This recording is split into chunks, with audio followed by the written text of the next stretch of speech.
Good afternoon, everyone. How's everybody doing today? How's everyone doing? I hope everyone's having a good Saturday. He said, not very confidently. Hey, Power Down. Hey, Reg. Iron Zoltan left empty. Shy of the Fox. Stuck Thread. Welcome, everyone. Mazanaga. How's it going? Hope everyone's having a good time. I'm having a good time. Had a productive morning. I slept late. Which is good. We're going to play Phantasy Star. It's real big here. Probably because I have the cropping set for the Master System, which is good. I don't have to do anything to it.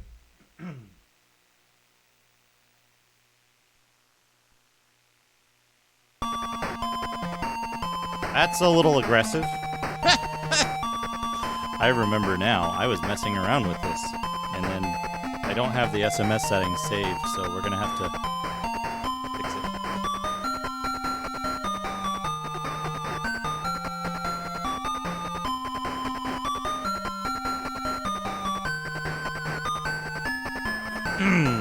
I'm smart like that, by the way.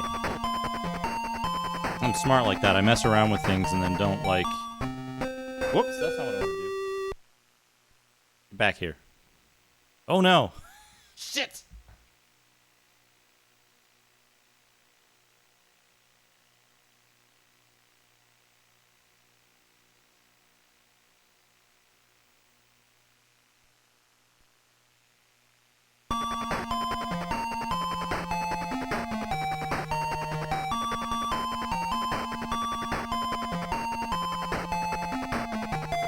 I mean, I do wanna start, but we wanna continue.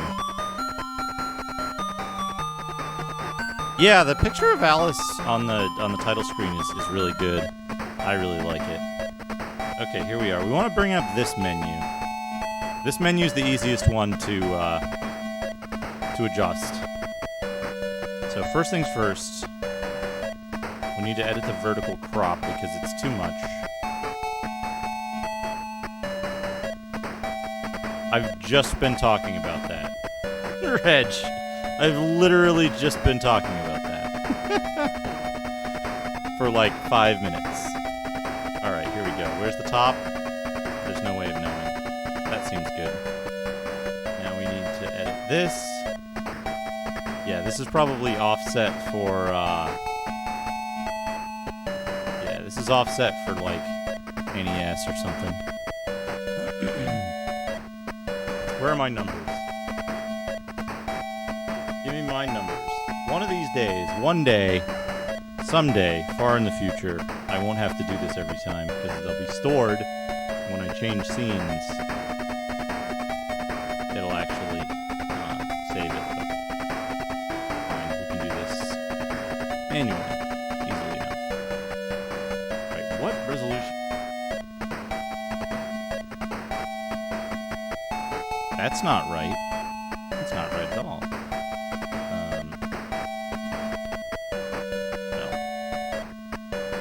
No worries. 505.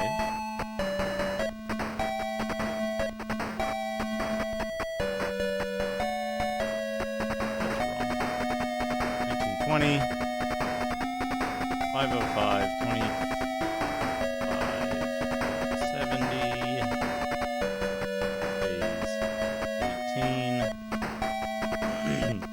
Position correct this time, oddly enough, but that's still not right, so it needs to be adjusted. Left.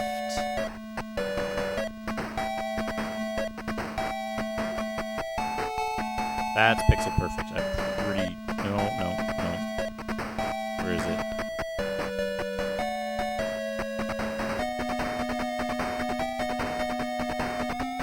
Yeah, that should be pixel perfect.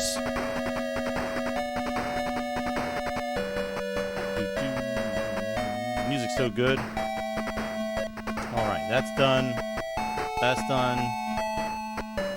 Don't need that anymore. We're ready to play. Let's start the timer.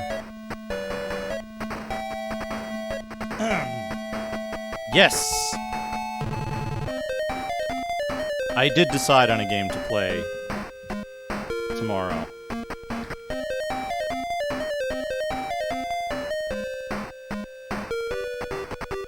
This'll work.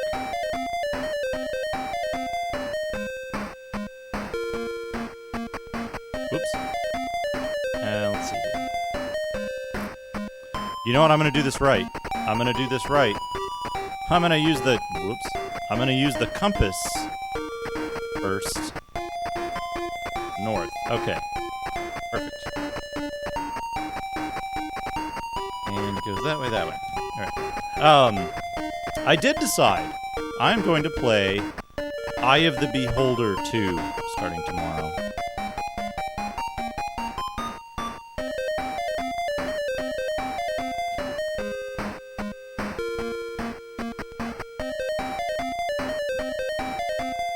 Oh yeah, Z-Force? Is it...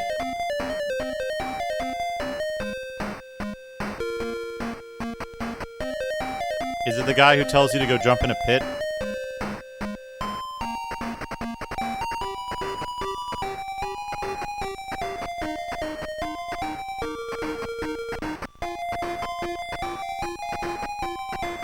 He's pretty good. He's pretty good. He rivals the NPCs of,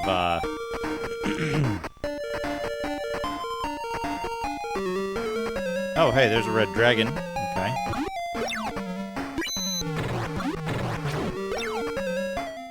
Loud, isn't it?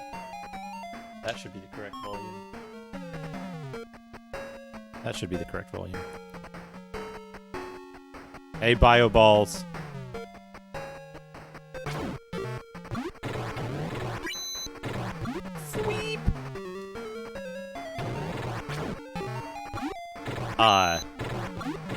Yeah, it's a good example of unreliable narrator. Rad dragon. Hey, Atomic. How are you? It's a good example of unreliable NPCs. NPCs that lie to you. Done really well. Because there's a good example... My God, that's fantastic. Hey, D. His entire purpose is to lead you astray, but the way he's introduced and the way the concept is introduced is really good. There's a lot of really good details in that. And there are multiple people who give you, like, false or incorrect information prior to that and kind of show that it's a thing that can happen. Rather than just, like, some random NPC being there to lead you astray without any warning.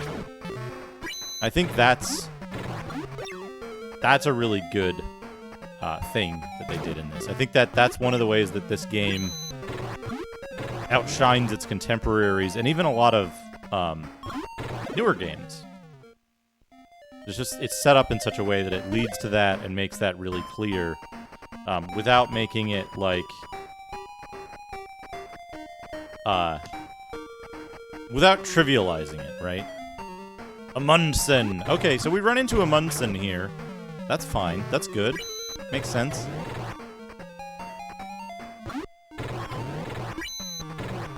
I didn't remember that you run into Amundsen in this dungeon. Yeah, how's everybody doing? How's everyone doing on this fine Saturday? Oh man, you know, I gotta I saw something.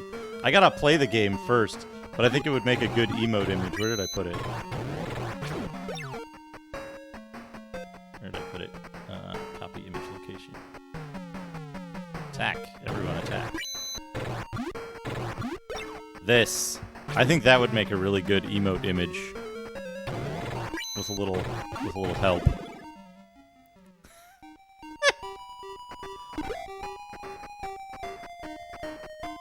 I have a theory about this dungeon.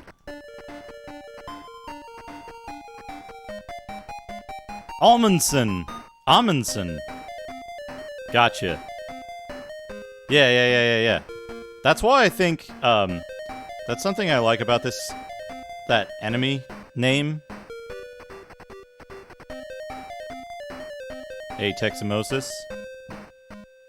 These all lead to the center. Almond-san! What have you come for? Do you intend some mischief? They actually,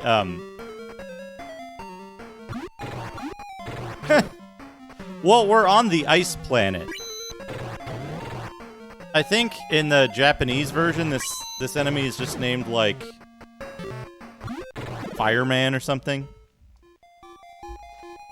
Flame Dude. Left Empty looked it up, I think.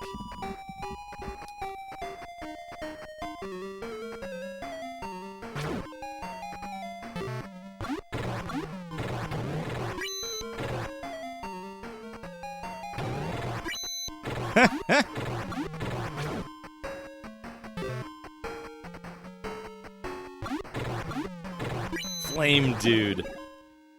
I should make an enemy in my game called Flame Dude. I should just use the word dude instead of elemental.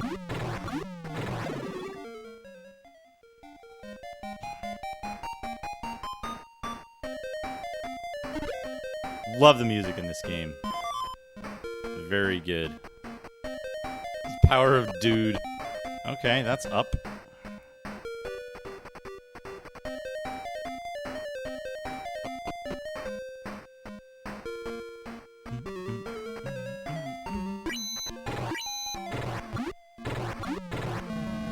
So I found out something. I forget if I found this out by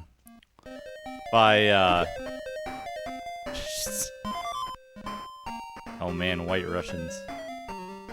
What's the alternate version of the White Russian that you drink as fast as you can, the Mind Eraser? They're the same ingredients, right?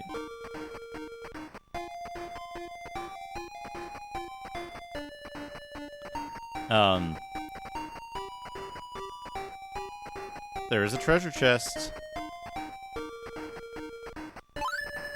There was no trap. I found a scaper. It's just shooting mind erasers. Well, Black Russian is just a White Russian without the milk. Right? It's the same exact thing, it just doesn't have the milk. Yeah. The White Russian has Kahlua in it as well.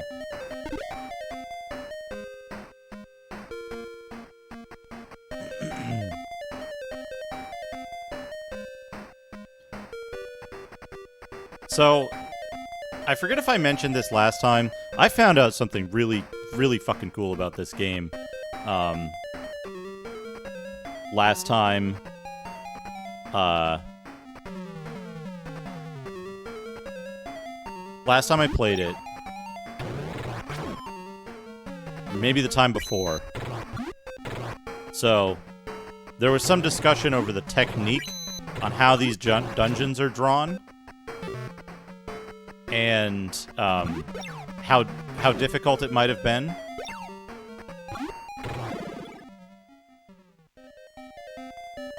And someone in chat mentioned that, like, oh, you could just Lassic lives forever in fear of the crystal possessed by the soothsayer named Daymore. There is something special about it, without a doubt. So there's a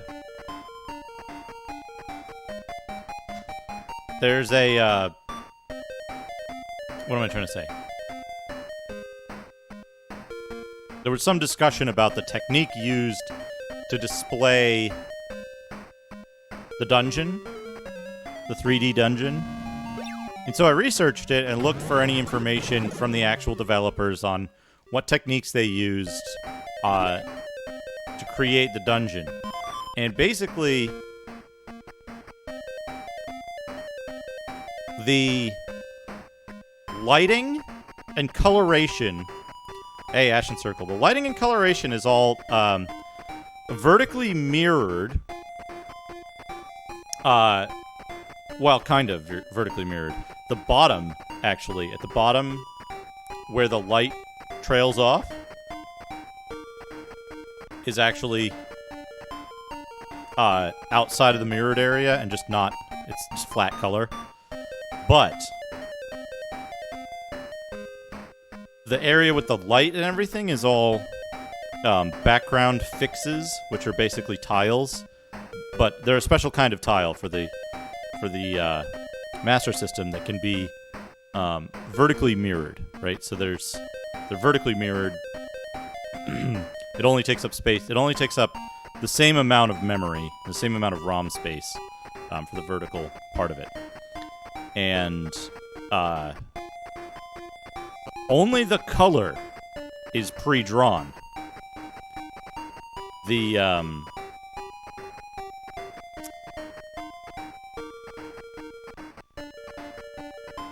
currently facing south. So this is 1. This is 2. Facing south. So the color is the only thing that's pre-drawn. The dungeon itself, with the bricks and the walls and the movement and everything, is actually a real-time 3D is a real-time 3D dungeon wireframe that's drawn entirely on the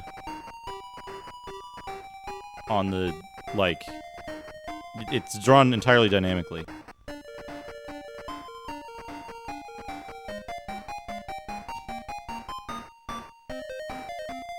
Which to me is extremely impressive.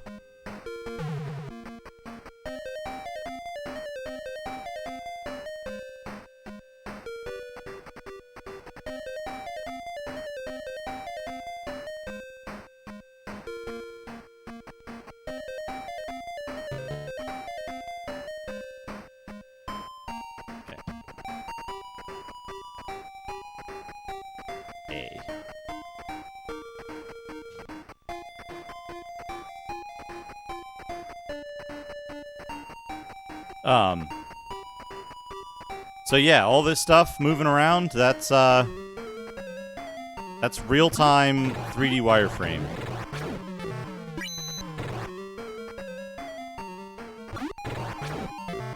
It is not, as was suggested, just a whole big bunch of ROM space with everything,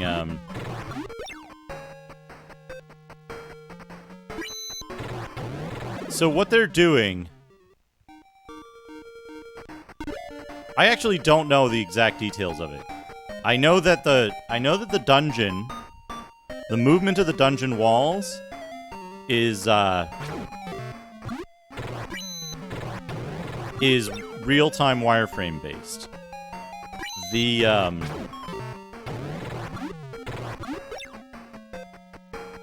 background. Now I'll show an example. I'll be able to find an example of this somewhere. But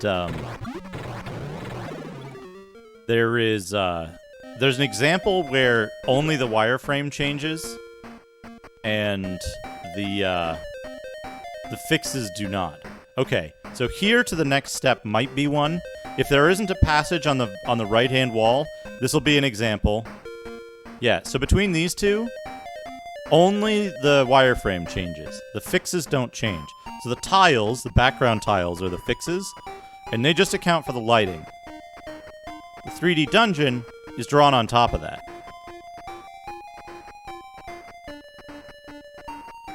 So I don't know if they're using like CPU drawing or dynamically creating sprites or anything like that. Hey, 10 Elements, thank you for the host. I'm not sure what method they're using, but it is a feat of programming that was not since replicated. Shining in the Darkness, I believe, and the reason why Shining in the Darkness has a teensy little window instead of a full screen 3D dungeon is that I think Shining in the Darkness uses the cheaper ROM prices and cheaper ROM prices and higher power of the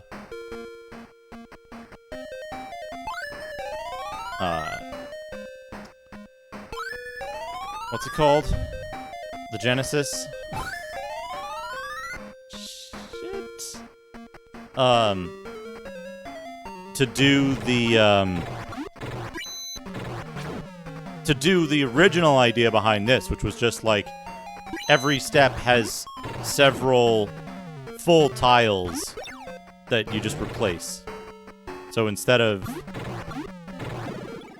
like the whole thing is redrawn instead of like mirrored like tricks to make it smaller. They just drew the whole thing, but they drew it in a tiny window to save space. I'm pretty sure. I don't know that much about Shining in the Darkness except for its like, what's the word? Like what it looks like, what it actually looks like. I can dig up. Hold on a second. I can dig up this thing. This tuna. That's the interview with the game director, where she talks about, hey, Deluxe, thank you. Hopefully we'll reach the thrilling conclusion today. 1, 2, 3. Okay, it's on the third one. It's fine. 1, 2.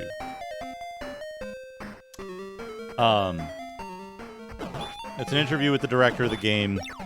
She talks about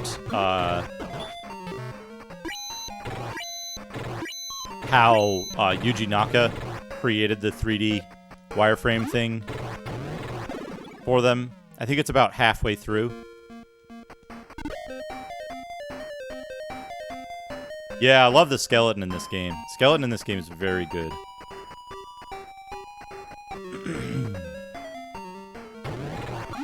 When I had to make a mock-up monster for my game, so I had something to throw in there, I chose the skeleton from this game to like trace over for most of the like bone lengths and stuff.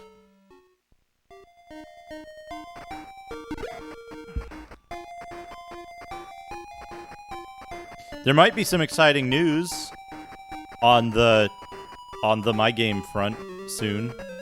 We shall see. I might have someone else who's very interested in doing programming stuff. Yo, Pasky. Yeah, we were just talking about that. Apparently, Yuji Naka actually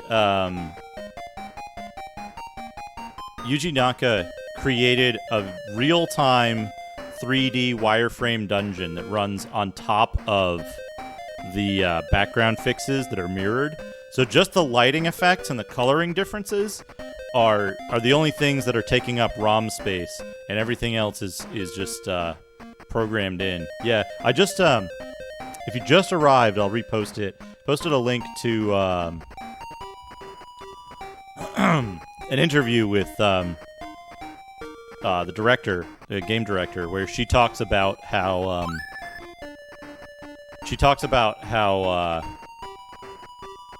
how they kind of implemented that, and their first plan was to go with like drawing the whole thing out, like all the animation frames and everything. And what they ended up doing was they had to abandon that because the cartridge size would have been like just tremendous. And so Yuji Naka kind of stepped in and was like, "Hey, I can maybe fix something for you." And they came up with that plan.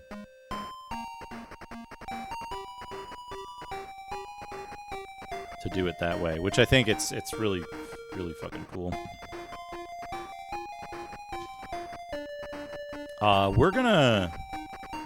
We need to go.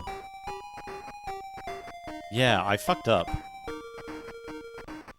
What the hell? Did it, like, auto-mod me? Not an actual chat. What the... Oh, maybe because it's a repeat? Let me see if I type, here is the link.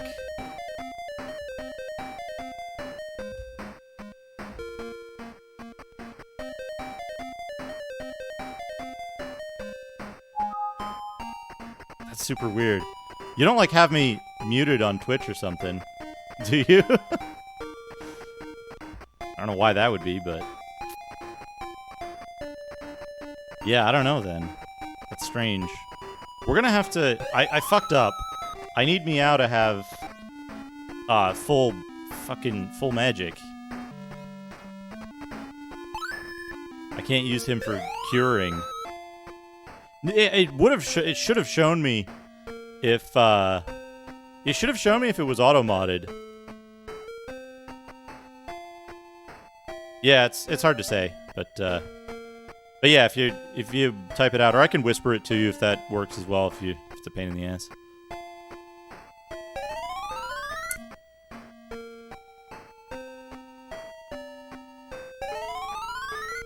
Yeah. I figure it's something. Twitch is weird, you know.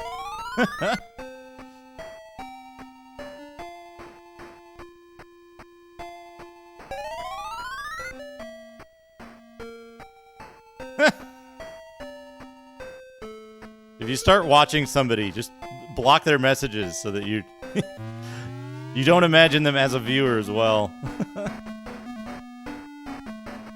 We're redeeming rewards you didn't even have. What a good platform.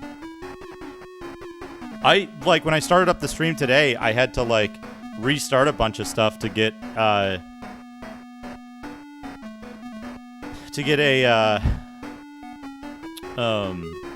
what you call it? The alerts to work. They just weren't working for some reason. You know, it's 2 from here, but it's 3 from the other one. This is probably shorter. Do I remember how to go through this dungeon? This way? And then this way, maybe? I need to drop all those stupid flashes.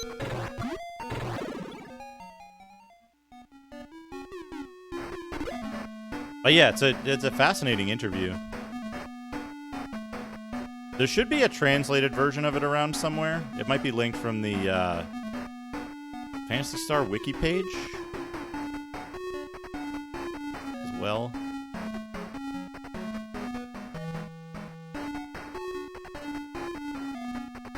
Dropping flash sounds like a the animal's named Meow. Noah's the Esper.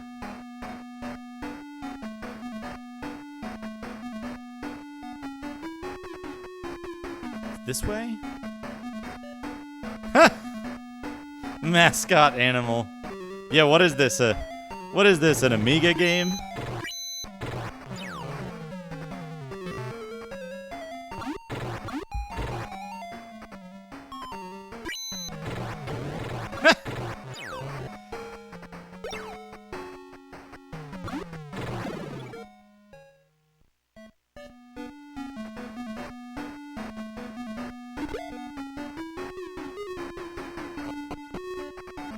One thing I'm worried about, though, is, at this point in the game, is running low on money. I might not have enough money. Just like Dragon Warrior. I can just leave the vampire's chest alone, right? You wanna open it? No. No, I don't want that flash. I don't want the vampire to flash me.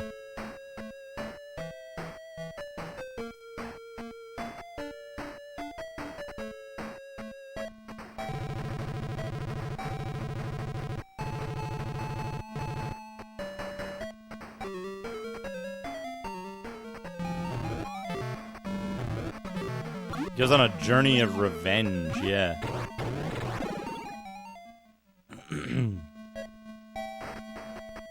Vampire Flash! Oh, man.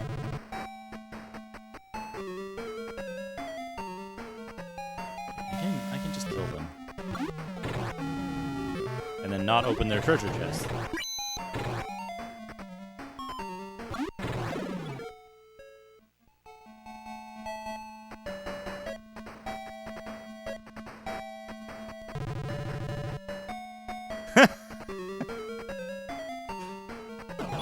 Yeah. Positive and passionate because she goes on a journey of revenge.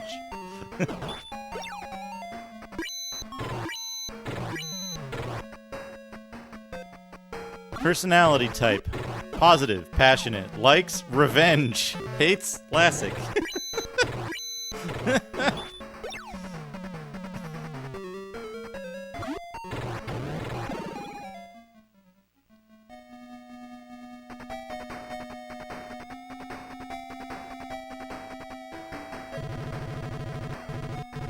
Yeah, I'm looking at the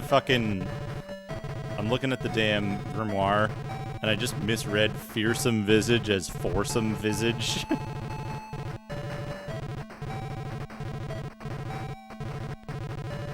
No! No, I did the wrong thing again. Every single time I do that. I'm like, yeah, the tower is along the top of a thing. So clearly I must go up. Hey, Cape Price, how's it going? We purchased that tank fair and square.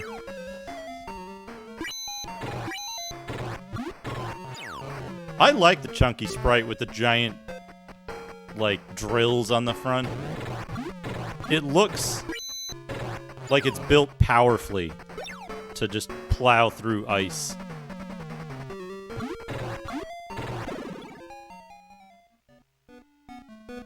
Just normal mouth. Maybe you choose tobacco. He's a one of those terror ads to prevent to like get kids to not chew tobacco.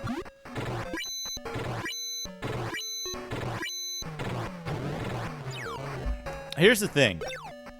Maybe it's just me. Maybe the pixels aren't actually there for it, but ever since I was a kid, I've always looked at the ice digger like I'll show you when we get out. When we get out of this dungeon and I get back in the ice digger. So, just not opening. Fuck off. I keep hitting, like, accidentally back when I want to go forward or go right. It's these controllers. Yeah, this is your mouth on tobacco.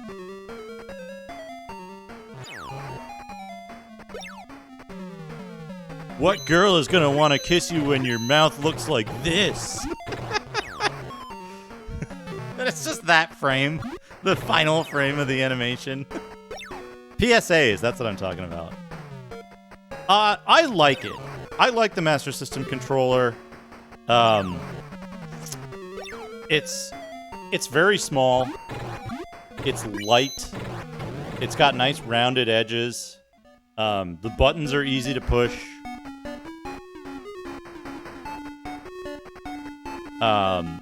The only problem with it is it's kind of easy to get accidental diagonals. It's kind of easy to get accidental diagonals with it.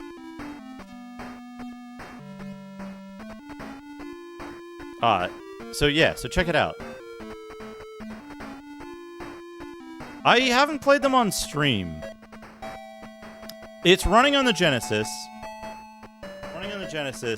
But the Genesis has all the guts of the Master System in it. So everything except one game, which is Japanese ease, will run on the Genesis just fine. So the way I see this is it's like, you know those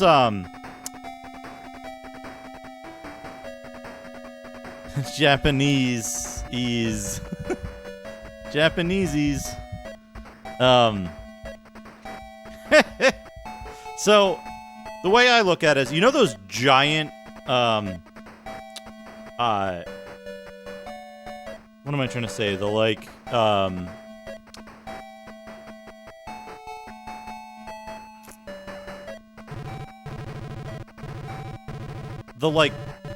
vehicles that get used in quarries. There's, like, dump trucks and some other things that are just, like, they're way too big.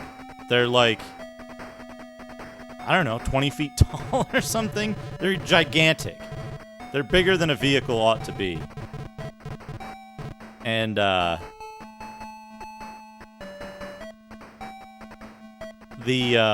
yeah, like the gargantuan dump trucks and stuff. So I see this like that, where it's like, yeah, where the tires alone are the size of, like, a large truck. I see that, but it's got, like, tracks instead of tires, and it's got just gigantic drills on the front that are, like, because if we get out, if we disembark, right?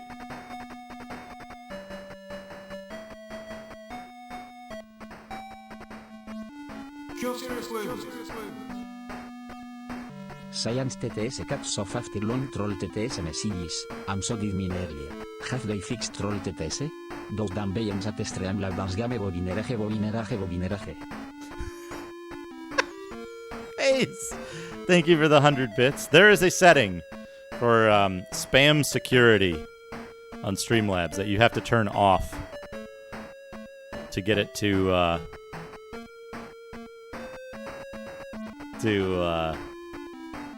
accept long messages. If you set it on low, it'll cut off, like, medium length messages or, like, kind of long messages.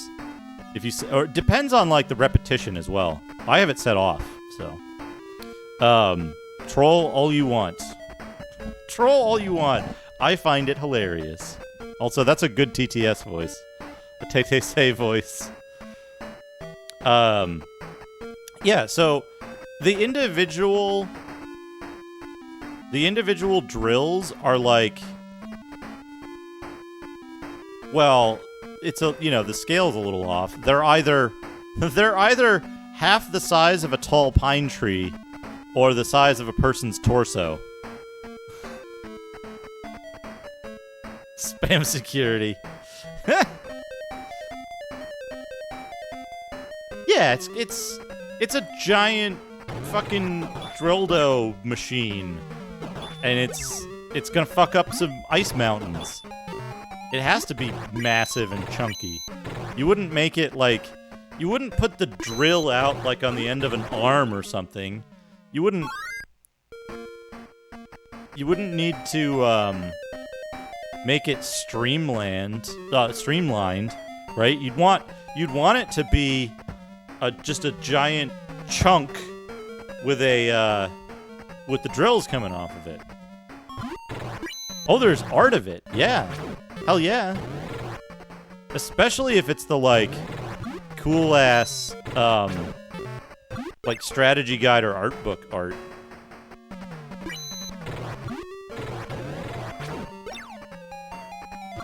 Yeah, look at that fucking thing.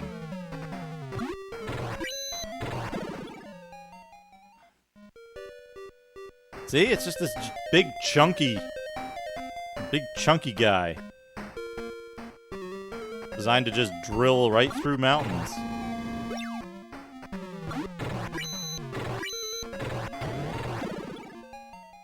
Low center of gravity. That's some cool fucking, that's some cool, what's the word I'm looking for?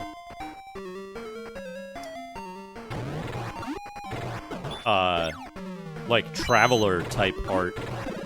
Traveler vehicles book art. This game kicks ass. It is... There are a number of categories in which I think this is absolutely the best game.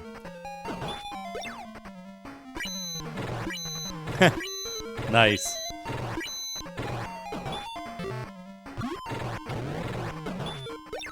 There's art in the manual.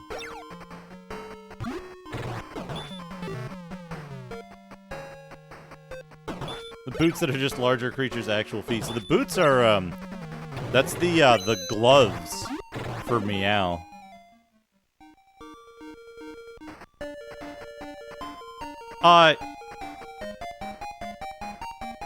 Yes.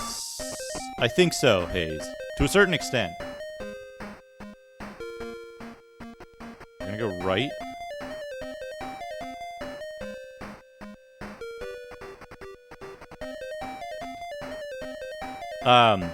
The one thing that... Oopsie.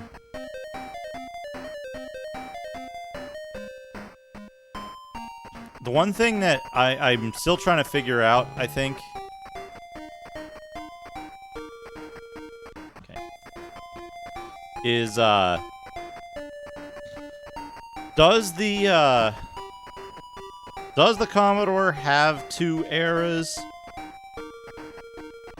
Or does it have one very long era that's longer than, like, the kind of way that consoles tended to work?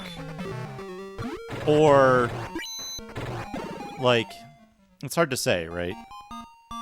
Because typically it's like, for the consoles, or for IBM PC, there are major revolutions that kind of happened in terms of, how software was developed, right? So, like,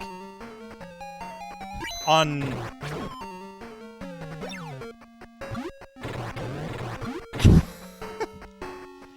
Era and error? I don't think so.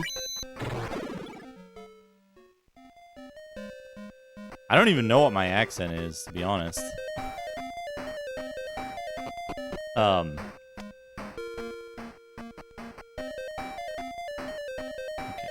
Go here.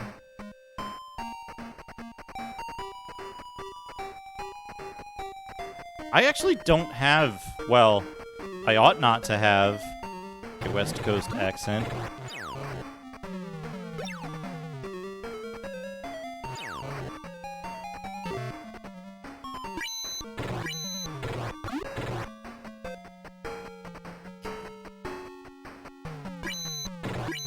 Or Midwest.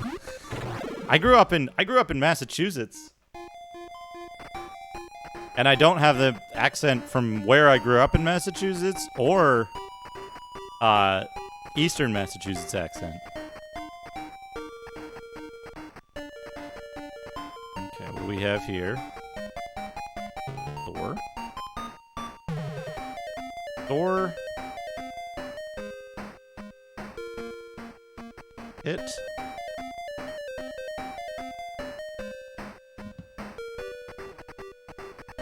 D. Where am I?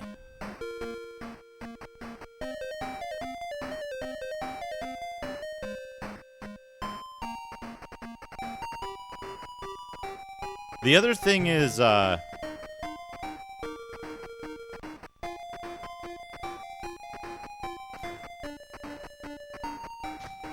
other thing is that I have,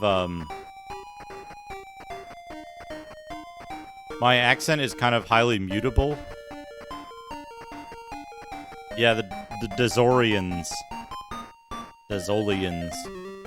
Kick ass. Oh. Those are, Motavians, right? Fucking art is so cool.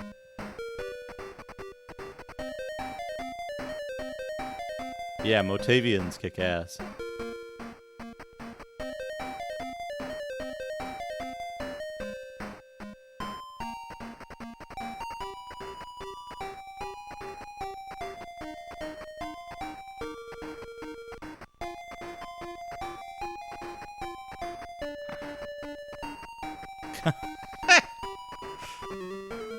Kawaii Motavian.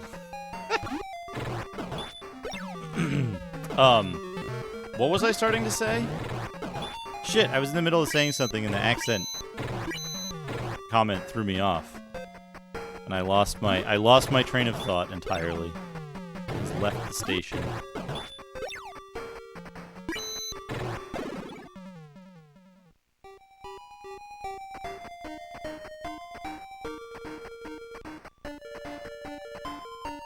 Before the accent thing.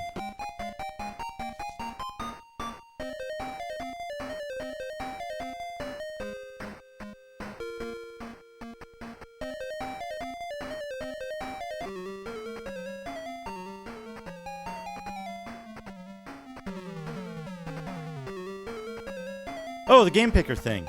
Right.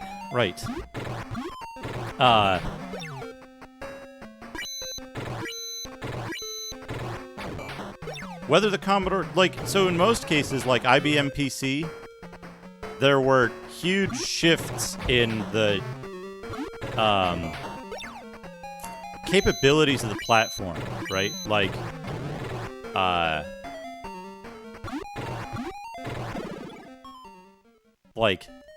digital sound, VGA graphics, and those kind of came in waves, right? So you have the EGA era, which is still like a lot of PC speaker sound, but there's some FM sound stuff, some ad-lib sound stuff getting introduced.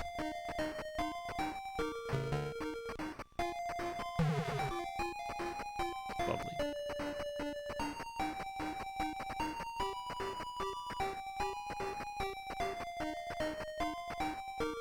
And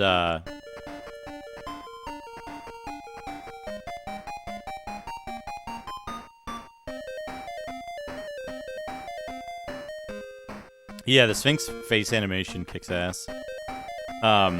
Like with the goblin to goat.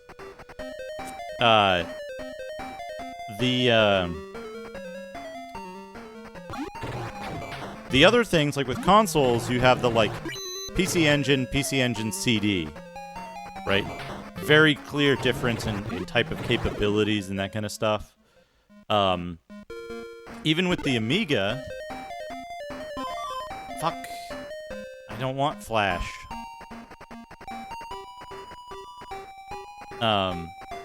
With the Amiga, you have what I would call two eras of Amiga software, and it's different for both chipsets, not just because a new chipset was involved. I do that constantly, by the way. I'll knock stuff off of surfaces and catch it before it hits the ground.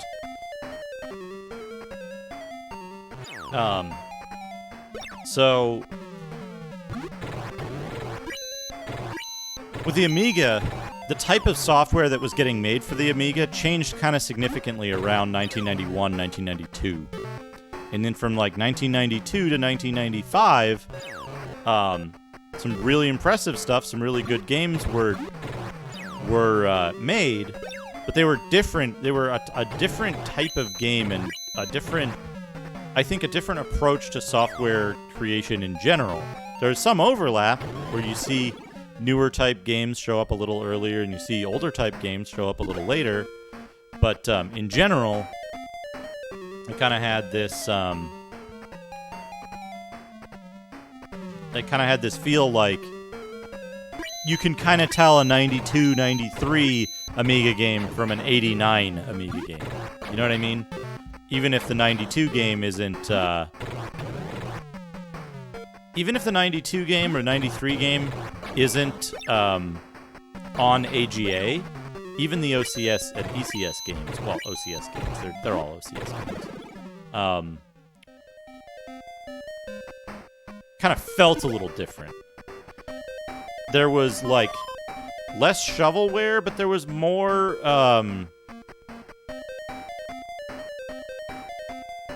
there is also a Manticore, which uses the same sprite, so if that means anything.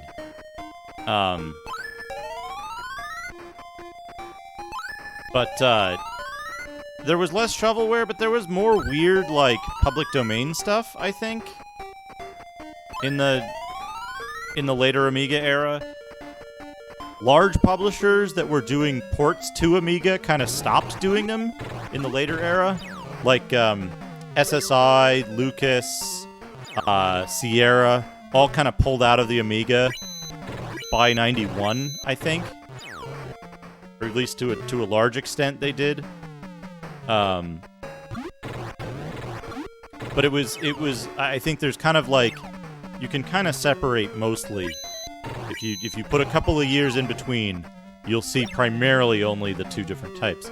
But the C64 is weird because like there isn't one clear like technology difference. There doesn't seem to be any like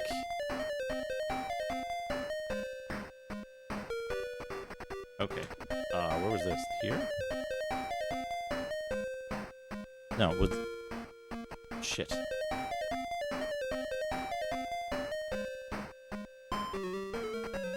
Let's just run away.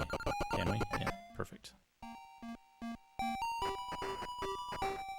Corner, okay.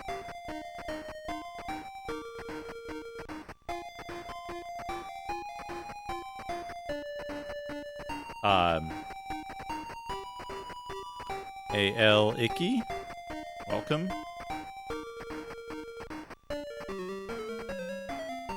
This is Phantasy Star for the Sega Master System, the I think I'm being followed. 1988 What could they want from me? game from Sega. Thank you for the follow. Welcome. Okay. My God, that's fantastic. Abs Nerdity, thank you for the host. Welcome.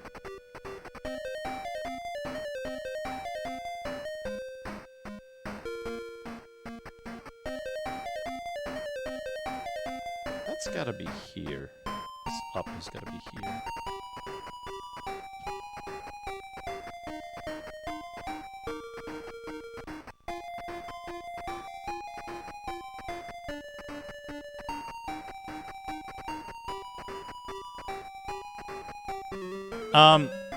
I think big publishers pulled out of Amiga because, like, sales were flagging for the Amiga as compared to DOS, and around 91, I would say, by 1991,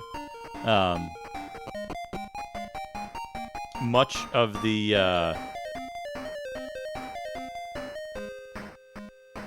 I don't think there's anything good to find in here. We're just gonna go through here.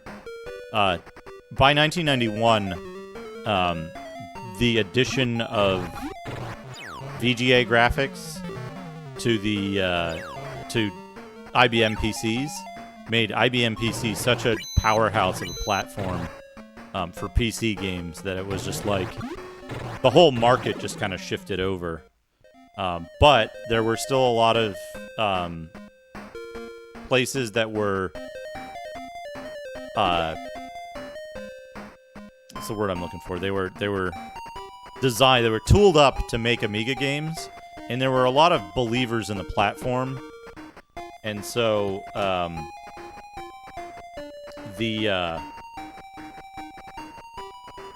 platform became kind of like not more niche, but like it was more specialized, I would say, right? It was more specialized, and it was more of a it kind of turned into like specific scenes of people who were really into the Amiga and wanted to like really push it to its push its capabilities and stuff. And it still got updates. There was like like RTG after AGA and stuff. But Commodore themselves were making a bunch of missteps in terms of like how they were managing dealer relations and stuff, and a bunch of other stuff that just ended up being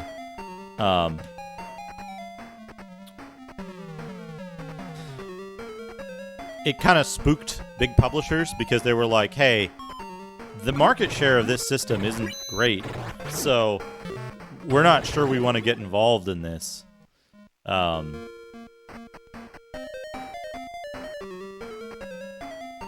And they moved over to the safer platforms. And that's kind of...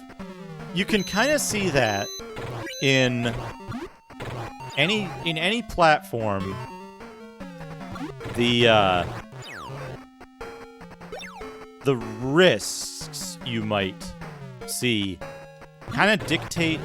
I've been kind of curious about this, and I want to do more research into it, but it seems like you can kind of tell how risky a platform appeared to publishers by the number of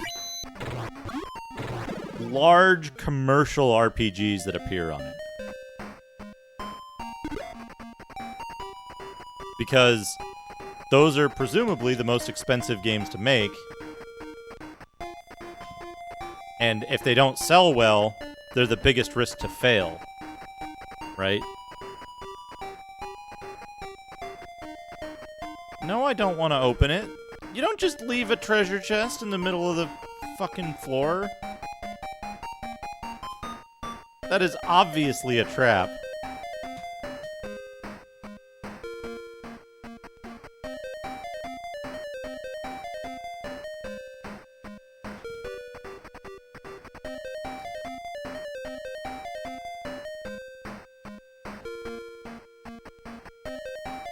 Okay, and then this ends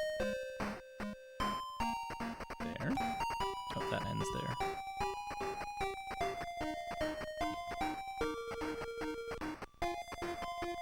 It does not have mimics, but it can have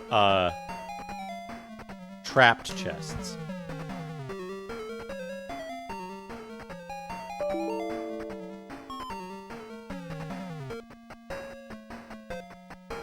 It does have trapped chests. Oops. And the traps can be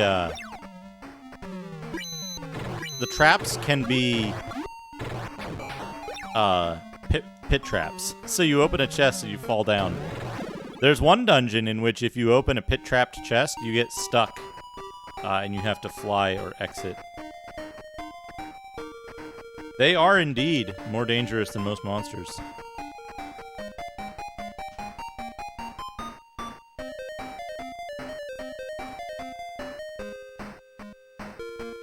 I am fairly certain there's nothing good in this tower other than the thing I'm looking for. Yeah, the face, like, going from human to more monstrous really sells the, like, monsterity.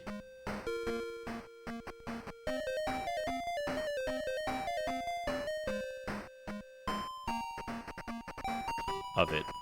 That's a word.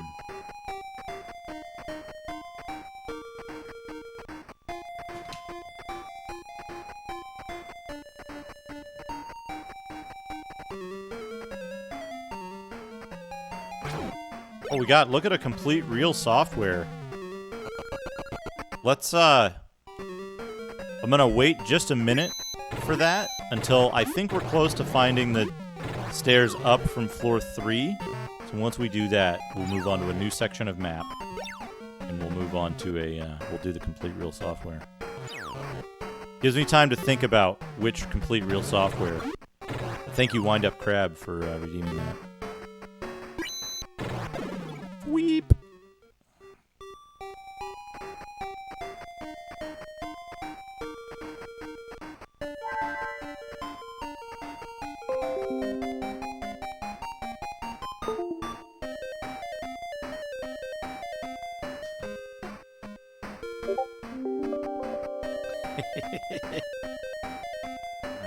Alright, this...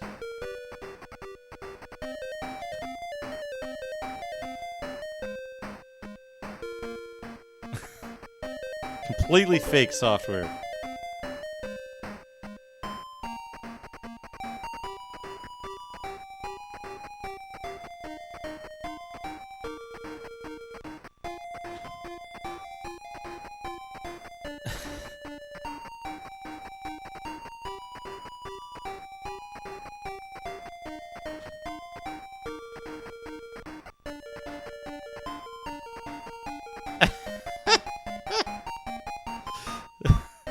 I thought you were giving me, directions there. Where to go to look at a complete fake software. All right.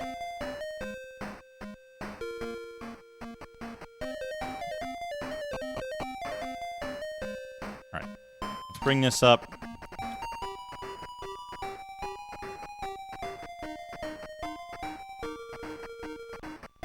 East, west, south, west, west, north, west, south. North is my favorite direction. Let's go to doodad time. What have I got? What have I got? What complete real software do I have?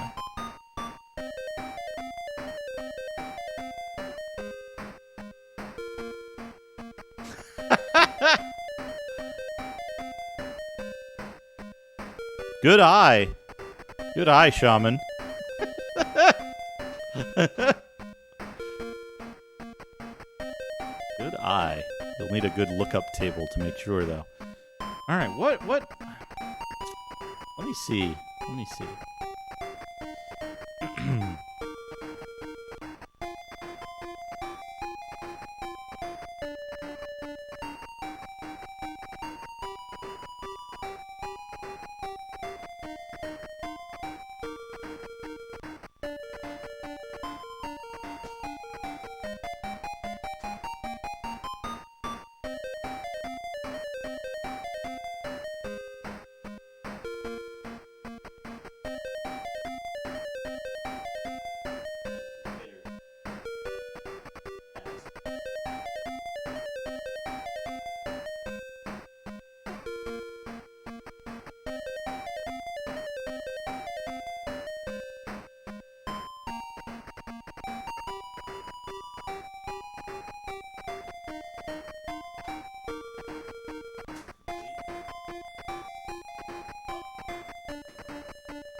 Always takes me all kinds of numerology. So we got a complete real software here. With the price tag still on. $17.95 used. God hand. There's a punk getting punched there. And we've got give danger a hand, defy the laws of physics. Gut-pounding action, unmatched punching power. You play a larger-than-life hero who has been given the power of the God Hand.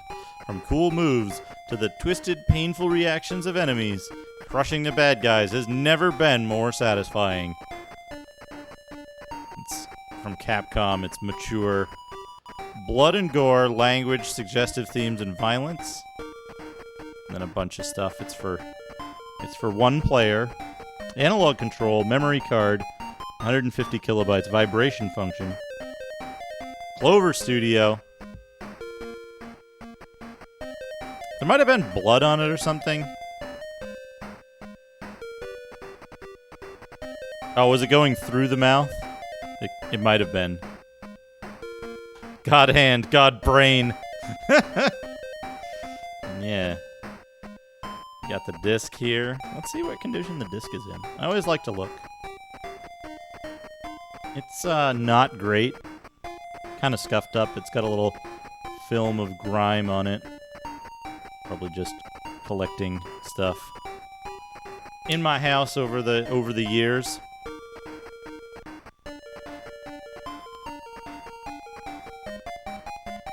I got the manual.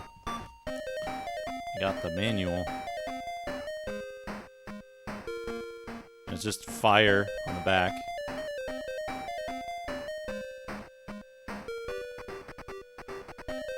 We got a nice art here inside. Two main characters, main protagonist type characters.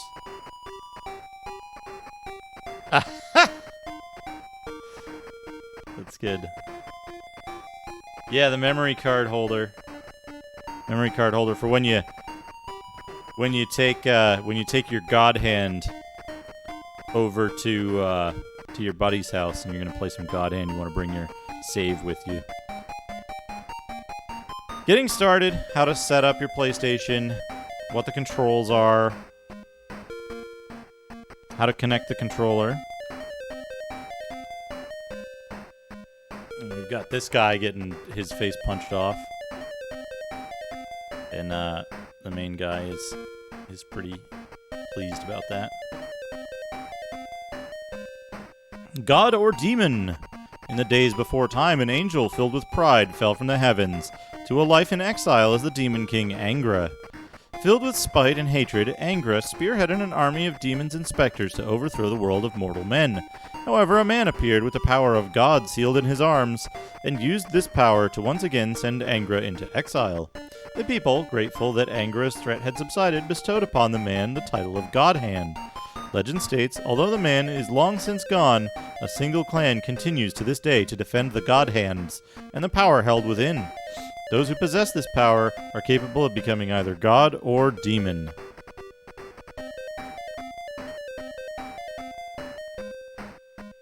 And we have the different characters here. We have the different characters.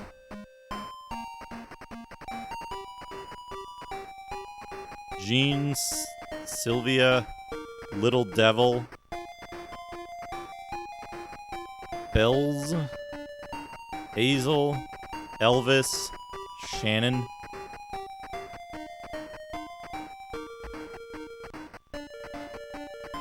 Jean, this 23-year-old, dusty, have-fist will travel rambler, ends up stuck with one of the famed God Hands, with a bunch of nasty demons on his tail. Though outspoken and a constant complainer, he has a keen sense of justice. He likes to imagine he has a gentler, kinder side, despite his rough, macho exterior. He likes to imagine. Sylvia, 19 years old, this beauty is a descendant of a family that protected the God Hands for centuries until demons hunting for the arms wiped out most of the family. As the sole survivor, she fled with one of the God Hands, allowing fate to carry her to a small town where she crosses paths with Jean and entrusts the God Hand to him. Hey, butt stuff and coffee pots. Little Devil, a fairy sprite from the demon world, this little mischief maker approaches humans and invites them to play in little devilish games.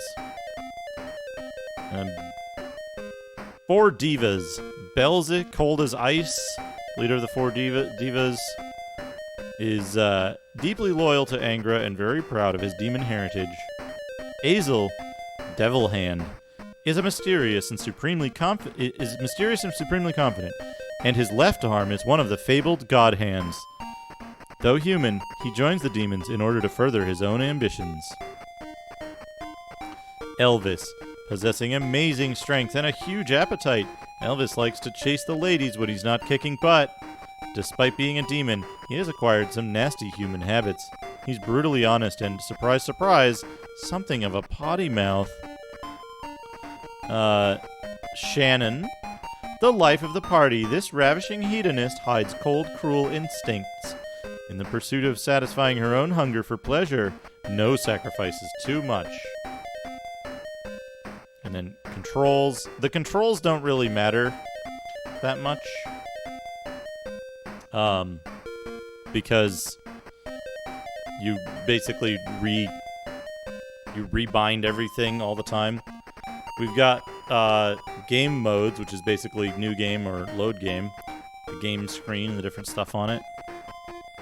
Roulette orbs, which are basically bombs for a beat 'em up, which I think is pretty cool. Tension gauge, which is rank, I think? No. Difficulty level. So it has rank. You get more bonuses by defeating enemies at higher rank. I kind of played through the game. When I played through it, this camera's out of fucking focus again. When I played through it, there we go. That's back in focus. I kind of played, tension gauge is your super, and then difficulty level is the other one. But yeah, what was I gonna say? I kept the rank relatively low so as not to trigger that stuff.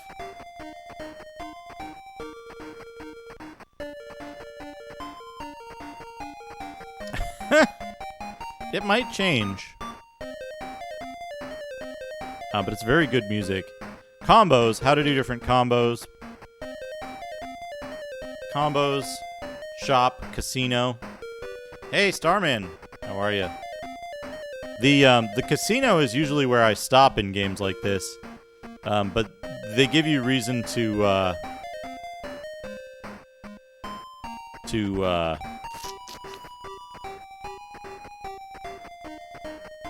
they give you reason to stop at the casino because they only give you so much stuff to buy. So it actually works out. You can buy items. You can buy strawberry, orange, bananas, and cherries, which do 100 to 20% health difference. And then there's cards. Collect cards for special benefits. Bikini. Restore part of the tension gauge. Green Skull. Gain 1 roulette orb. Gold Skull. Gain 2 roulette orbs. Orange Skull. Boost attack. And boost attack power temporarily. And then, yeah, like, what you win. They give you what you win at the different card games in the casino. And what the hands are. And then notes. All of your notes for God Hand that you want to write on the wall here. And then we have an ad for Okami. Okami. Buy it today. But yeah, God Hand. I played this through with my friends locally. Part of our local once a week game night thing. Yeah, notes on a dark gray background. You better write with a white pen. Or use whiteout and make it like graffiti shaped. Yeah, go to GameStop and buy your PS2 copy of Okami right now. Also, pick up a used copy of God Hand for under $20. I'm sure those exist now. But yeah, very fun game. One of the interesting things in this game that I didn't get until like about halfway through, maybe, was the ducking system. The like dodging and ducking system. Where like almost every attack can be ducked. Very few attacks you have to dodge. So it's like you can just like attack a couple of times and then duck several attacks until the difficulty level drops, and then continue that pattern. It also has pretty good. It looks like it controls like shit when you look at it or when you first play it, but it actually controls really well once you get a little bit used to it. Not like Stockholm Syndrome level of used to it, but like a reasonable amount of acclimation time. It plays really well, which I was surprised to find out. But yeah, very fun game. Played all the way through this a while back. I might play through this again on stream at some point, but this I think was an early hidden gem that a lot of people skipped over. It was small production run, and I think it led to it becoming a hidden gem, and now it's just a really well-known popular game, of which there are very few copies out there. So I'm curious what does eBay say about a like CIB average condition God Hand.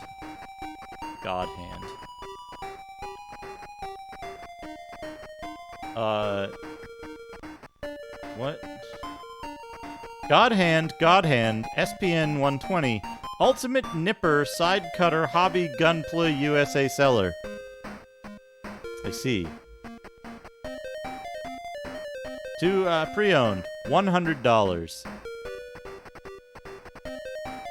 Japanese import, $35.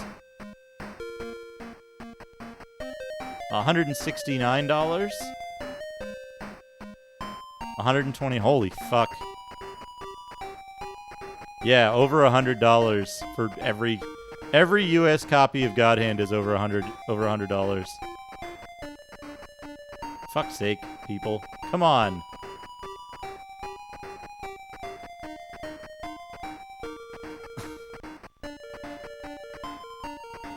I don't know. I mean, yes.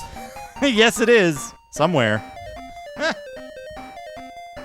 But yeah, there's a god hand. A real software that yeah, PlayStation 2 is hitting the PlayStation 1 peak. I wonder what some of the RPGs. Yeah, I paid $17.95 for it. I paid $17.95 for it from GameStop, which isn't a good deal at the time.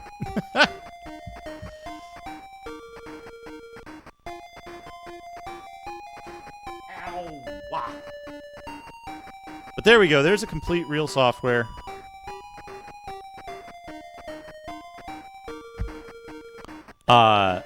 Teximosis redeemed a look at something else. I have an interesting something else that I could show, but it might be a little disappointing. So,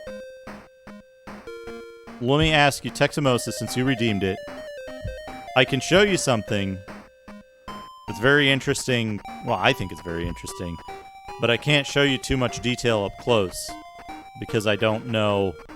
I haven't reviewed the contents, so it'll be kind of a at arm's length look at something, or I can show something like a movie or a music up closer.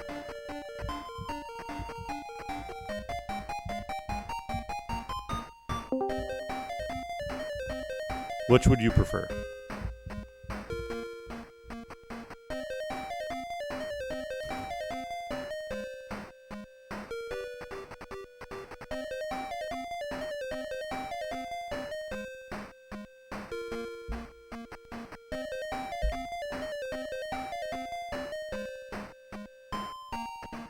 This is the thing. It's a book of dev notes of mine from like 10 years ago or something.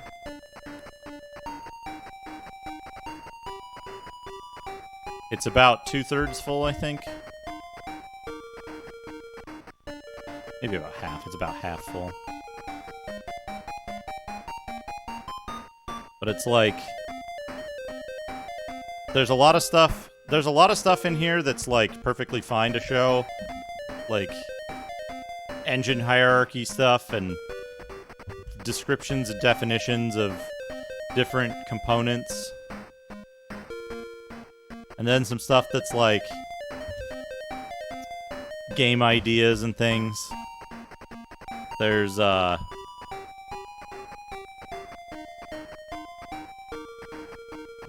is it? There's like some flowcharts of like screens and stuff. There was something in here. Where is it? It's for an earlier thing.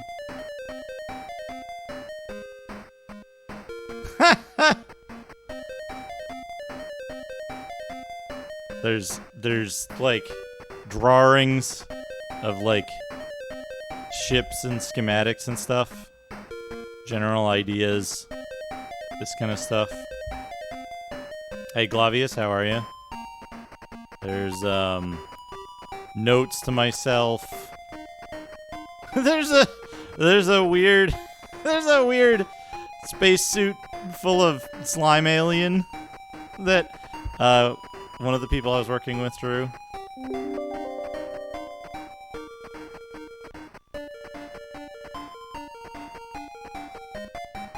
How many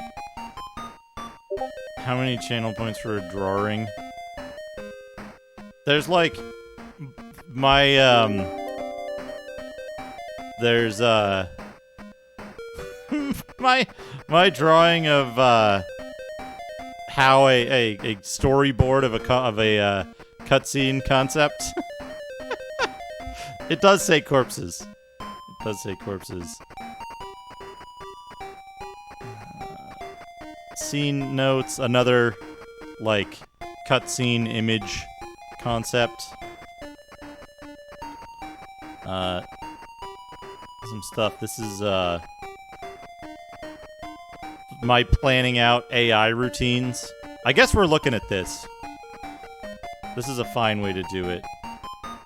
I had to like go through and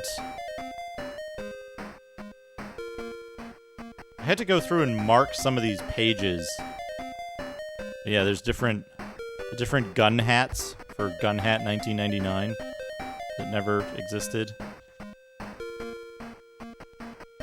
More diagrams of like how the AI ought to pathfind on certain stuff. This is for death sleds? Yeah. Just task lists. This stuff.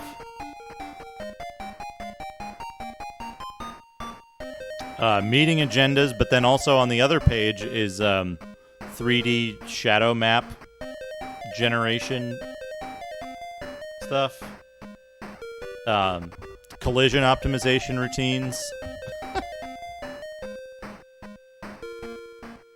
Now, I was in Moon Cop, one of the things that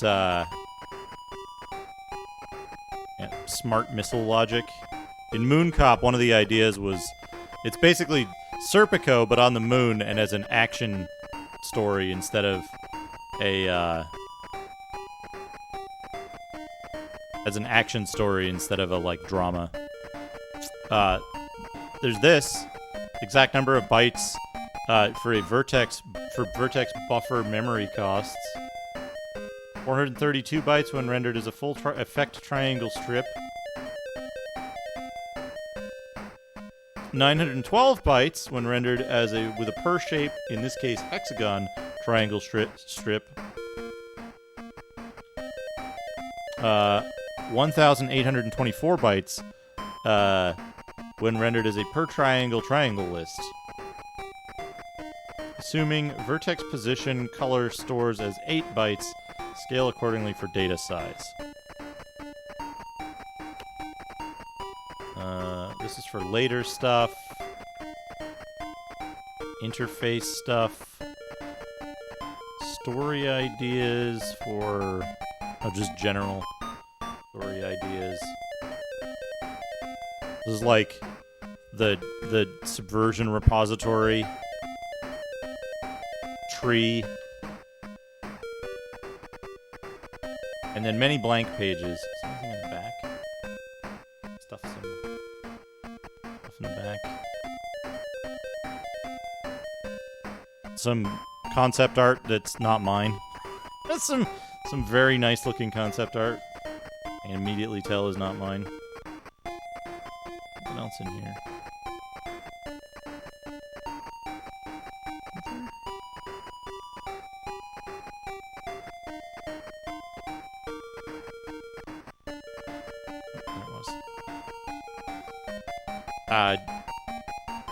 Just repeatable pattern stuff for geometry, like dome geometry. Yeah, top down of a vehicle. This I can show. Like a little hovercraft car thing.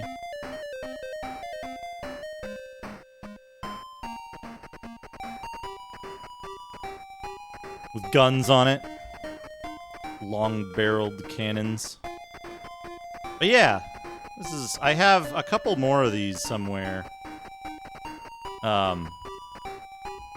This is about half full. Oh no, I wasn't keeping this kind of. All those notes are digital and owned by Insomniac. This is for personal projects, which luckily California is non-compete, so I could work on all this stuff while still in the games industry. But I have this book, which is, like I said, it's about half full with notes. Yeah, about half full. And I I have another giant notebook that's full of like my own concept art, more 3D engine stuff, all kinds of things. I can show it.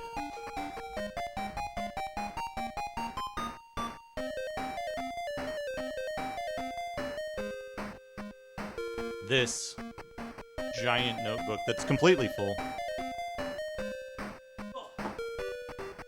Wait, that one I do need to like vet for stuff like personally identifying information and people's addresses and stuff like that. It's a little harder to show off.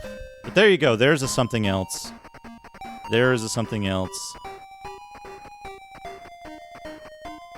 Those are brand new fishing controllers. Well, one of them is. One of them's just the box. Hold on a second. I got the fishing controllers. Just hold on a second.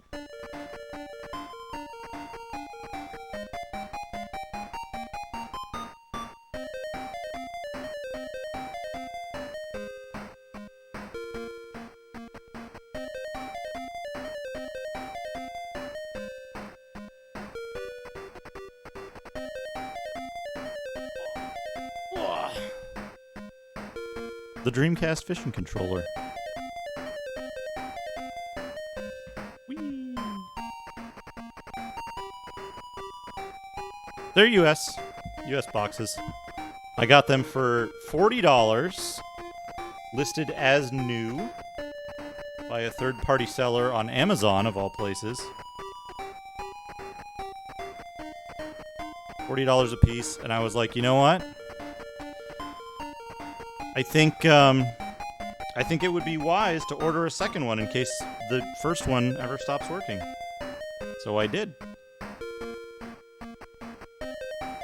And they arrived and they're in perfect condition. So basically open box, complete, brand new. But I'm going to take a quick break. But I will be back momentarily, and we'll continue in the dungeon. Yes, they are. Tiny plush donuts. But yeah, let's go to the BRB screen, and I will be right back.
I think I'm being followed. What could they want from me?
Alright, I'm back. Hey, for every season, thank you for the follow.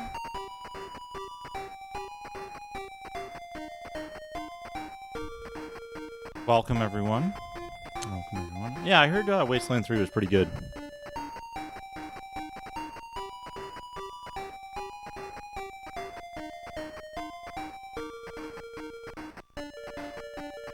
Alright, let's get back to the game. Let's get back to the game. Let's start the timer. I'm remembering to start the timer, folks. It's a miracle. Alright, we're on floor 4.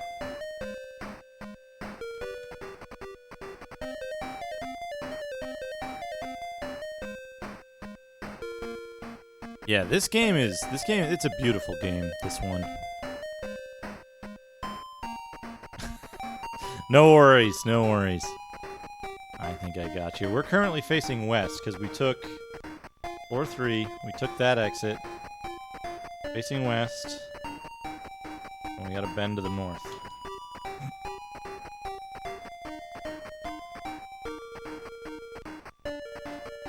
Okay.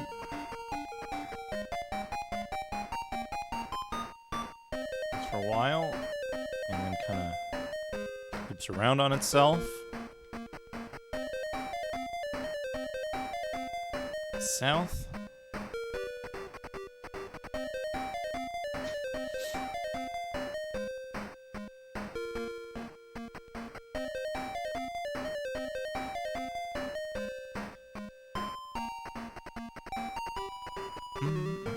Centaur.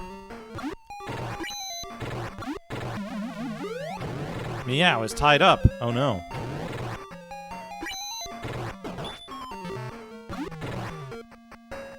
We'll get him though. We'll get him. So I finally caved and ordered an SSD for the Saturn. They're incredibly stylish. I feel like this floor might be linear.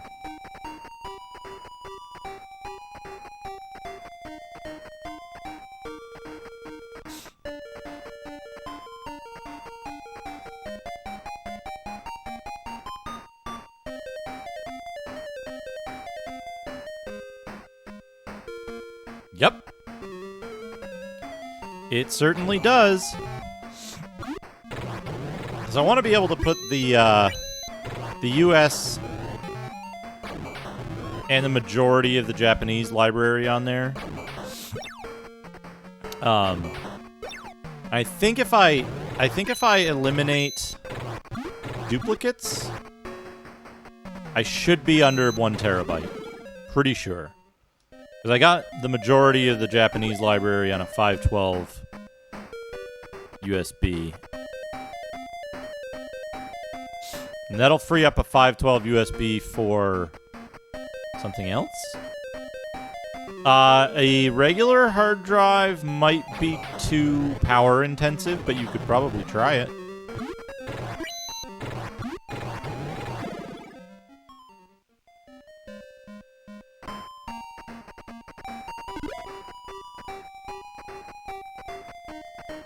I know that even with just the USB stick,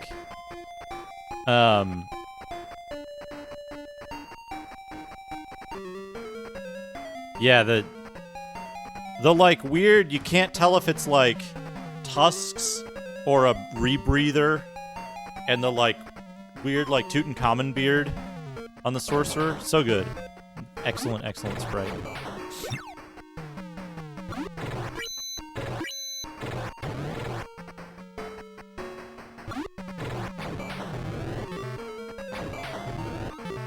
Yeah, the PAL exclusives, there's not many for the Saturn.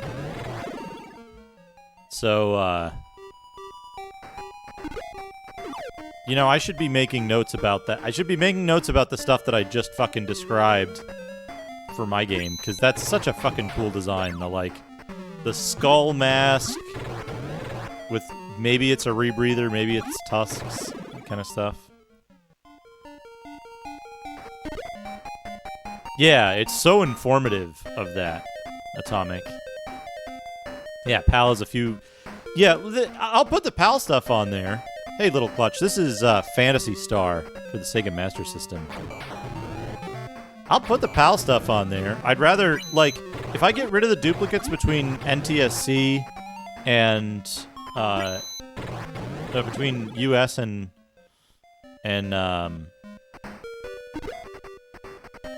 Early Warhammer. Yeah, Little Clutch. This is, I would say this is probably, to me, this is the most impressive RPG of the 80s. Just in terms of what it accomplishes with the hardware that it's on. This is on an 8-bit system, normally. I'm running it on the Genesis because the Genesis has full backwards compatibility, except for East, Japanese East. But,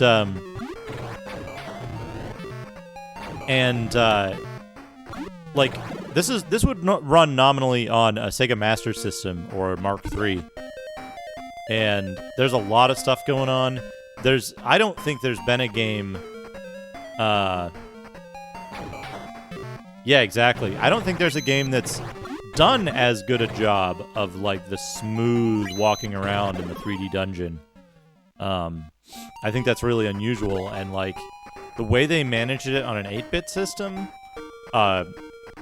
says a lot about kind of the level of technical proficiency and expertise that they had on their team when they built this. This was really this game came out in what, in 88, 87 in Japan, and there isn't really much that compares to it in that era. This fire was lit during the eclipse, which occurs once every 100 years. If you give me a gem from a dragon, I'll give you some of this fire. How about it? Yes. Here, take this eclipse torch. In the, for comparison, Atomic, in North America, this was before Dragon Warrior 1. This came out before Dragon Warrior 1 in North America. Yeah, Shining in the Darkness does a similar thing. Yeah, just... Would you like some fire? Here you go. Alright. We can get out. Hey, Sheriff Ram, how are you? This came out before Dragon Warrior 1. It came out before, Final Fantasy 1. In the US, at least. And it's, like, from a North America perspective, it's unbelievable. Unbelievable how far ahead of the competition this was at the time.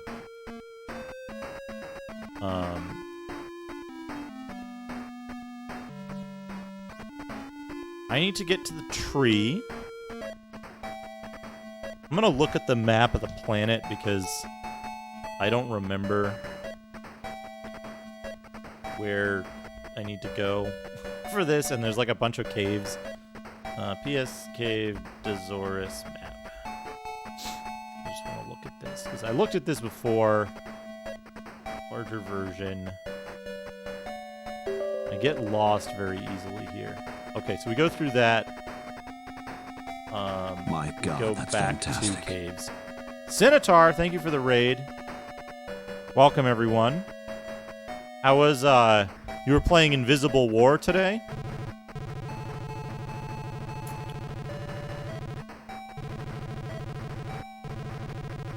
Deus Ex, Invisible War.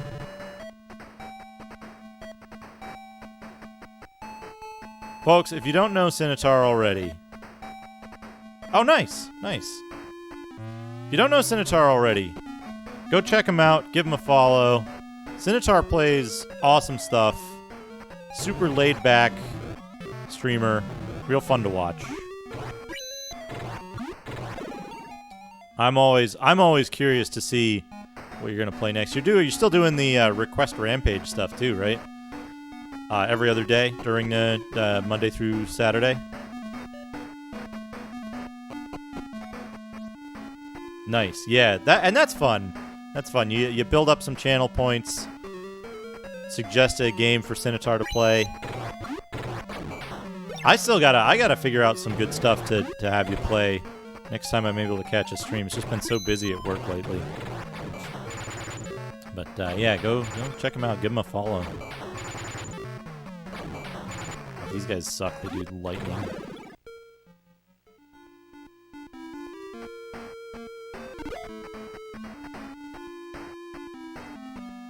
Okay, where do I go? I go east. But yeah, welcome everybody. We're playing Phantasy Star 1. It's an 8-bit RPG from I believe it was 1987 in Japan, 1988 in North America. Extremely impressive game. Did a lot of stuff that games wouldn't do for like years later. With like animated enemies, extremely colorful palettes for stuff. Multiple planets you get to explore. The 3D dungeons that we saw a little bit of just there. Huge world. It had cutscenes. It's got excellent music. Just a very, very good presentation. Something that I think it would take games years to catch up to. Otherwise, we wouldn't see this again until like the early 90s. Or even Phantasy Star 2 didn't impress me quite as much as this one. Get these giant enemies.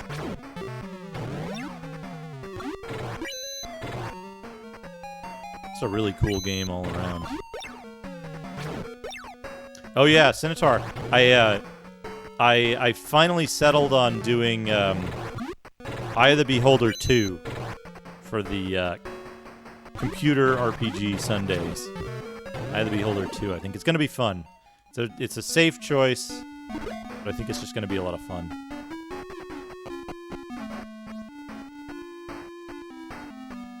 I get to bring in my perfectly normal party from the first one. Alright. I'm going to go west, and then south. Lich! I know Eye of the Beholder 2 has some, like, really hard segments, and it has a couple of soft locks, but it's, like, probably the safer option compared to, like, I don't know, Amber Star or an Amiga Dungeon Crawler or even Sentinel Worlds. Sentinel Worlds Future Magic looks cool, but like maybe it's really difficult. I don't know. Okay, so we found this tree. Whoops. I'm gonna find the tree. Don't worry about crushing it with the ice digger. So there's this tree. They say in one of the it wasn't too hard. Nice. Yeah, it's a little weird. It's like it also has a wireframe 3D dungeon thing going on, but it shows the map like over top of it, so you can't really see that it's happening, which is weird to me. But yeah, it looks really interesting. I think I'm being followed. What could they want from me? Yerg, thank you for the follow. So we learned in one of the towns that this tree will produce the Lerma nuts when it's exposed to the light of the eclipse torch, which we just received. We got the torch. Alice raises the torch towards the sky. Alice takes the nut of Lerma and puts it in the Laconian pot. Yeah, so now we got nuts. Alice takes out nuts. Meow isn't hungry, so she puts the food back. We got cat food.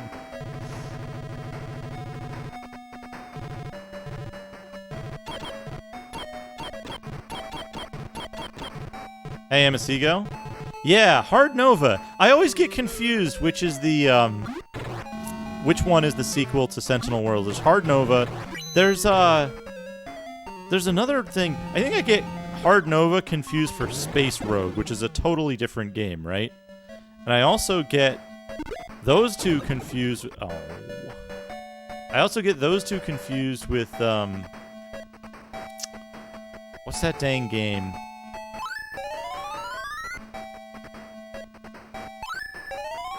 It's almost an adventure game, but it also has like space stuff in it.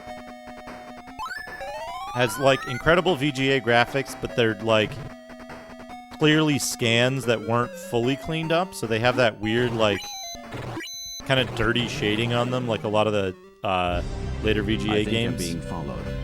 What could they want from me? Vic Bry, thank you for the follow. What is that? I want to say it's called something War on the Frontier or something. It's like something War on the Frontier. I can never remember the name of this game. It's gonna bug me. But yeah, it's a 3D space game. Not Elite, not Elite. It's got segments that are just drawn graphics, just like regular 2D pixel art stuff.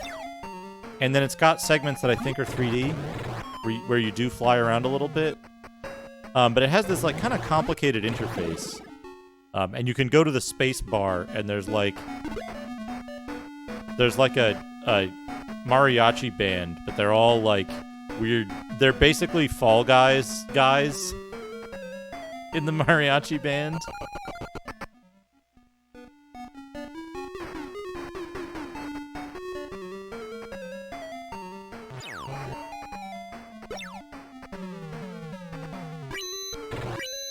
But I wonder what that game is. I always forget it, and I always tell myself like, "Oh, I'm gonna go throw this. I'm gonna go throw this in like the game list chat, so I don't forget."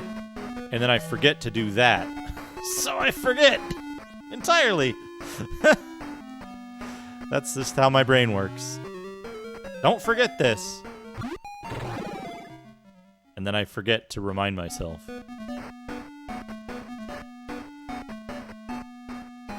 It's not Callahan's Cross Time Saloon. There's more of a sim game in there than that. If that makes sense. I know what you're talking about, though. I think Callahan's Cross Time Saloon was actually a bit later. Maybe a couple of years later than the one I'm thinking of. The space bar wasn't the main point of the game, it was just there. And yeah, the one I'm thinking of is like maybe 93? I would say 93. Hold on a second. Did I put it in the thing? Did I do the right thing? Because I swear this came up like 2 or 3 streams ago.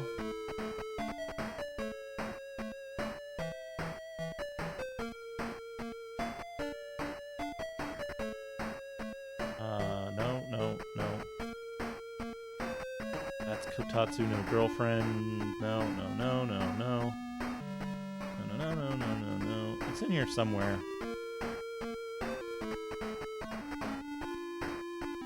Maybe I put it in House of Commons?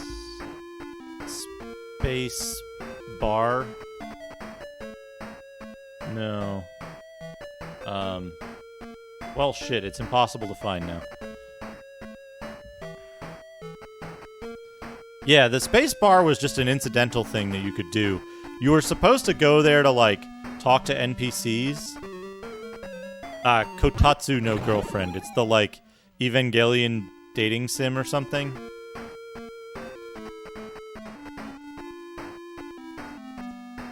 Okay, we made it. We almost made it. None of these enemies are a threat, but we just need to get here so that we can use the space plane. We get to see Kotatsu. Yeah. Where are we going? We're gonna go to Gothic. Kotatsu. Yeah, exactly. Exactly, Atomic.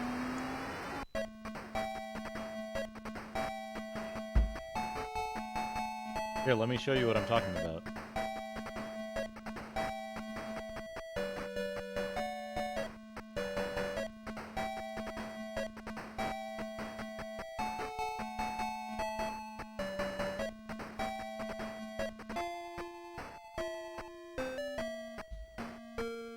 There you go. Ah, this is easier to do. Do this. Tonkatsu no Girlfriend.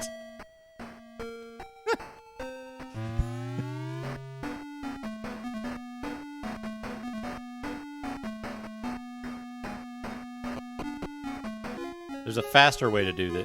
Wait, shit, we can't do this. They're gonna confiscate my road pass if I try to use the roads.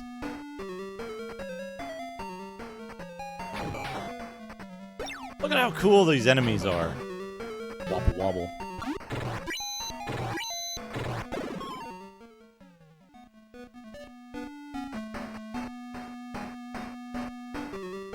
The thing I know about Evangelion games is that the Evangelion games have... It seems like the Evangelion games have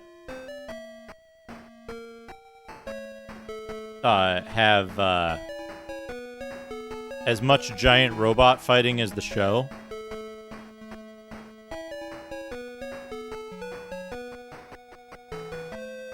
Which is to say very little.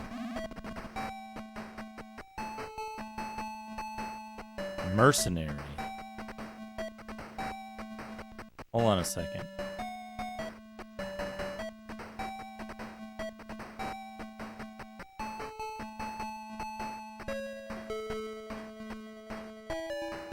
We need to go to Suelo's house.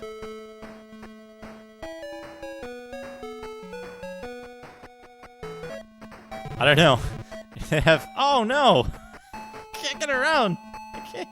Fuck off. I have made several mistakes, compounding on one another.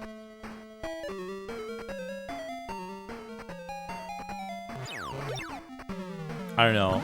In my opinion, it has lots of bullshit dialogue, and none of the stuff it purports to have.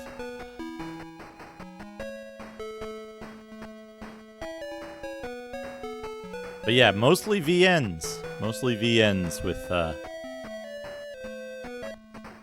Evangelion, as far as I can tell. Fishman is a really good enemy. Love their attack animation. Here we go.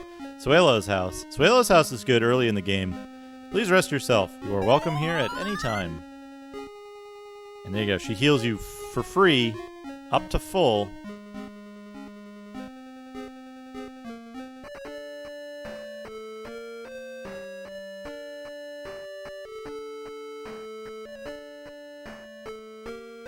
Not wish to resurrect anyone.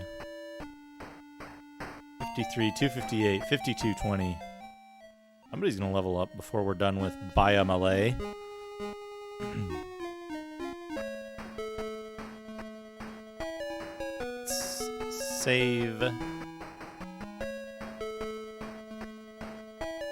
world.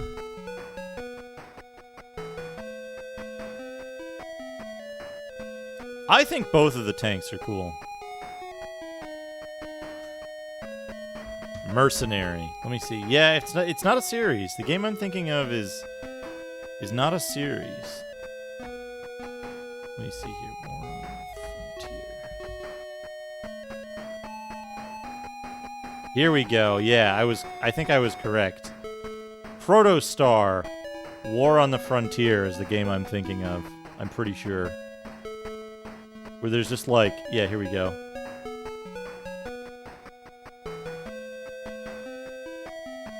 This is the image that stands out to me, but it's Protostar War on the Frontier.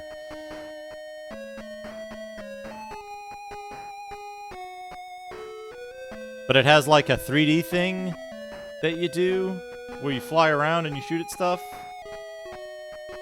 And it has like adventure elements where you talk to people and you do stuff, and it might have a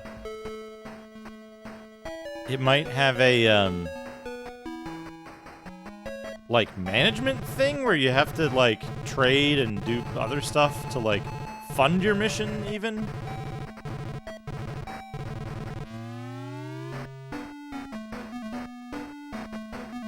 Yeah, so this confused me for the longest time. You need to have the open spell to get through this door.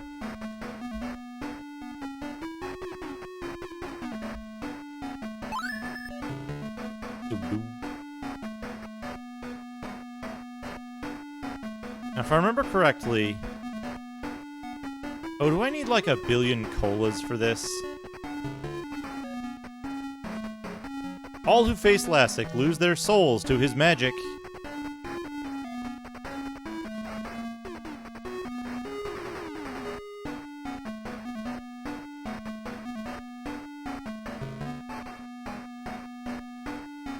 You found the armor in Guaron, yes. Well, aren't you something? If I say no. It can be found at the far side of a pit trap.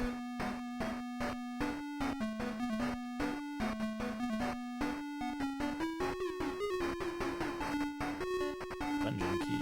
There's a Dazorian in here. It's foolish to try to get Lassic. Right?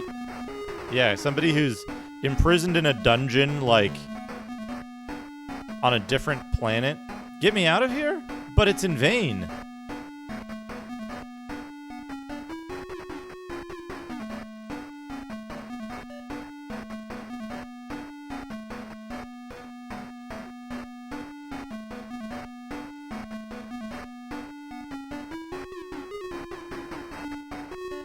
Right?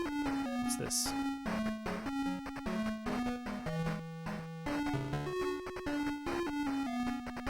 Lassic is gonna sacrifice us!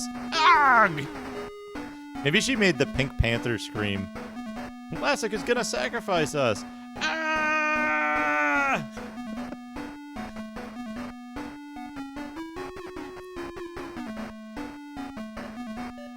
Alright. This is just linear so far. We want to go in every one of these doors. There's a tower! There is a tower of the top of Biomalay. Something secret is hidden at the top of the tower.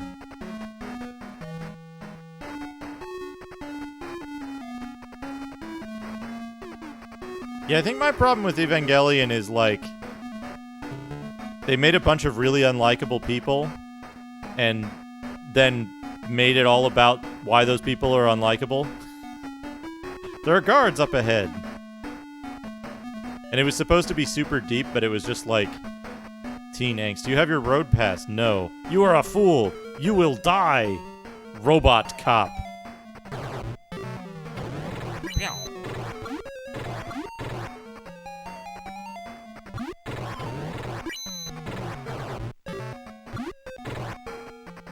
I mean, it really is.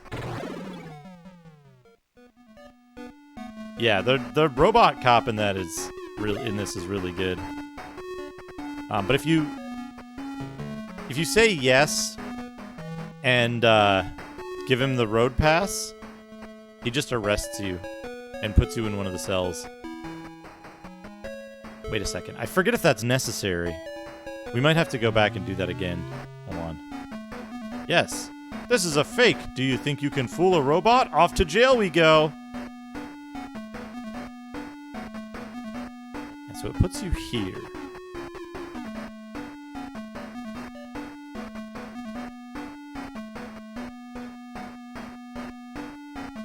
I mean, it's just... The problem I have with it is that... The problem I have with Evangelion is, like... It's...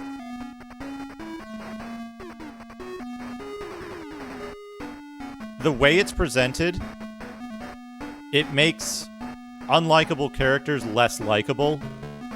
And it seems like it's written... You have been locked up, too. There's a way out, but I like it in here myself.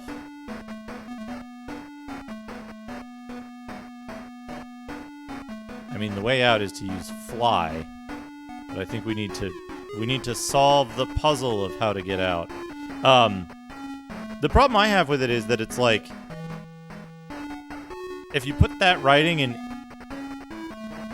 any other studio's hands, or you masked that writing, just replace the character names or something like that, you would end up with something that most people would say, gosh, this writing really sucks. But they get away with it in Evangelion because it's Evangelion. And to me, it's like, I never had any, like, allegiance to Evangelion. So it was just like, oh, okay, this is just poorly written, so I guess it is what it is.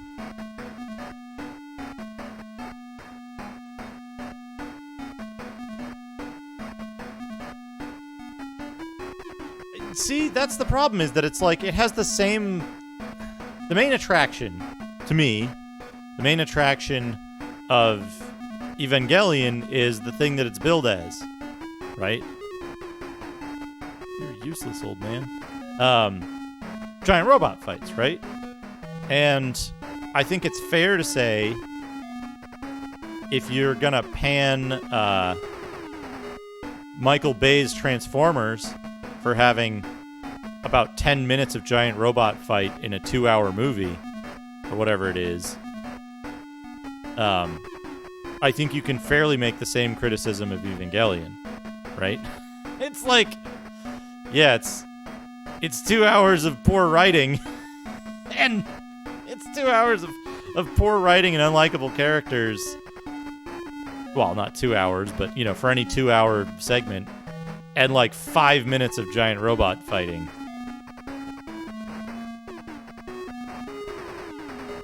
There's a oh, there we go. There we go.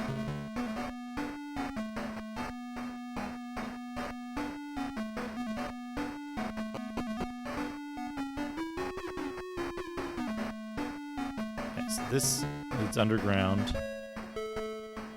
It's just an exit, okay.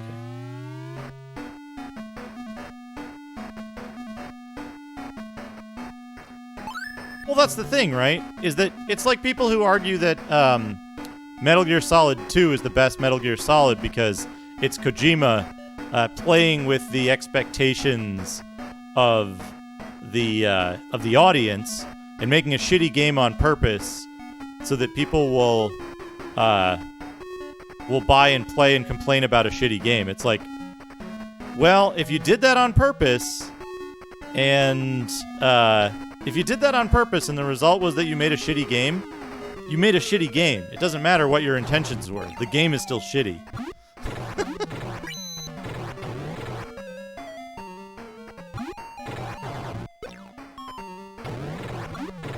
And here's the thing, right? Is that there's a lot of films and stuff about unappealing people that work really well. What's up? What's up, Fabulous? Robot Cop. Yeah, not Robert Cop. Rob O'Cop.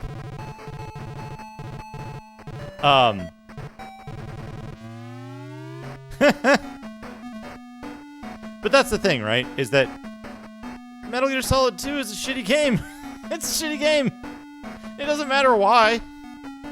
You can view it as something else other than a game, but it's disingenuous to say that it isn't a shitty game.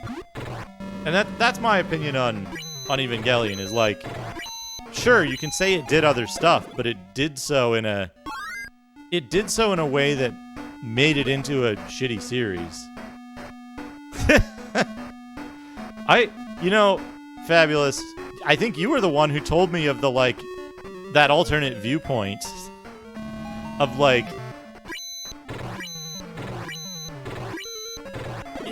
right, like, Breaking Bad, to me, had similar problems to Evangelion, that it was like, well, here's a bunch of unlikable people that I don't give two shits about their adventures. Whether it has deeper meaning or not. But there have been other things that I've watched. Dr. Mad! Hell yeah, Dr. Mad, what's up?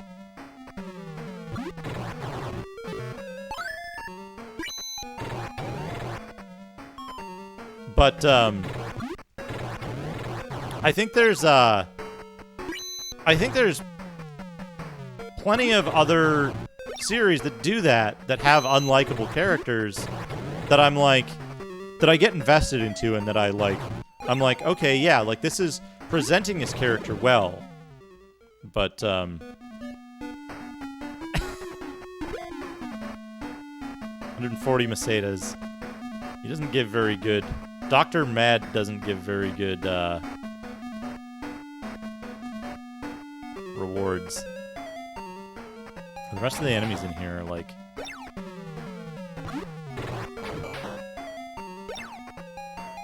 are pretty easy. But yeah, it's one of those things where it's like, I understand completely why Evangelion is popular, but it's popular for reasons that I don't think make it good. Like, I understand why pop music is popular. I don't like it most of the time. So, that's, I think, the disconnect for me, is that it's like...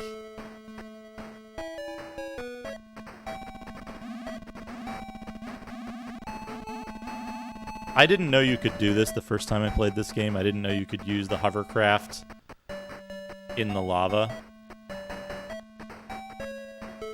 But it makes sense because the hovercraft is made out of Laconia. Alright. The last dungeon where we have to do significant mapping.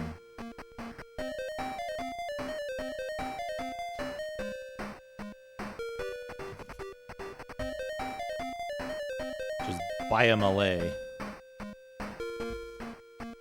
Or Bayamale, or however the hell you want to pronounce it.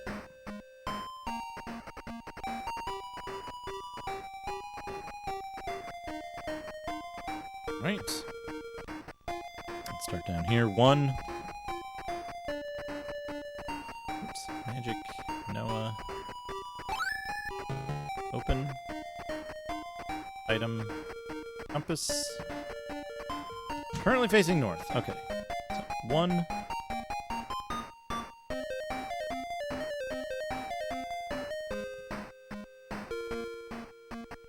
Not quite the end dungeon. It is the penultimate dungeon, but it's the last time we'll need serious mapping.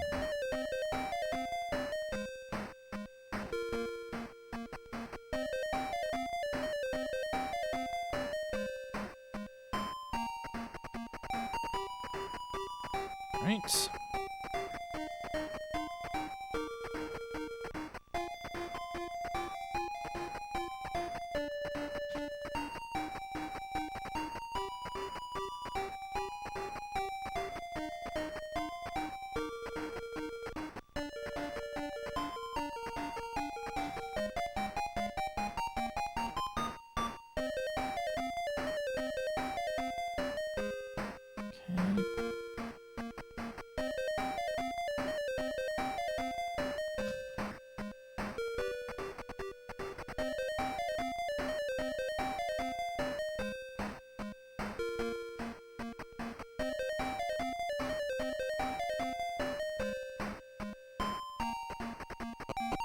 Hey, it's just Christopher. This is Phantasy Star.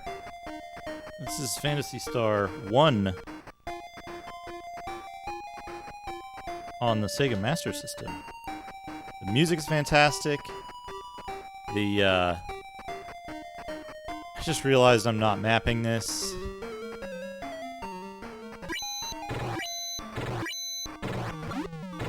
I can't think of a better 8-bit console RPG. I'd be hard-pressed to think of a better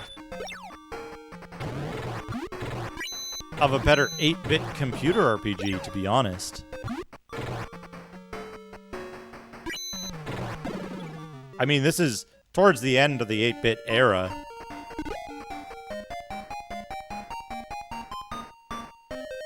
I like Dragon Warrior 3. I haven't played 4. But this is just like... high hopes for Final Fantasy Legend 2. Oh, Bill, did you finish, Legend 1?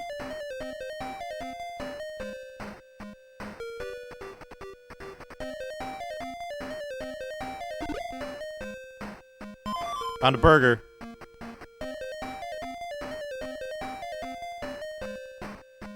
Nice. I look forward to that. Okay, floor 2.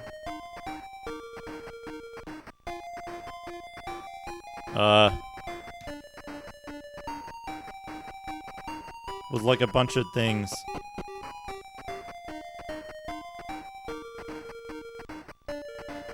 If you hate JRPGs,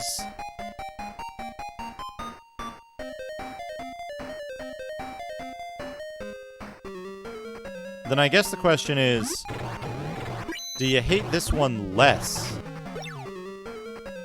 than the others?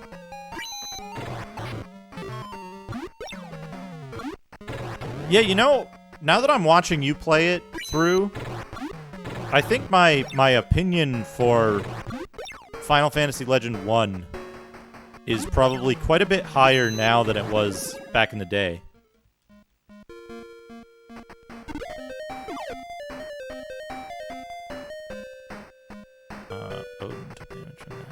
Treasure chest, you want to open it? Yes. 100 Macedas.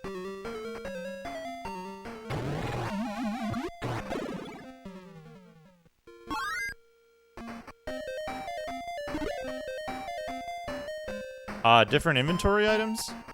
This is my inventory here. Nuts. Yeah,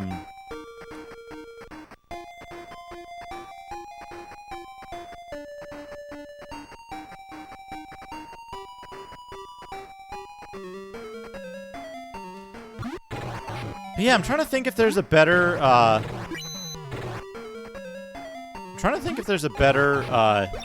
8-bit JRPG anywhere. Also the question is, whether, like, if you don't like JRPGs, right? Then you can say, oh, well, I don't like JRPGs. But then you can still say, like, of the JRPGs, this one irritates me the least, or this one seems the most impressive visually. Even if you don't want to play it.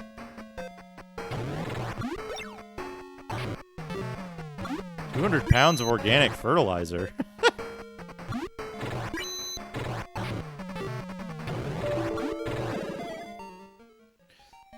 Alright. Treasure chest, yes.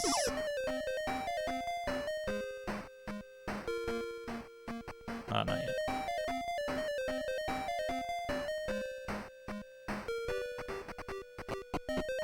No! That's not what I wanted to see.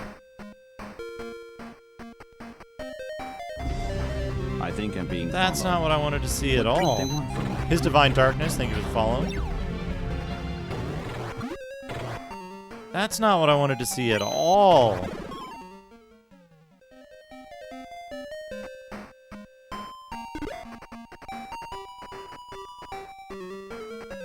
Centaur is so fucking cool. just like fully armored or possibly robotic.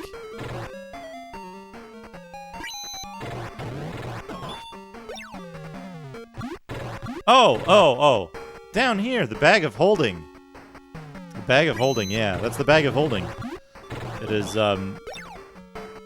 neural network generated inventory items.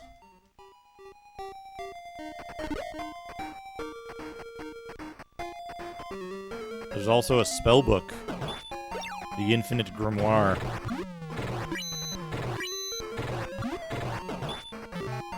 Robot Centaur is pretty good. There's the Grimoire.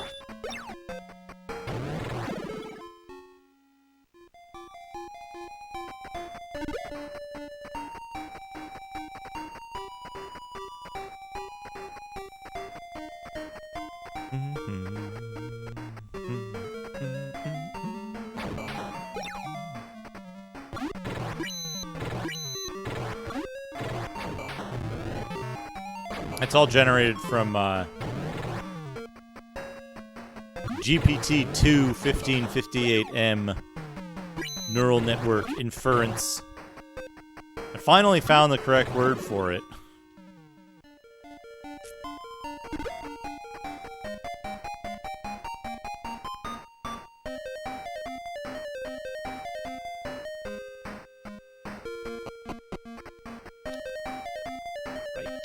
Is this the same?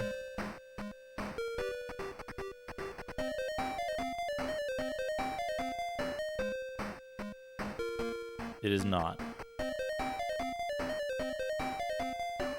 Right.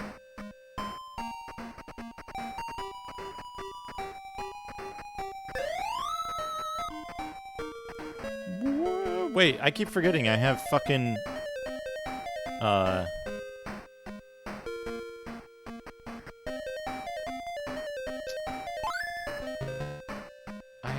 fucking the flute. I can get out for free. Talk to Transformer, a site that produced sliding window GPT-2 model inference was inference? What is the where's the where is the stress on that?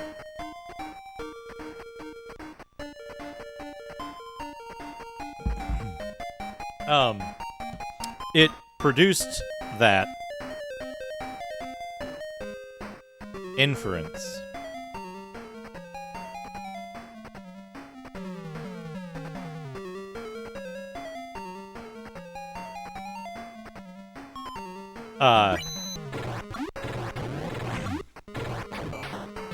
But yeah, Talk to Transformer changed to a like pay model mobile app or something. I heard it was back now, but there was like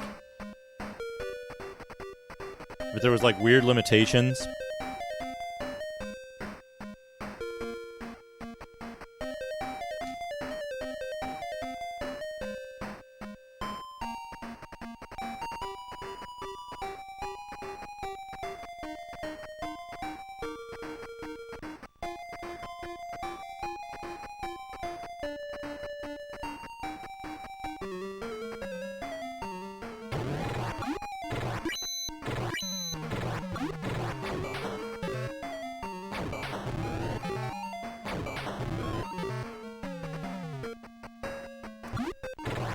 But I now run the GPT-2 model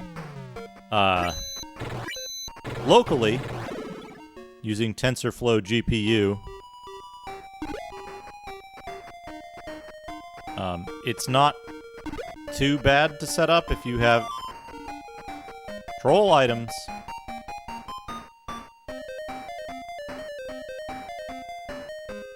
If you have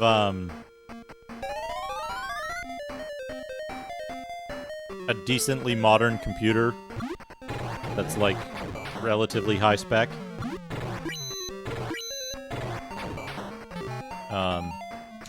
Takes a little longer than it did on Talk to Transformer, but it's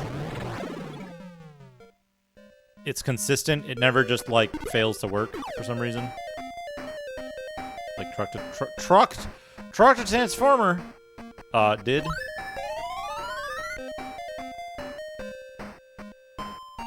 Whoops.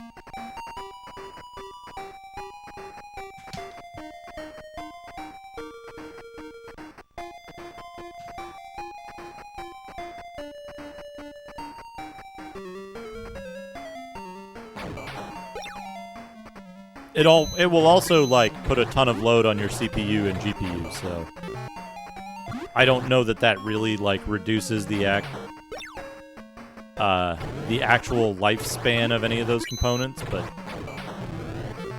if you believe that it might, then that's a consideration.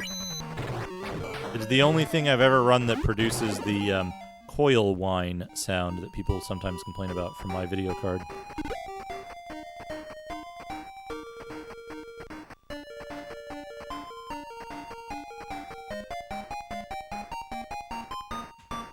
Okay.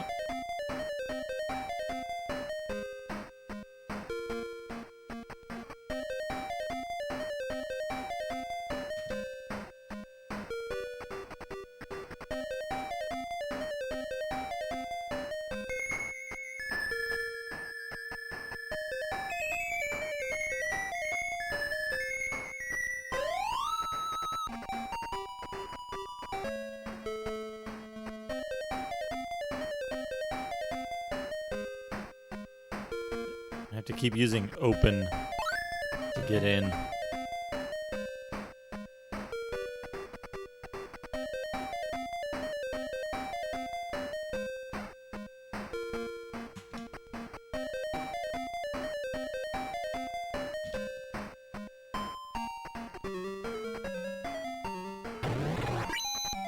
So there's a section of this tower that's like a dungeon kind of thing.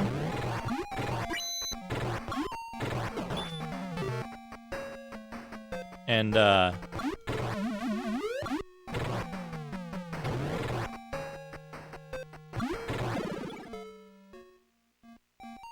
you gotta go there and you gotta talk to an old man. Daymore.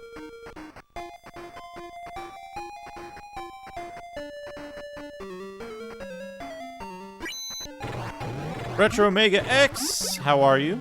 Welcome. I think we've concluded that this is a robot centaur. I don't know if that makes it better or worse.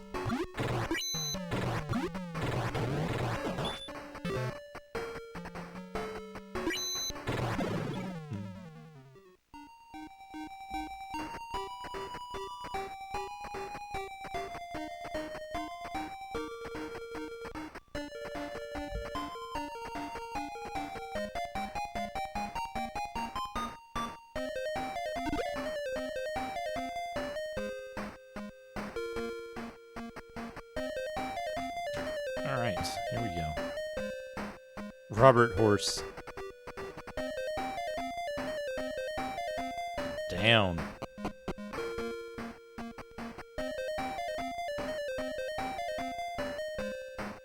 Now, hopefully this level is just... No. No. Don't do this to me, game. Give me a simple level... Oh. Give me a simple level layout so I can... So I can,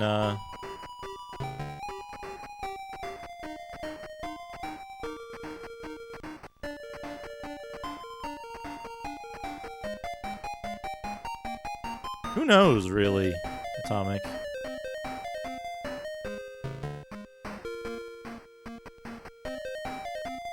Yes. It's empty.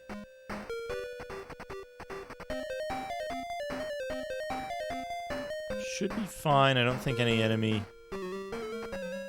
can, like, do that kind of damage in a single round.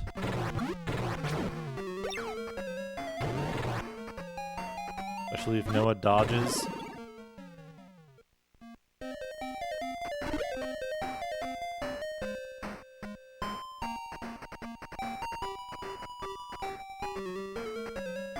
Andro Cop.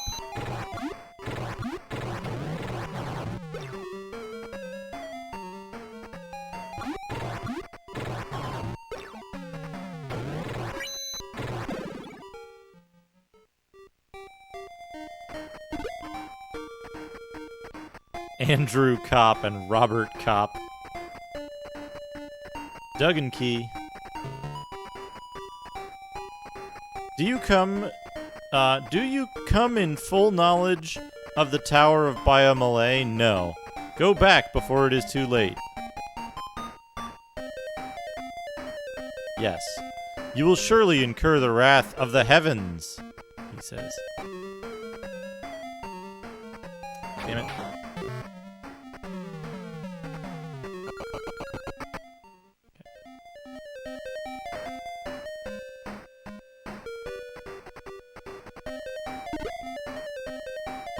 Burger! I found a burger. Eat up, Noah.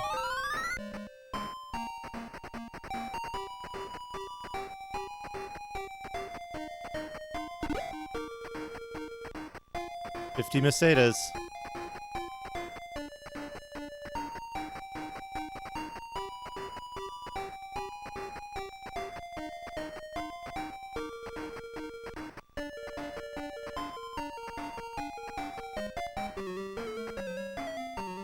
Yeah, the healing burgers are good. Did that. Hopefully I kill him next round before he attacks. Good.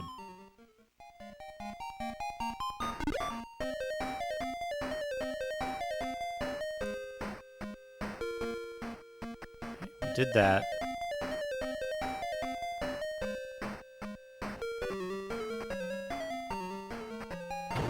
Man, I wish I was eating a burger right now. Burger sounds delicious. I've been so unbelievably hungry since Thursday. I was doing the, like, this kind of Arnold presses, the complicated ones. And, man, that just fucking knocked me on my ass. Extremely difficult exercise. I can still feel it like in the chest. I think tomorrow I'm gonna go for no, this is so expensive to heal. I think tomorrow I'm gonna go for in the morning before I start my Eye of the Beholder stream. I'm gonna go for 10 reps of power clean to front squat.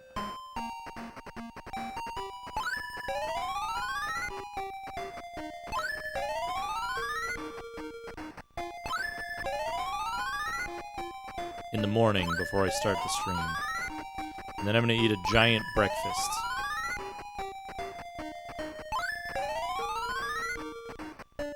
We can't complete this now. But we can...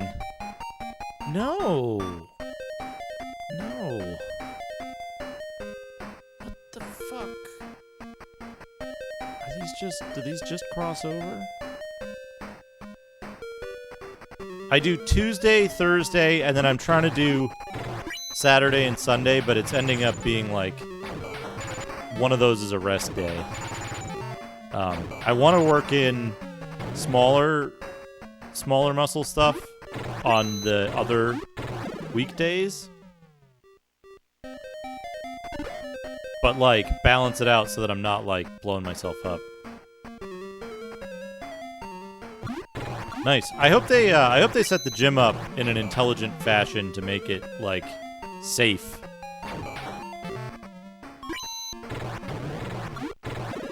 I'm fortunate that I have Monday, Wednesday, Friday, cardio Thursday, Tuesday, Thursday, or Thursday.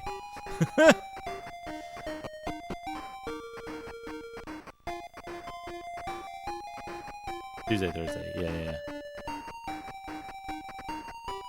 Not a great way to represent that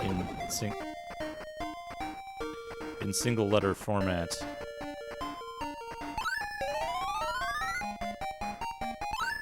I should always have Meowcast trap on the dungeon trap, on the dungeon traps. Dungeon traps, that's what they are.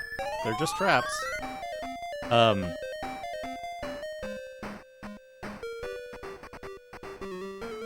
Well, there's a green dragon.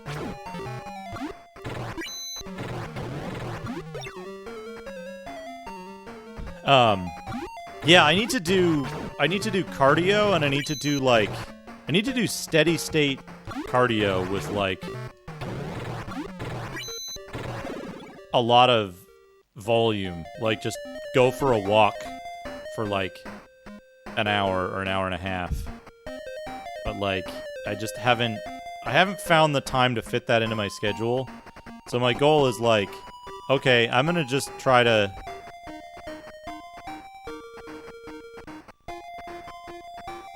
yeah, even the like recolors in this game are fucking great to me.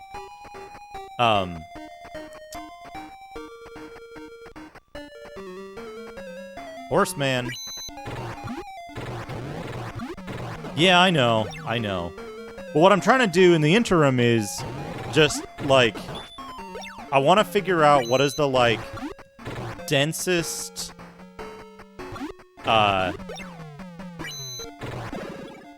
what is the densest output I can do, right? How can I get, like, just the maximum amount of work out of a period of time? And I'm thinking power clean to front squat, followed by a, like, superset with this Arnold press one, that one. It's like 10 power clean to front squats, 10 of those Arnold presses, rest for like 4 minutes, do it all again, see if I can get 10 by 3 at first, and then maybe build it up to 10 by 5. Like, if I do that twice a week, you know, if I do that just on the weekend even, it's like, that makes up for, like, most of the rest of my lifestyle. And then doing stuff during the week is just bonus points on top of that. What? What? It was a monster fight that had a trapped chest with a pit trap in it. That's mean. That's awful mean.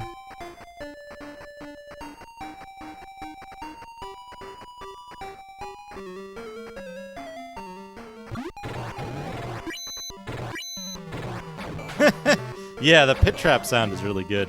You know you fucked up immediately. Hey, FaZe, how's it going? Not immediately. I will eventually, though. Where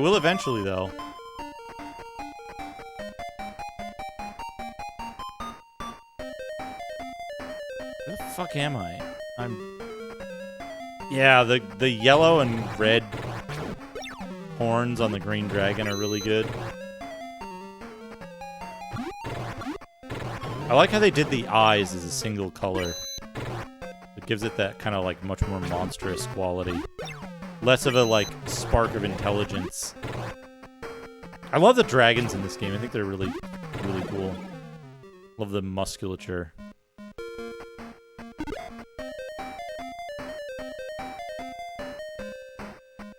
This is that. Okay.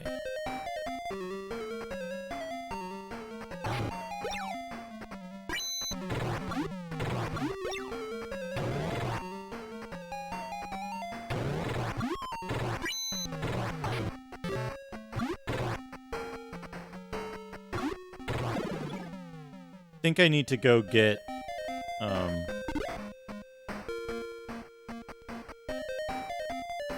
wish this game had like Lloyd's Beacon, even if it was just for outdoor stuff. That's oh, I get it.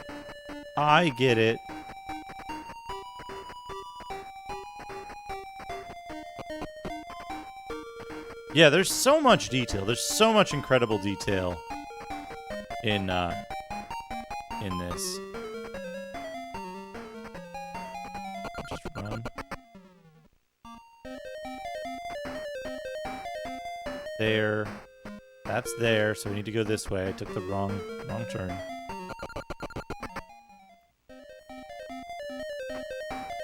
This way. This way. Yeah, spotted and disarmed the trap. 500 Mercedes. Dark wood grain ring. Wait, is dark wood grain ring the one that makes you go faster? Like you do the weird tumble?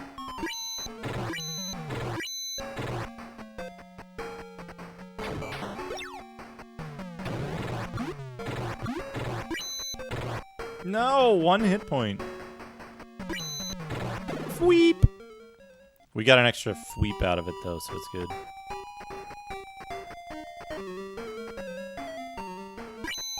I have to open these guys' treasure chest because there might be another different treasure chest underneath them, and I think their treasure chest will have the item in it. If so...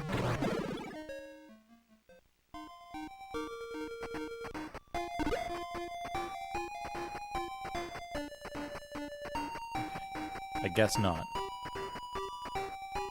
There's nothing meaningful on this side of the trapped tile. Go down here.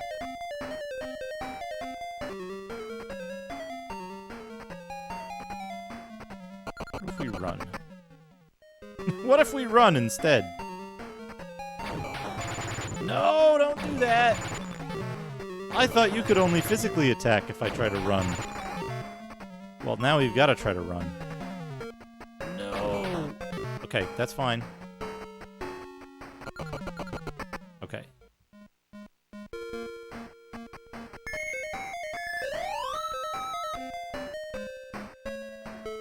Magic. Alice, fly.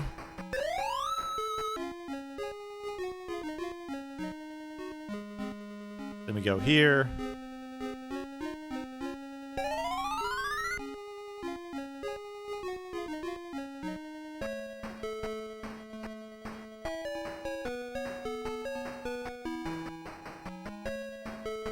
Embarked.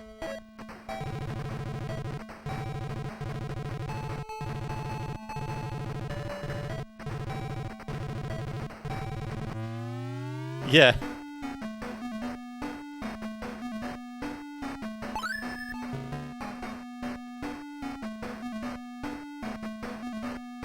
I thought the key was in this place, but I guess I was wrong.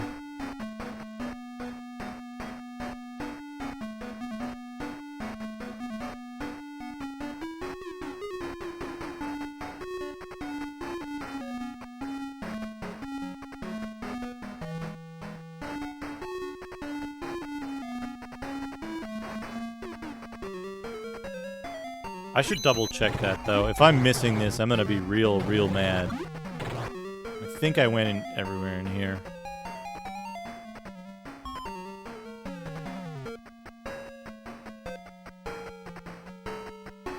Maps, dungeons. Lucy Tower, Lost Island Tower, first passageway to Biomlay.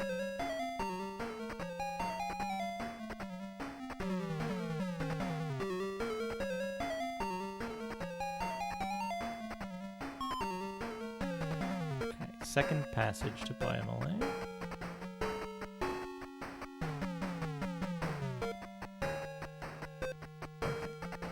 It's fine. Some sort of robot cop. Oh, that was a good one. That was a good one.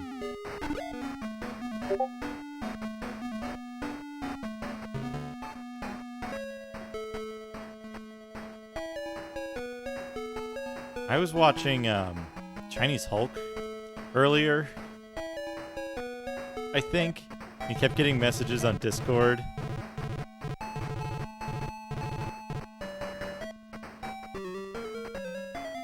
It was getting me. It was getting me.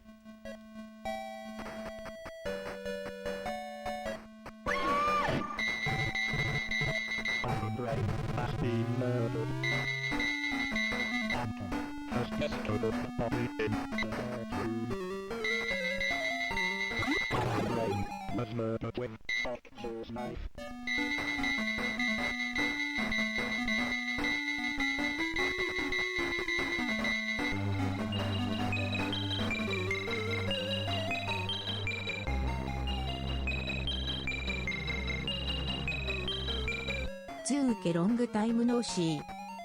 Trough of Luxury. Thank you for 13 months. A 13-month streak. Iron Brain has been murdered. Long time no see. Yeah, how you been? I've been like peeking in on your streams a little bit. Whenever I can. But I've been seeing a lot of the PlayStation, the PlayStation board games, which I find infinitely interesting. I really want to set up a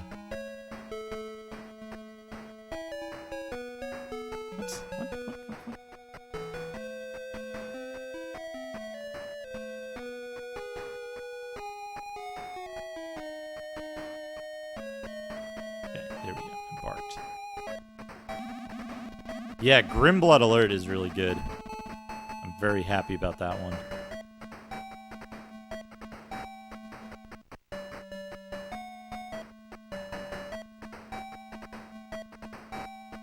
Yep.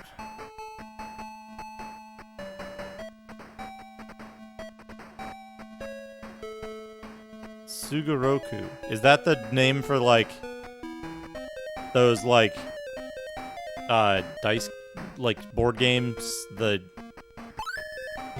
What would you, how would you even describe that in English? Like, game of life style games or something?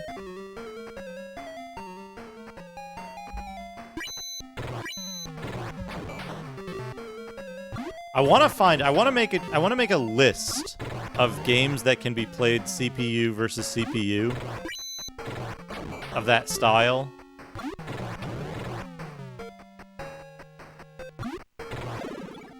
Parcheesi style. I don't think I've ever played Parcheesi, which makes that description difficult to me, but yeah. So I want to find all the ones that are CPU versus CPU, because I know I saw a couple of them when I was messing around. There was one that had like a cartoon cat. I think Glint Glitters maybe was as well.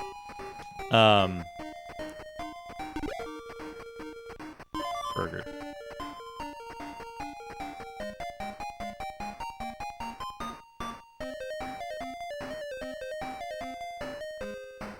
That's kind of neat, yeah. Yeah, I had a list of games to check. Hold on a second. Let me,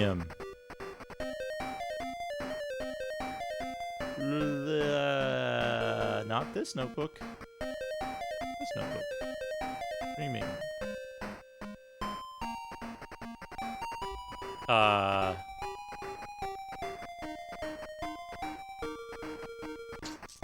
Kaibutsu Paradise, maybe? Gaia Master, maybe? I needed to check that. I have one listed as Monster Punish, but I have no idea what that means. And I also have Hiho o Mo Ome to wa Kuchikikan and Metal Jacket. But most of them are listed with question marks. I don't remember what the one with the, like, archaeologist cat was, where you were underwater?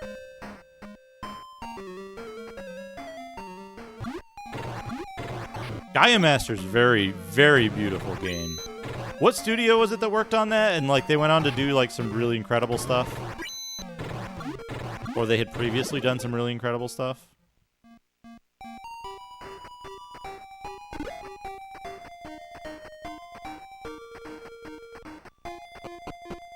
Yeah, it's weird because it's not like a separate menu item. It's just if it gives you a screen where you select whether it's whether each player is player or computer controlled. There's also one shit. I gotta go get it. I gotta make a rare alert out of one of those games.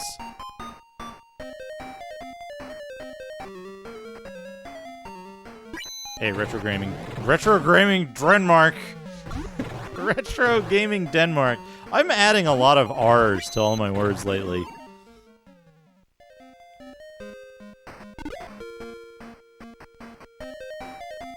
Is this just empty? This is just a punishment area?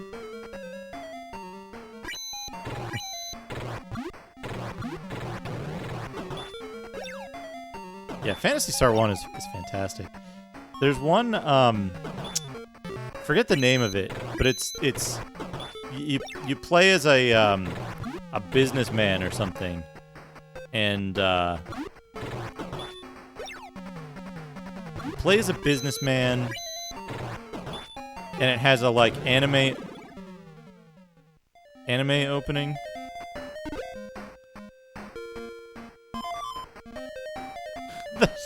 The retro grammar Tom is the seal you use to summon the demons of retro gaming. The retro grammar Tom.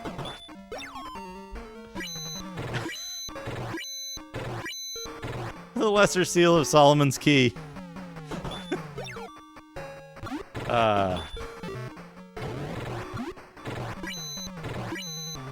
Hey, Sarsanovi. Drook Dronuts!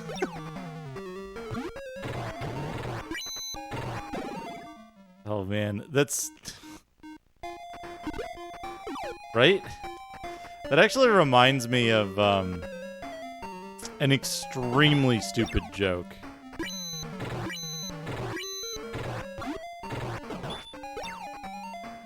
Extremely stupid joke.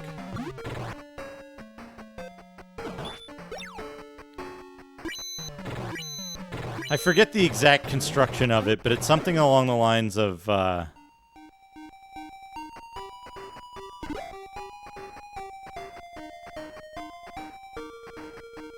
Naniwa Kinyudo Ayoki Yuji no Seken Munazanyo. Maybe? Does it have a thing where there's like businessmen like throwing money in the air in the anime opening?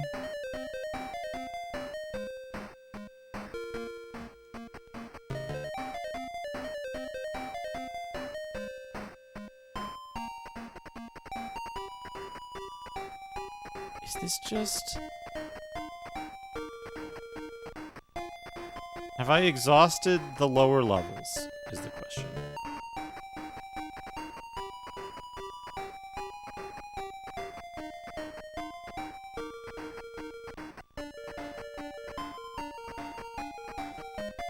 Oh, interesting. Interesting. Yeah, I heard a lot of the PSO music is has like callbacks to the older games, which I think is really cool. All right. I'm looking at this to make sure I didn't skip something on the lower levels before I move on. 3 sub-level. Potatoes trap and empty. 2 sub-level. Burger, magic lamp. Paper cola.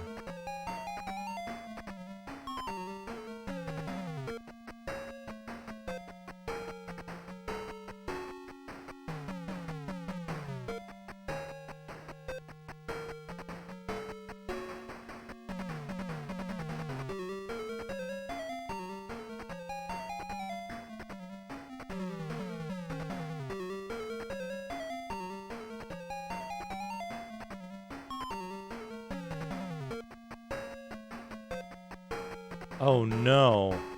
Oh no, this dungeon is... Do I want to just skip mapping this dungeon?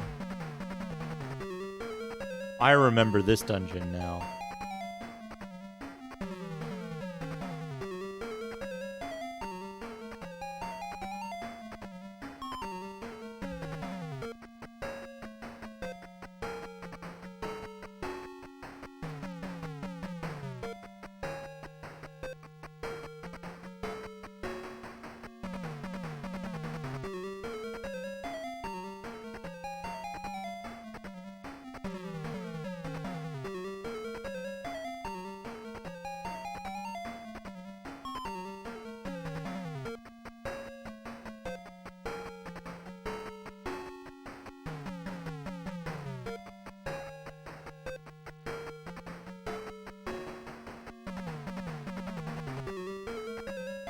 Okay, it's not so bad. It's not so bad.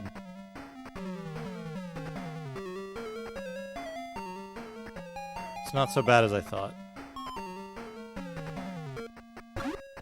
It's significantly less worse than I thought. I just needed to confirm something. That there's a...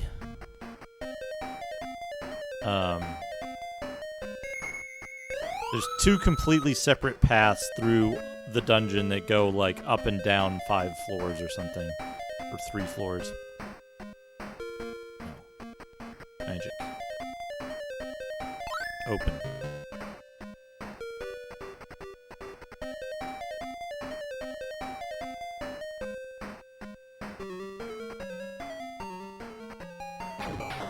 Titan. I love these dudes with the fucking, like, elastic arm. Such a cool way to animate that. Low power punch, because, you know, you're not getting any of the twist into it. But I think it looks cool. I love the way they drew the fist up close, too. It just looks really powerful to me.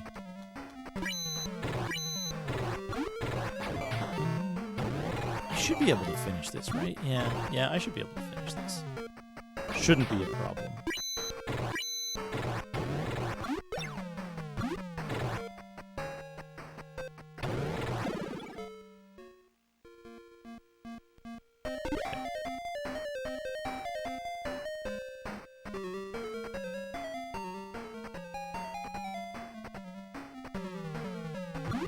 A lot of high-end monsters in here. A lot of high-end monsters.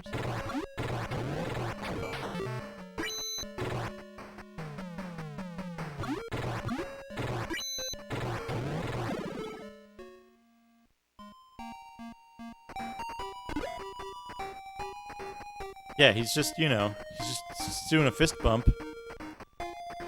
He's doing a fist bump, but it's so powerful that it harms you.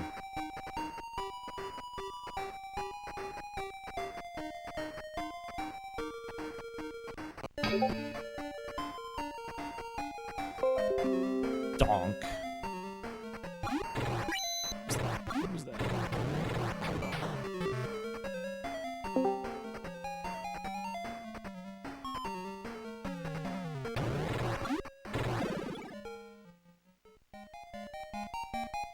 Yeah, it's pretty good. It's pretty good. I want a game in which you fight a giant, and the giant just, like, it just has, like, really detailed physics of the giant punching you. Not one of those things like, you know, not one of those things like Dark Souls where, like, the giant just does, like, an overhead strike and it creates a shockwave in an area on the ground. I want, like really complicated, specific physics of how, like, the giant, like, has to reach down and, like, kind of aim to hit you, and then, like, your character kind of ragdolls off of that, but it does the collision thing the whole time the fist is in contact.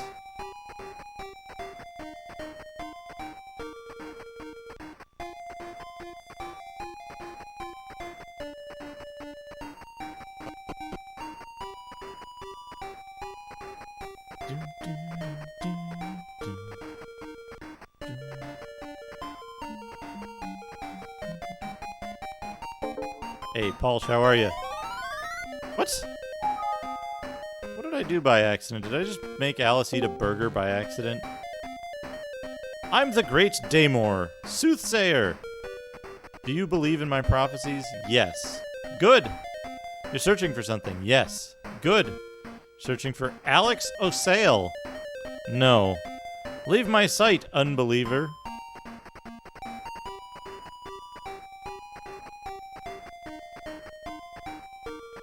Good. Everything I've said is correct. No. Do you contradict the great Daymore? Yes. Leave my sight, unbeliever.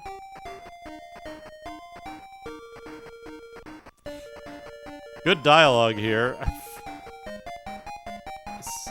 Then come again anytime.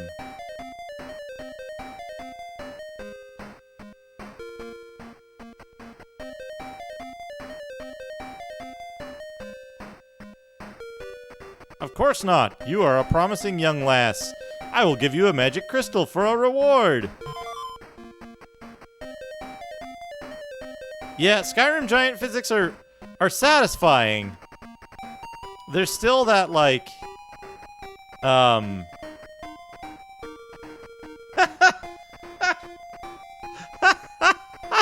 fucking picture.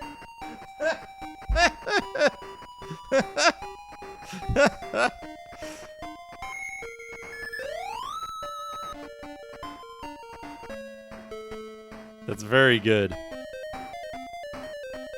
Yeah, I won the boss fight. I won the dialogue boss fight.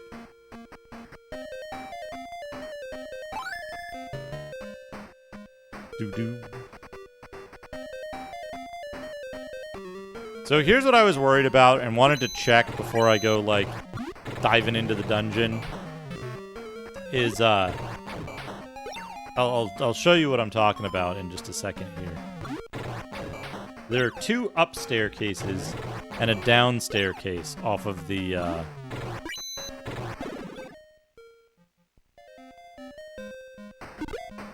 main thing. You can see it in my map here.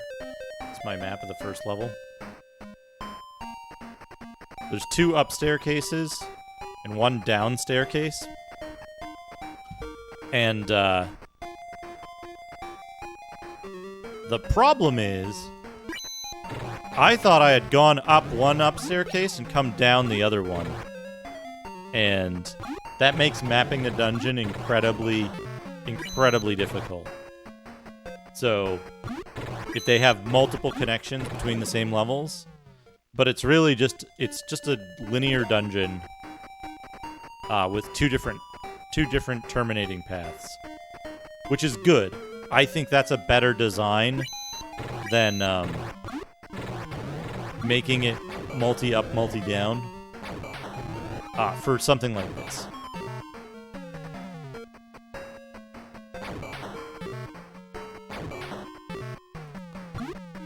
There are times when a linear dungeon might not be preferable, which I think the last third of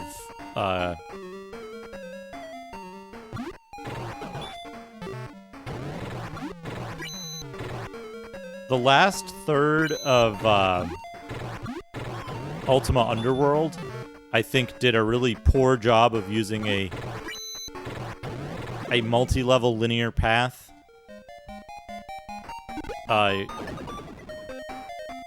In some of its areas.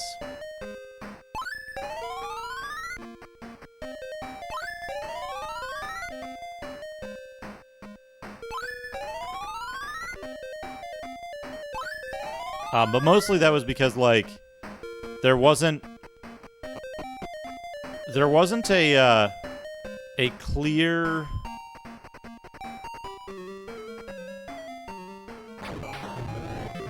What's the word I'm looking for? There wasn't a clear progression of complexity. Up until that point, it just switched over from being kind of an open world thing to being a bunch of terminating explicit linear paths that had to be done in a specific order. And I think that's what harmed the enjoyment for me of of late game Ultima Underworld. That it was like, hey, yeah, it's open. You can do whatever you want. It's a living system and blah, blah, blah. And then at the end, it's like, ha, ha, ha, no, it isn't. No, it isn't.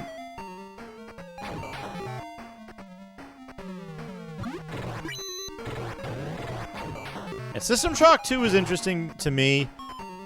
I also, you know, in all honesty, I played the beginning of System Shock 2 like 40 times or something absurd. I played that game a lot, and I played the first third of that game many, many, many, many, many times. I've completed it once.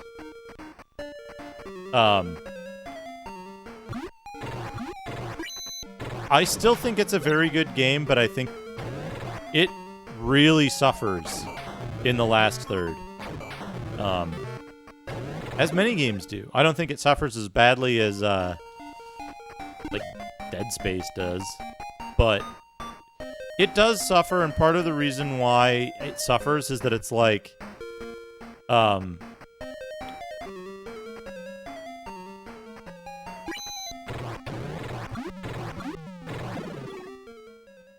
it's like, it gets to a point where it's like, oops, you built your character wrong, restart.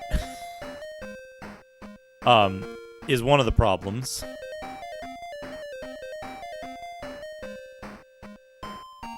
That loops around. It's fine. And then you're like,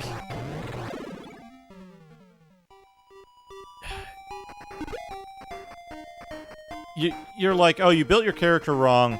Either the game's going to be crazy difficult, or you're going to want to restart. And part of that was like, it's like, well, you didn't research. You didn't upgrade your weapon repair skills, so now all the weapons are broken, and you're just like, you're using weapons that you didn't like specialize in, so they do almost no damage to enemies.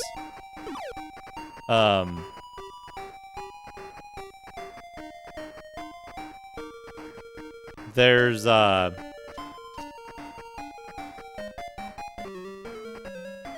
trying to think of how to describe it.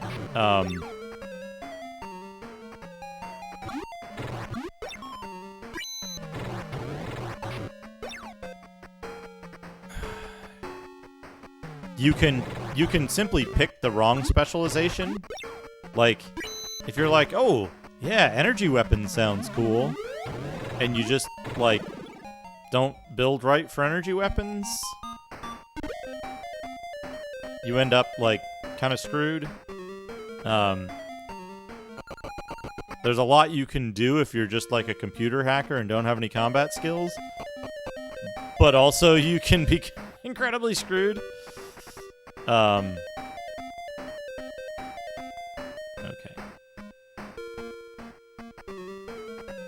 Run. Run. No. No.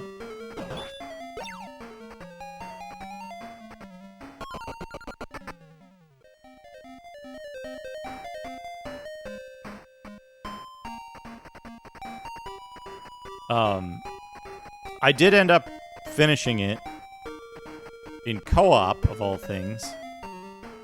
And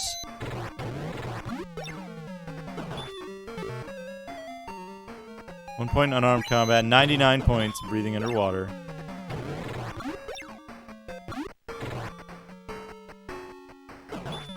Yeah, they just use the same, like, animation templates and stuff. There's actually more significant differences between a lot of the enemies than just a palette swap, which I think is really cool.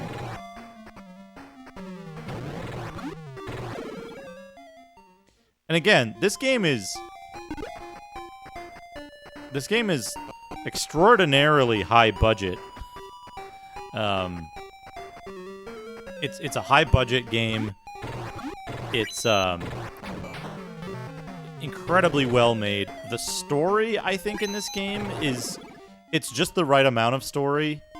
that, like, I don't know, maybe they go into it further in the Japanese version, but in the English version, I think they did a really good job of, for the most part, giving you a pretty good sense of what's going on in the world through the stuff that's in the manual that tells about the, like, you know, the, like, economic things and how, like, the whole, like, ruling class thing happened and the cults.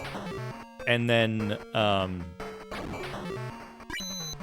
like, setting the stage for, like, how your brother gets murdered, why you're going on this kind of, like, revenge quest, and then, like, giving an introduction of, yeah, I love that punch animation.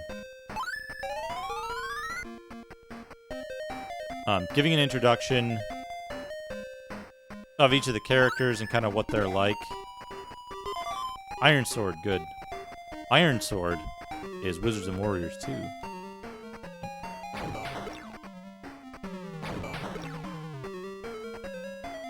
We'll fight him.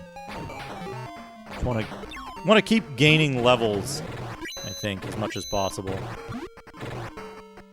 We're still one full. It does have Fabio on the cover, doesn't it? We're still one full dive into this place away from finishing it. So we want to get as much XP as possible out of this run. If we're going to do this run, we're going to have to back out and then come back. It did about 1 point of damage.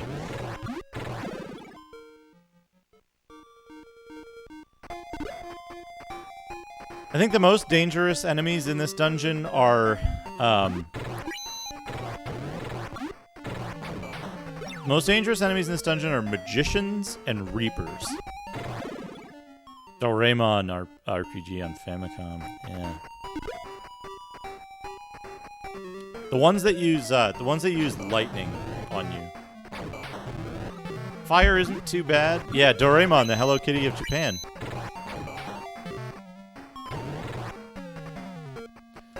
How's it going, Chubo? By the way, thank you so much for those wonderful drawings on your stream. Was that yesterday? Yesterday? Absolutely wonderful content.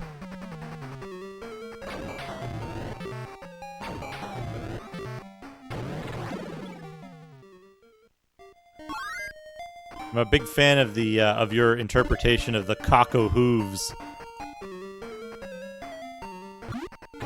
The mythical beast.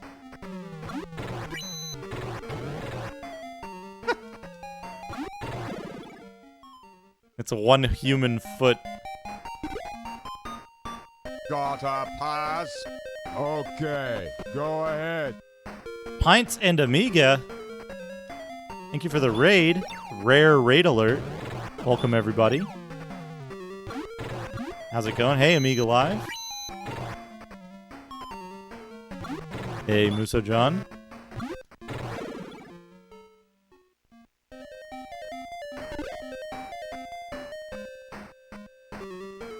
Welcome to the guild.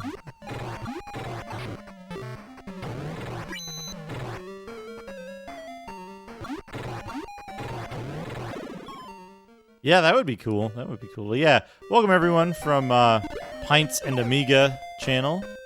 We're playing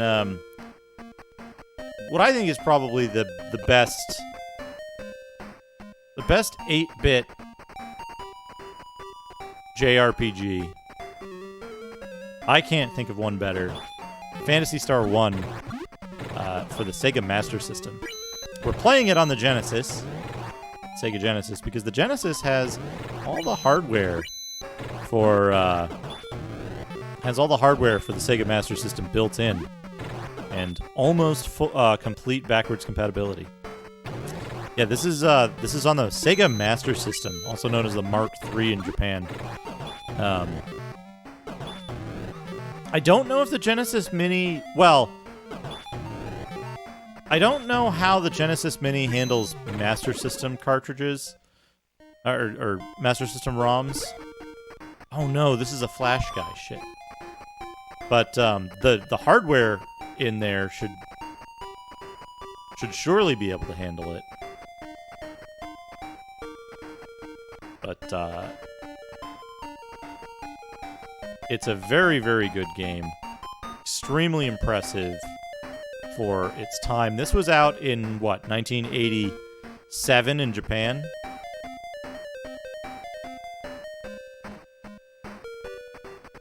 $1987 in Japan. On a magic lamp.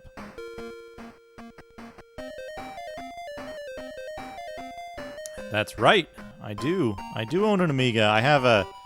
I own several Amigas and Amiga facsimiles now.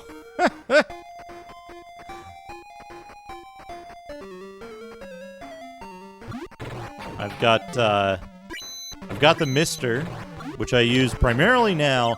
I use the Mister for Amiga stuff because it is the most compatible and easiest to adjust to the correct speed. I have an A600 with a V602 Vampire in it, Vampire Accelerator.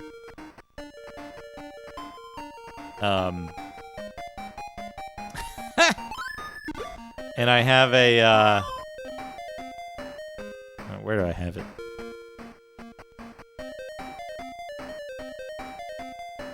I have this guy. The, Vampire V4 standalone.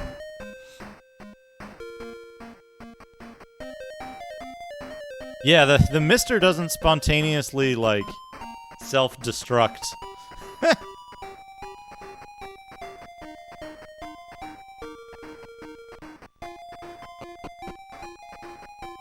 But, the good thing about the Mister is it has extremely high compatibility, and it has, it's very good at, like, recreating the circumstances for a specific Amiga for, like, a specific game. Skullin.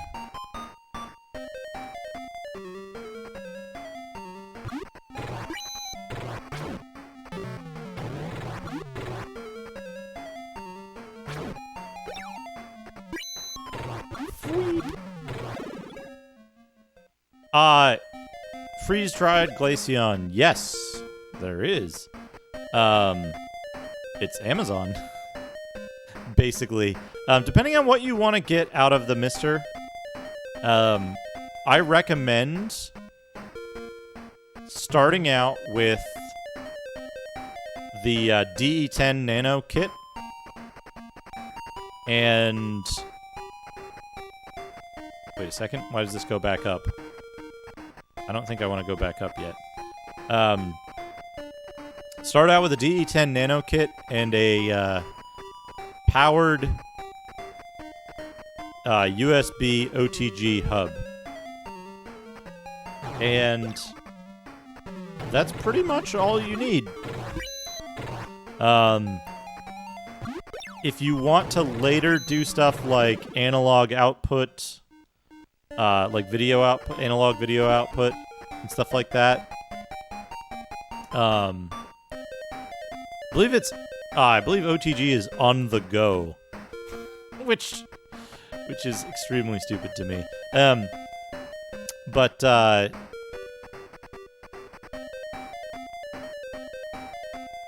if you're not too concerned about doing analog output or like the controller input stuff, or you don't need like a second SD card slot for some reason, it's great. It costs a lot less than stuff. You don't need the cooler. The one thing you will need to get, though, that's not part of the DE10 Nano kit is a memory module, an SD-RAM module. And those, I think they're starting to come back in stock in places. They were kind of hard to get for a couple of months there. But I think they're becoming more available now. What is it? You can get away with a 32 megabyte module for most stuff.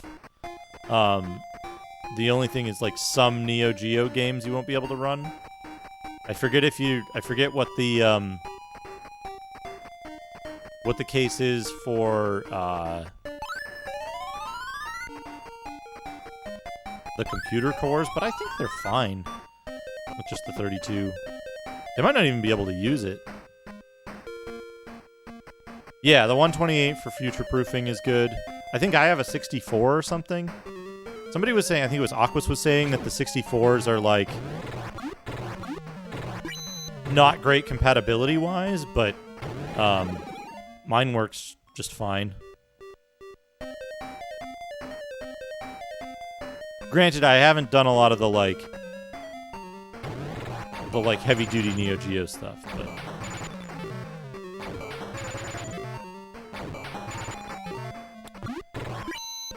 Yeah, Mister is a software suite and a number of FPGA cores for the ARM and Cyclone 5 configuration on the DE10 Nano.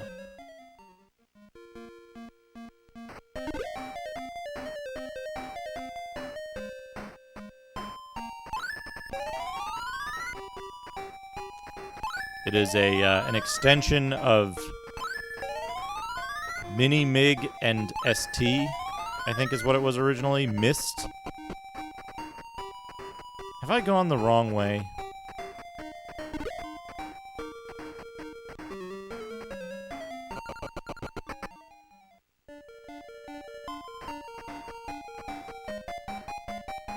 If I've gone the wrong way, I'm gonna be mildly annoyed.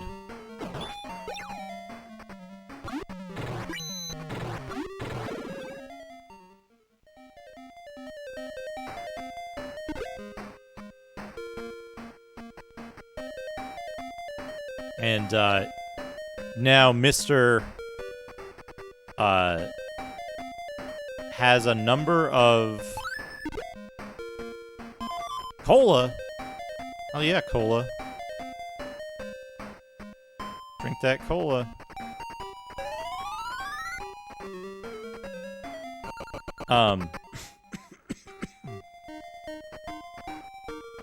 Yeah, I was there when you mentioned that. That's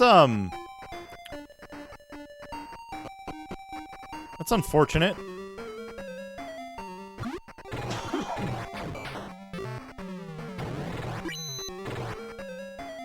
That's unfortunate.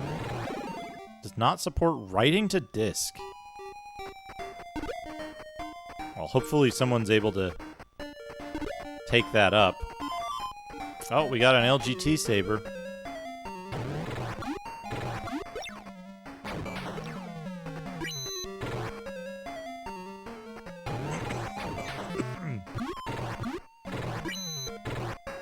I wonder if the drive controller for yeah, the rocket punch animation is really good.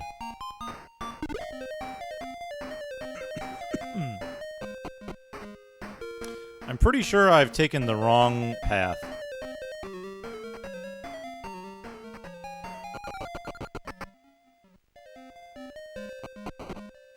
I guess that indicates that the Apple II core might be an emulator conversion. Oh, no. Dang it.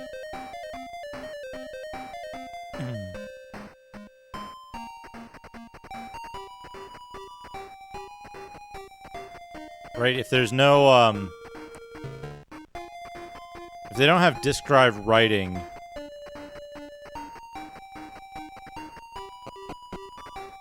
then,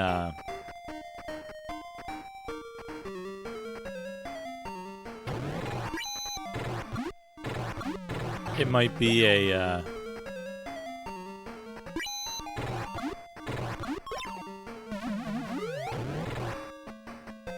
it might be an emulator-based core, and the emulators didn't have, like, the wherewithal to reproduce that. Or they just didn't reproduce the, drive electronics properly in the plan.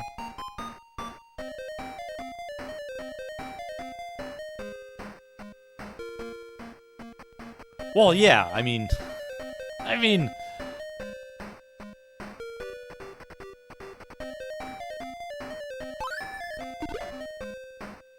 It's empty. Yeah, I probably wouldn't either. I mean, a tower maze might be fun to have, but you'd want a shortcut. You'd want a shortcut. In case you need to go to the bathroom or something.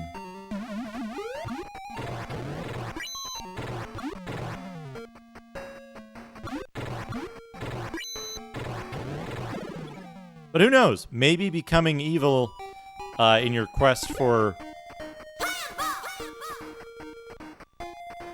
I am just here for the donuts. Kit Mode, thank you for the 100 bits. Just here for the donuts.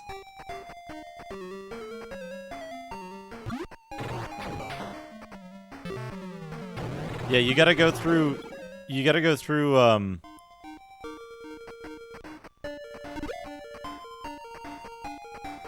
Hey, good to see you too, Kit Mode.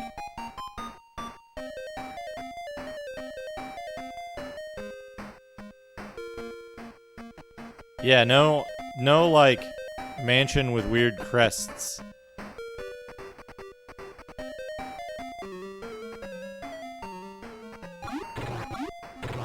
Just a big brick tower made out of blocks of Munster cheese.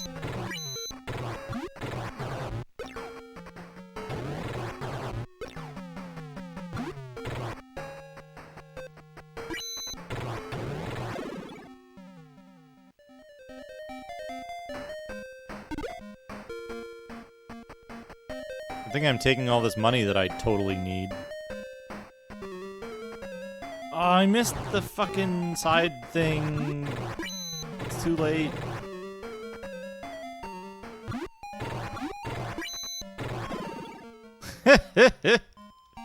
That's good. That's good, Bill. My favorite thing is, on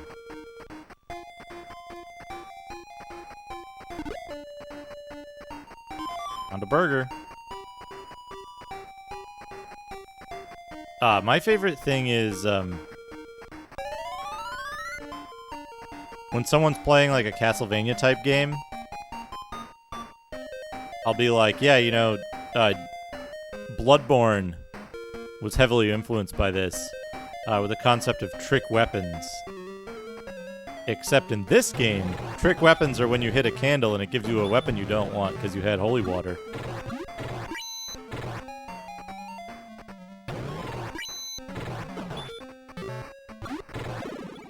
Man, Noah did 21 damage to the Horseman.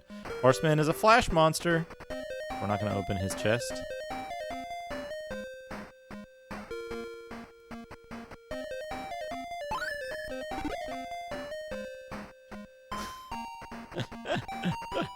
Oh boy. At least I disarmed the traps on the empty chests that suck.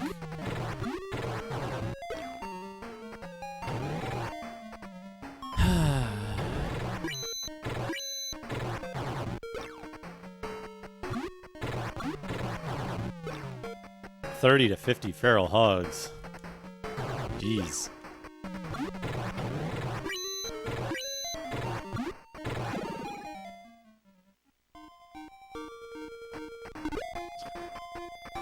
It's like the fucking... It's like the... What's that? Tomb of Horrors? Except it's just Tomb of Hogs. Come on.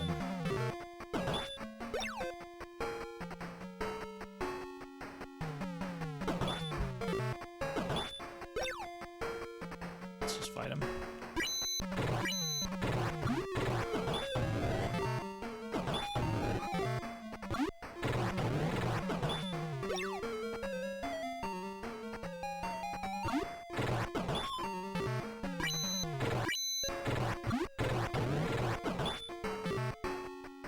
Yeah, but instead of Tomb of Horrors, it's just, like, every time you go to open a door, it just drops 30 to 50 feral hogs on you.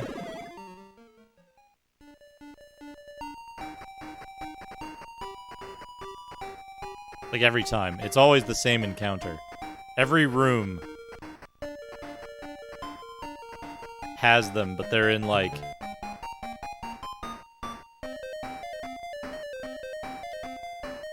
they're in different configurations and stuff.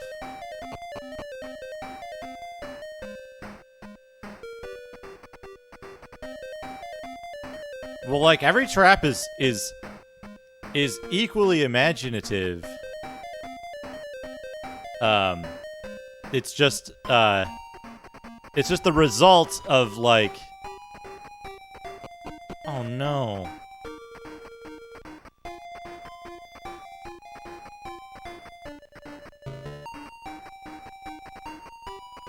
Yeah. So like, you go into a room, like the first room, right? You open the door to the dungeon, giant basalt gate reaching 100 feet high. You open this, you get there, and you have to like, you know, wait until the sun is in the right place, and you put the staff with the lens on it, and it, you know, reveals the keyhole. You put your obsidian key in, and you turn it, and the doors open on their own, grinding. There's the stale air comes out, and then you smell it, the scent of hogs. And then it's just the first room, right? It's just 30 to 50 feral hogs right there. And they just rush you, and you have to fight them. And then you go deeper. In every room you enter, like the second room, there's hogs in cages lining the walls, and there's the entire floor is a pressure plate. When you step on it, it opens the hog pens, and they attack you. But then it gets more complex, because you go into a new room, and it's like, you go into a new room, and you, like, this is like 7 or 8 rooms deep. Hey, Felly. And you don't see any hogs. And you're like, motherfucker.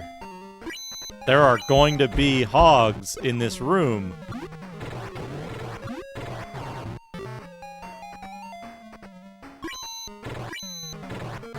Yeah, it's pitch black if you don't come in with a magic lamp. So you're like, there are going to be 30 to 50 feral hogs in this room, but you don't see them, and so the oh, I can open this. You don't see them, and so you walk in the room, and you're like, all right, we're gonna check for traps to see if there's a pressure plate on the floor. We're gonna check. You know, we're gonna check for trip wires. We're gonna check for you know, magical sensors. We're gonna detect magic, and you're running out of all your spells. And then, like, you know, in the middle of the room, there's a bag, and it's like, well, okay, the bag there. Detect hog. And then when you get near the bag, of course, the bag is a bag of holding with a pocket dimension that's about to rupture. And then, of course, out of the bag spill the 30 to 50 hogs that you expect.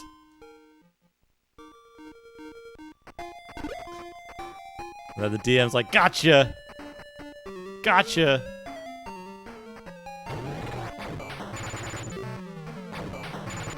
Hog bugglin'! Hog bubblin'!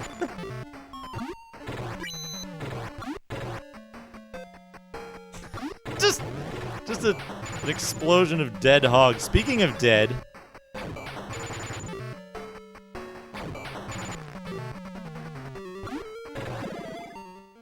our run in here has ended.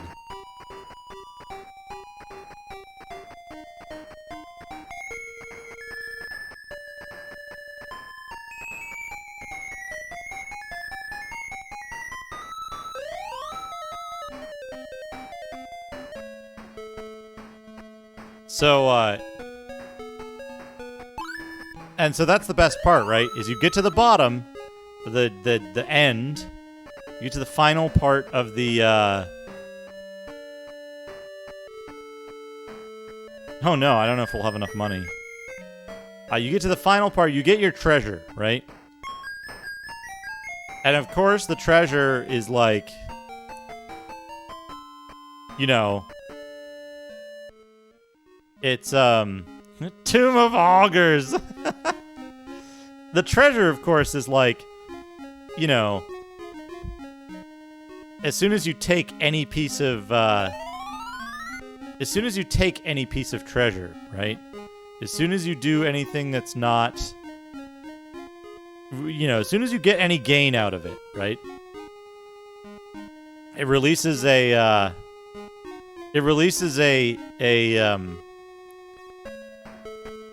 wave of necromantic magic that brings back all of the hogs that you previously killed as zombie hogs.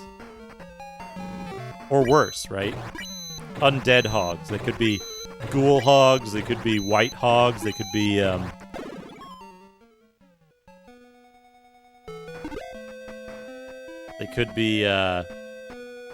wraiths or vampire hogs. Yeah. And so then getting out is like 40 times more difficult than getting in.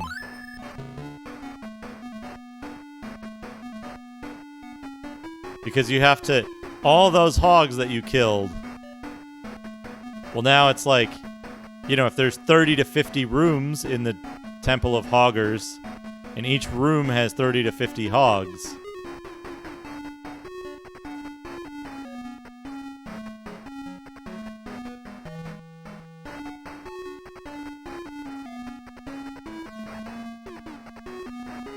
you have your road pass? Nope, you are a fool. You will die. I don't think I have.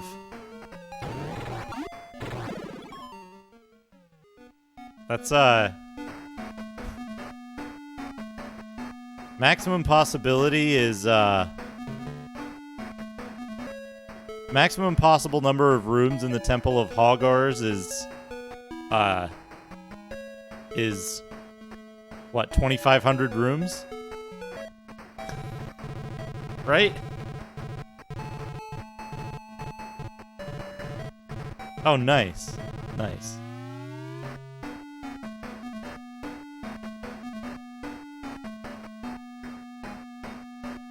Max room Tomb of Hoggers. 2,500 rooms times 50 hogs. Right? This is Phantasy Star on for the Sega Master System.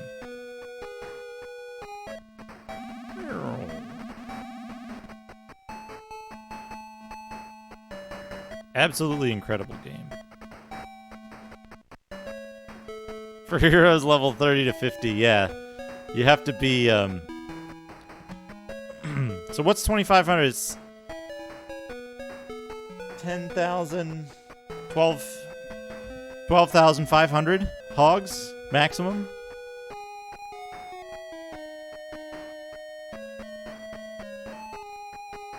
Alright, I need to take a quick break. Please enjoy this wonderful music. I will be back in a few minutes, and then we're gonna go...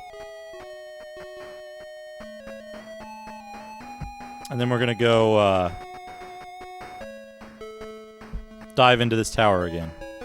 I'll be right back.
I'm back. I just realized I left the timer running during that break. So we'll stop the timer momentarily. I got a package.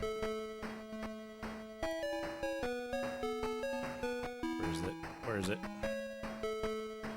For the Saturn. That'll be good. That'll be good when I put that together. Now, I screwed this up, and this dungeon's kind of complicated. I do want to finish the game today, so I am going to look at the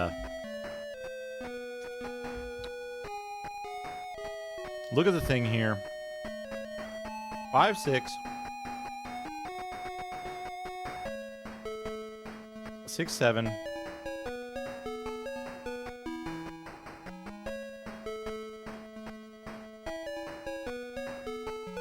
It's just left after 7. That's it. I think we can do this in one run.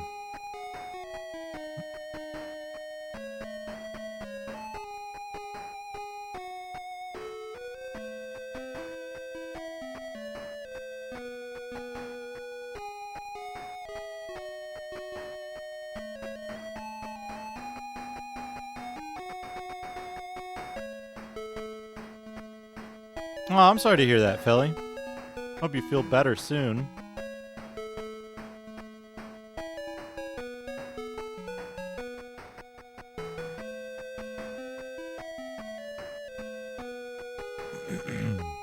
Yeah, take it easy. Easy.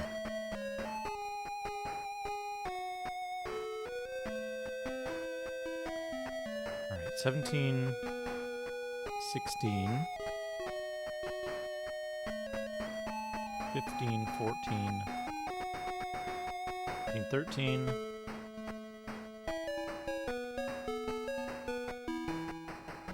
13, 12,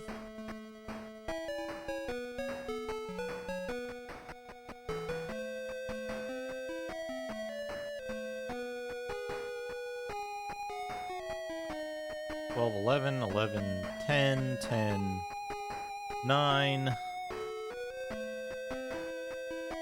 9, 8. Okay. Okay. We can do this. Just need to go 5, 6, 7.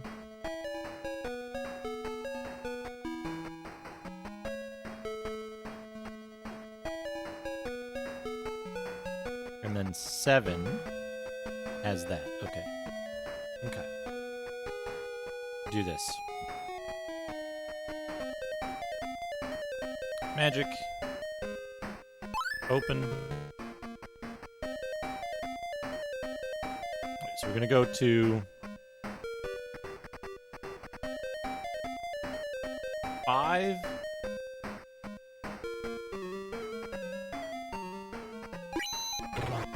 Sweep. Yeah, somebody mentioned Golvelius. Golvelius is a fucking fantastic game. Love that game. I think that of all of the, like, games, all the, like, top-down or whatever, you know, four-directional movement adventure games, that's one of my favorites. I think it's really good. There's also, like, Golvelius 2, but Golvelius 2 is actually just Golvelius 1 with some extra shit in it.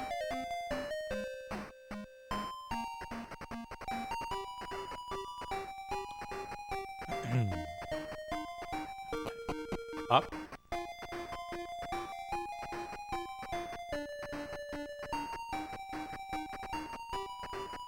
So that's 5.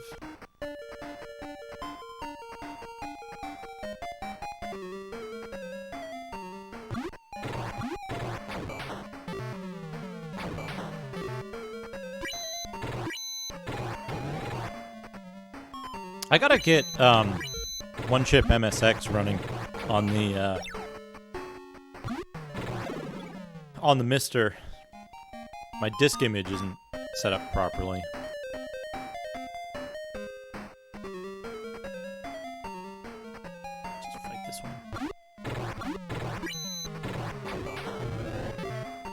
marker.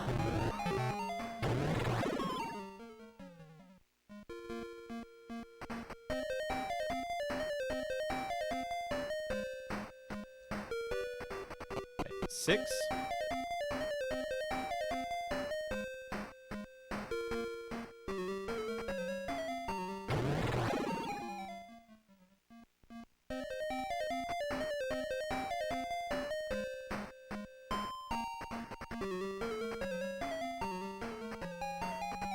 Hope he doesn't use lightning. Good.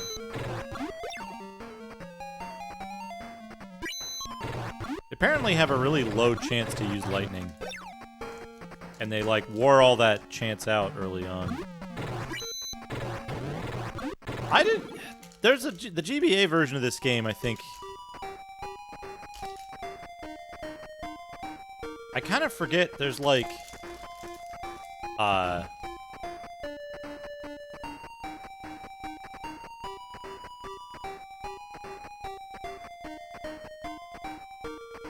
I keep forgetting what the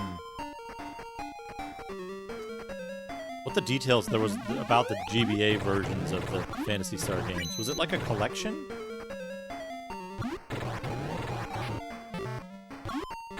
Yeah, you really do need to... Like, I've played through this before. I've mapped these dungeons out before. I had them somewhere.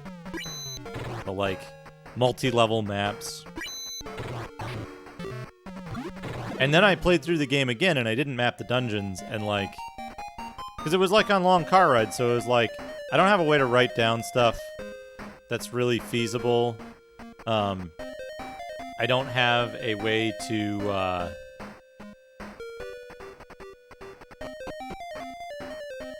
Okay, here we go. This is the thing I missed. Yeah, I missed before. Okay, let's start the timer back up.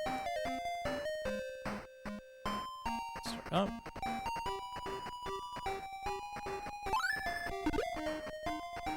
You found Miracle Key. Okay, go this way.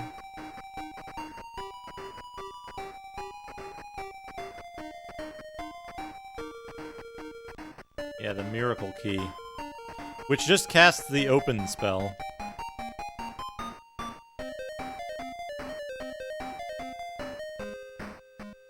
Okay, so I'm kind of navigating by map here because the we did this entire circuit just now and I didn't map it.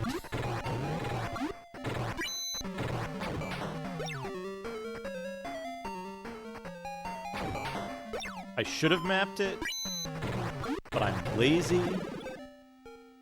I didn't. And we went, like, everywhere we should have gone except the right way. We literally did everything in the dungeon except the correct thing. Our last dive in here.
I like the Final Fantasy method of dealing with limited characters, where it was like,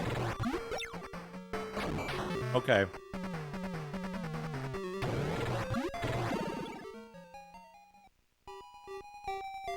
Instead of trying to, like, fit all the stuff in there, we'll use up some of our font space to, we'll use some of our font space to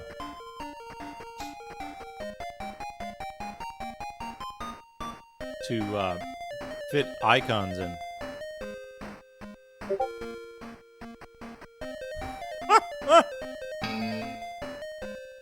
Incredibly fat, gaseous snake.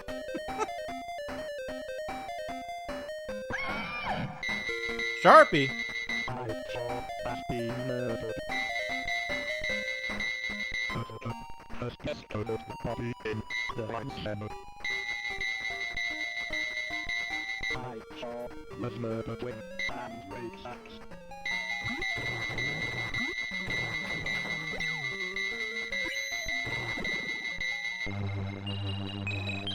Sharpie discovered the body.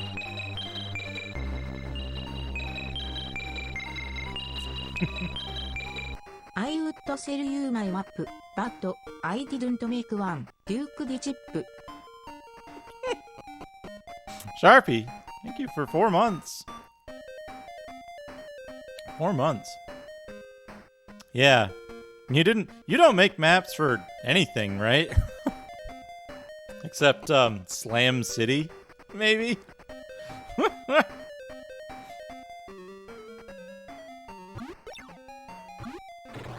Yeah, I got all the way to the end of this dungeon, and I wasn't mapping along the way.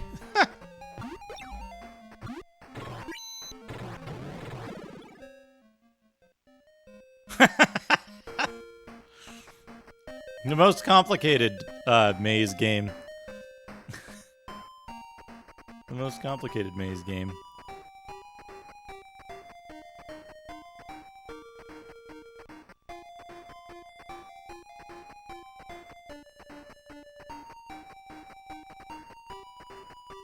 This doesn't seem right.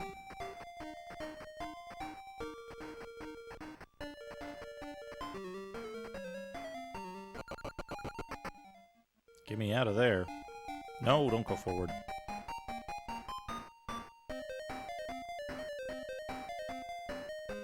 Hey Ben Sharpie, what are you working on these days? What's the latest? Did you get into Sewer Shark? No, don't.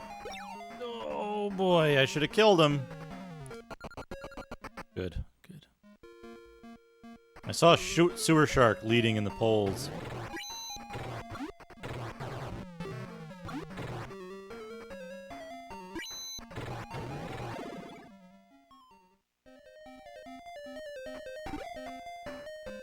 Couldn't have done that. What am I fucking... Where am I?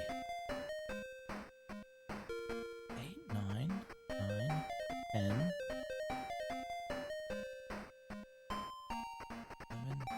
Oh, okay, okay. Makes sense. Test Drive 2. I had Test Drive... I think I had Test Drive 2. I think I had Test Drive 2... for, like, PC or something?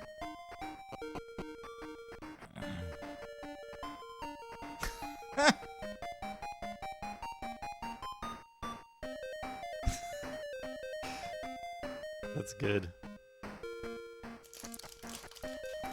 Love that song.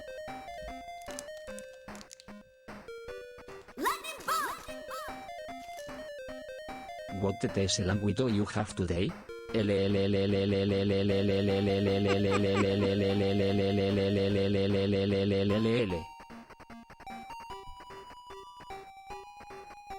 Badrock, thank you for the 100 bits.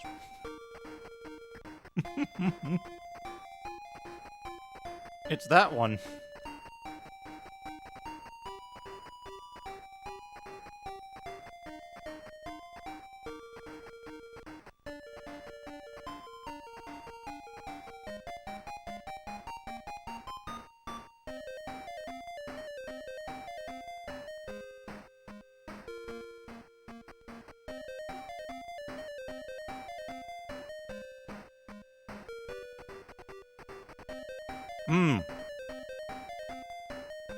Swim like a dolphin.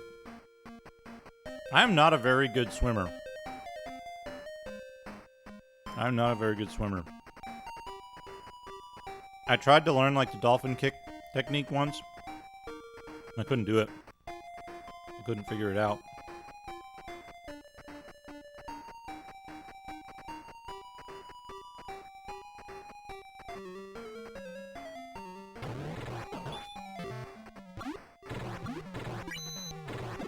Sweep.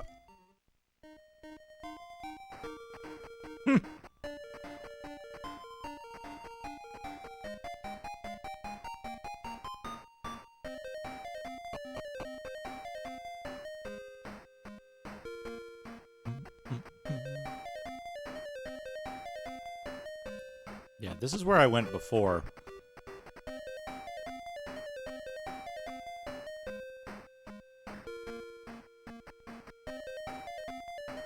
Through, like, this whole fucking thing.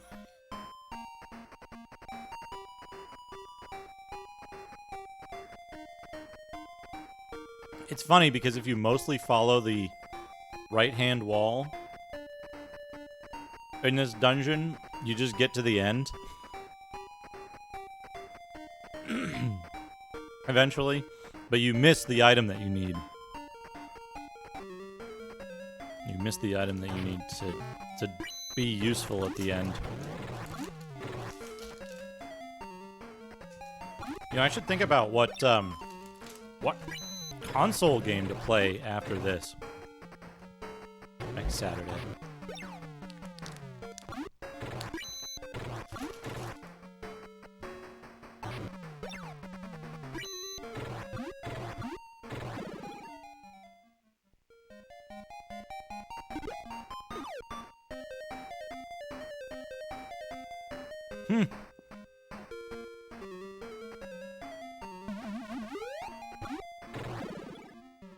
Well,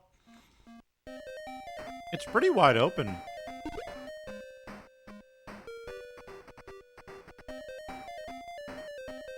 The only real criteria is,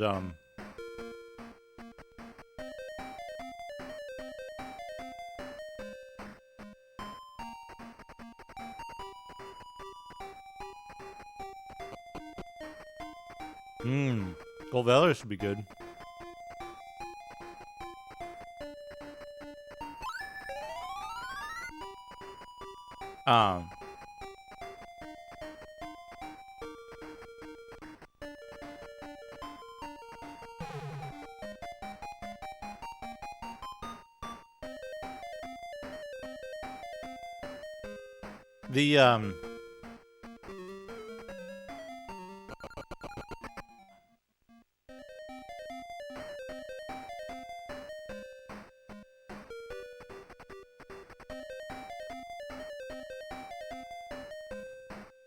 The only real criteria is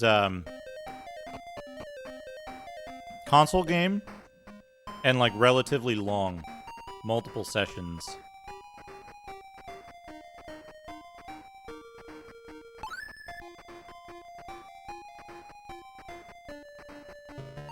Huh. You know what? You know what? Perhaps I have an idea. I think I know a game.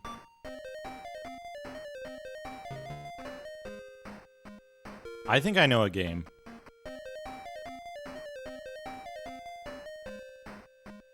That we could play. Because it's October. It's October starting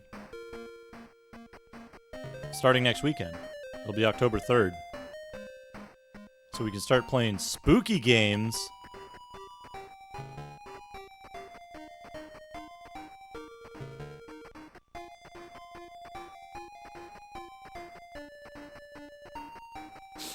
And there's a spooky game, a spooky console game that I've been meaning to play.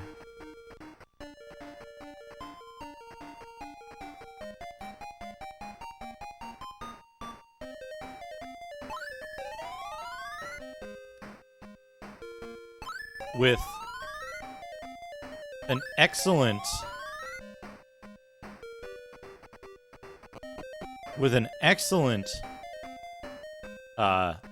music video included with it. This is so cool. You get up here, you get up on top of the tower, you see this like panorama. And like you do anytime you see a beautiful sight. Take out nuts. What?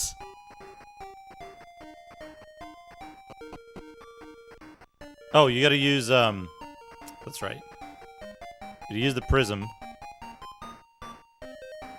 Alice raises the prism towards the sky. A vision of a celestial castle appear in the sky.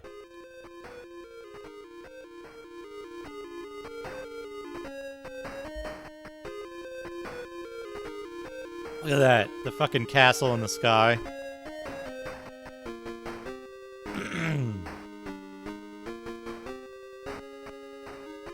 Nuts.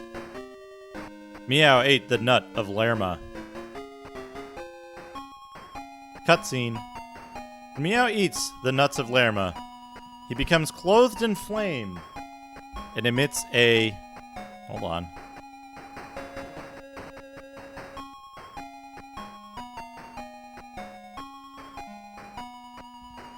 Blinding light.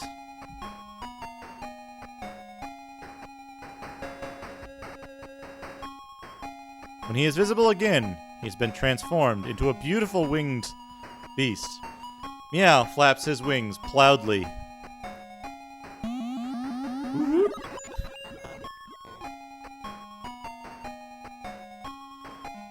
Like this shit, no other game had done this so far. Oh no! It's the GD dragon. Goddamn dragon.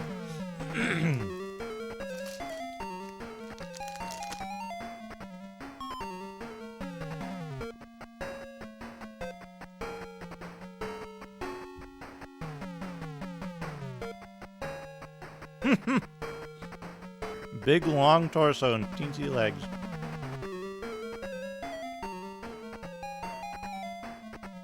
So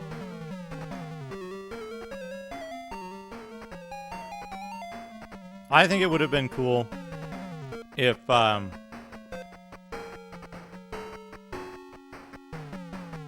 during this fight, and only during this fight, they had given Meow a special attack animation.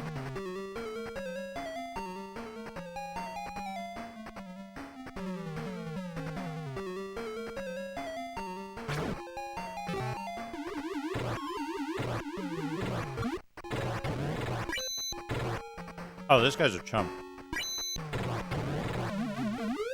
Oh, he's got a healing.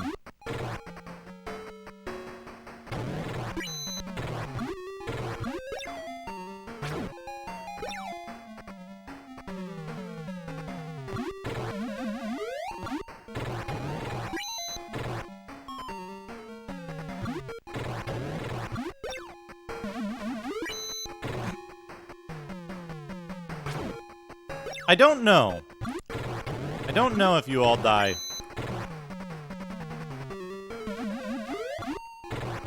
If Meow gets knocked out there.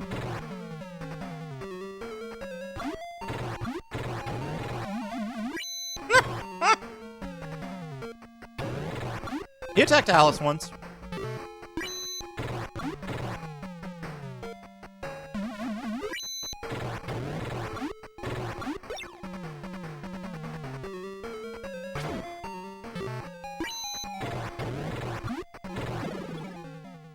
Gold Dragon is killed. You gain 100 experience points. There we go. Are there NPCs in any of the houses? I know most of them are filled with serpents.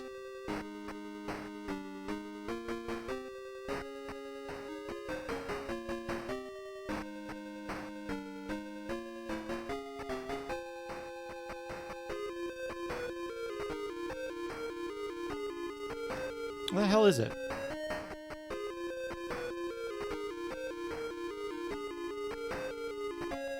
Yeah.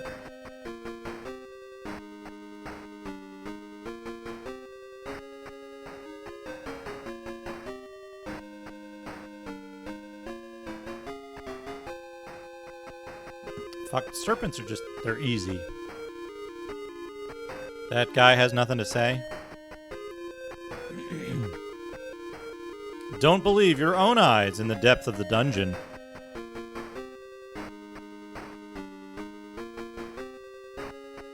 Which is a recycled hint from earlier. But it becomes more important later on.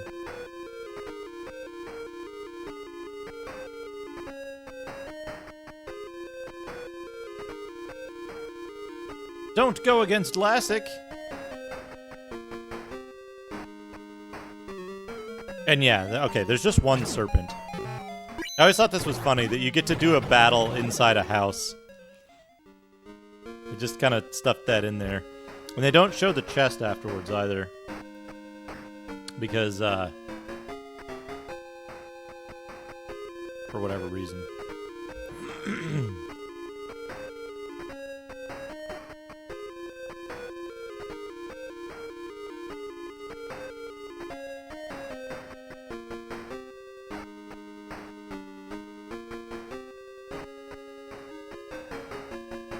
All right.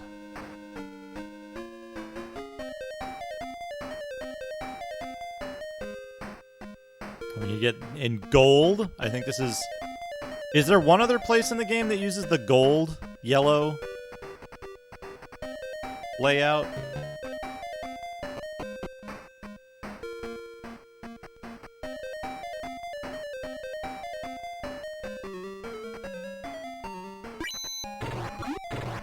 The Butter Dungeon.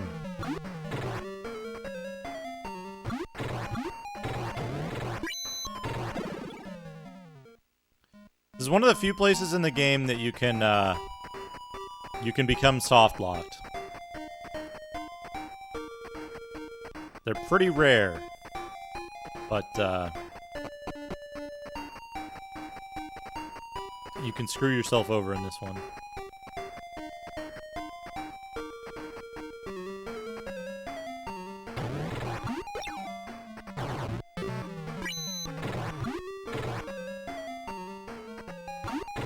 It might.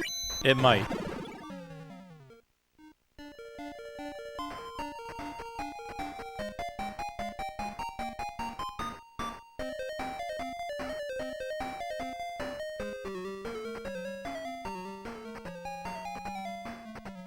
And run? No.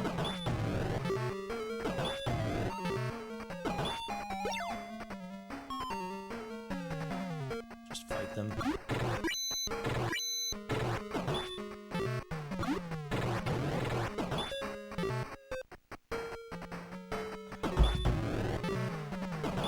I think the maze designs in this game are really good. They're just tricky enough that if you don't map them, you're going to have a really difficult time, but they're not impossible. I think I'm being followed. What could they want from me? Genghis Tom, thank you for the follow.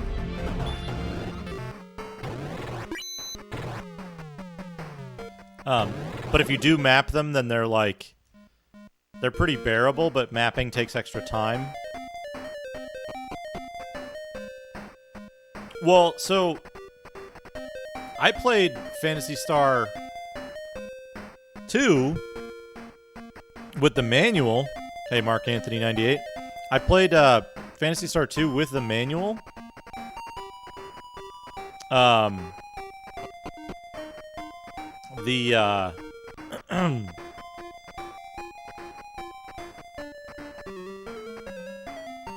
Which had the US manual had the hint book in it that showed the layout of all the dungeons. And because of the way stairs work, they're not precisely between the same spots on each floor. I had to meticulously mark all of the areas on the map. Can I run? I can run. Good. I had to meticulously mark everything on the map so that I was oh, your manual doesn't have maps. Oh, yeah, I play a variety of stuff. Sometimes I play stuff even stuff that isn't necessarily retro. I have watched all your actions. Attack me now, if you dare. It's Shadow. Shadow has the same weakness that Dr. Mad does, which is his attacks somehow interact differently with the magic wall than other enemies, so the wall lasts way longer.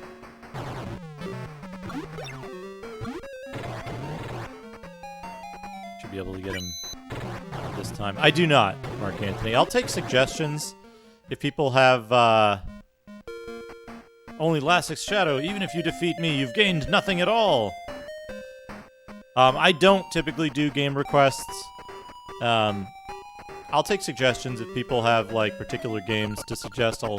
I'll look into it and might decide to play it at some point, but no explicit requests.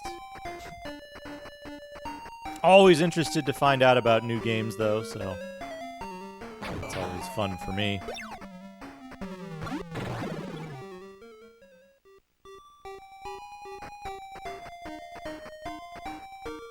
Space Invaders. I haven't played Space Invaders in a long time. I might check out if, I'll see if the, you know what I might do is I might do a midweek stream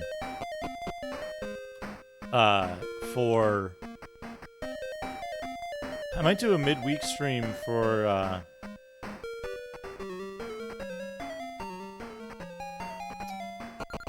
like, the, really classic arcade stuff that's on, that have Mr. cores. I wonder if there's a, is there a Space Invaders core for I think Mr.? I'm being followed.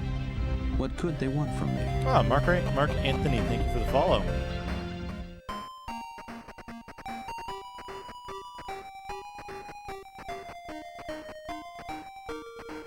Takes a very long time for Lassic to go to the grocery store. He's got to traverse this huge, long hallway.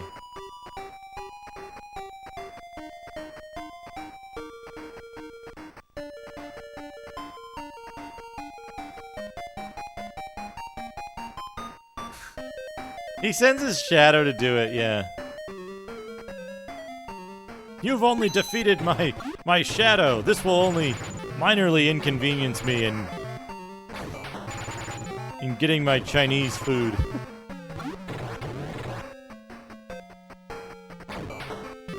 Donk.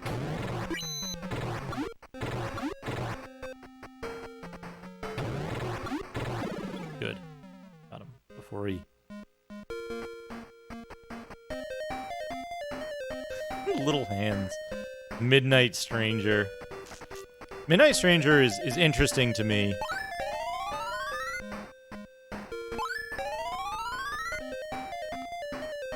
It's a very strange game.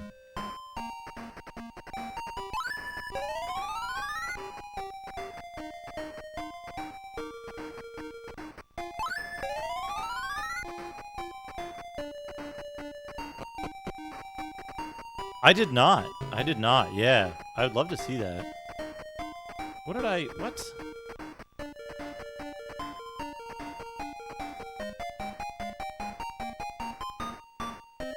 Did they miss a door on this? Yeah, they missed a door. Giant! I think this giant might be a fixed encounter. Need that anymore. Hopefully.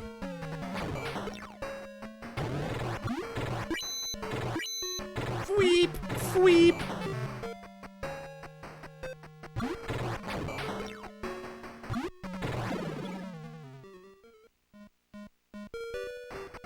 No, do not open it. Okay, we got the magic door here. Got some burgers. Out of 210. Out of 210. Okay. Meow is...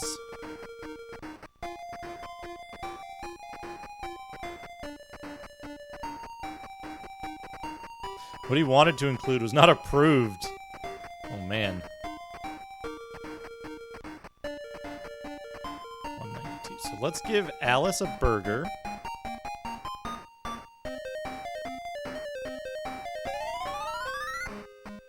Save on uh-oh.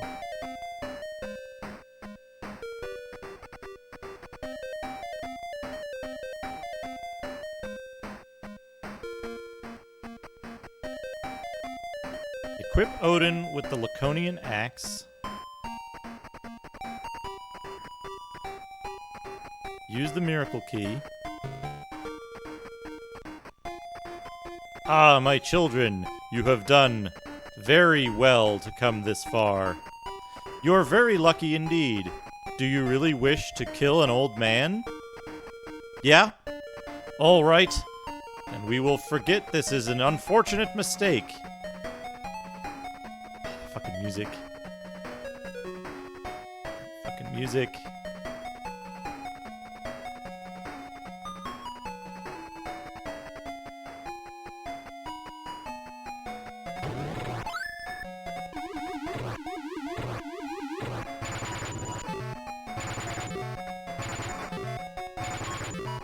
He uses thunder a lot. He uses thunder a lot. Not enough magic points. I wasted some of Meow's magic points. It's okay.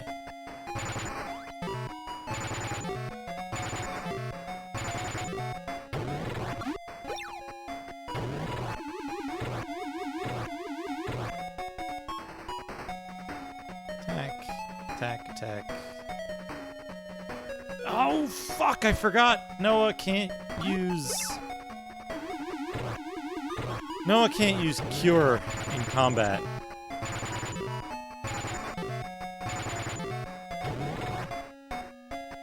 Alice sucks, too.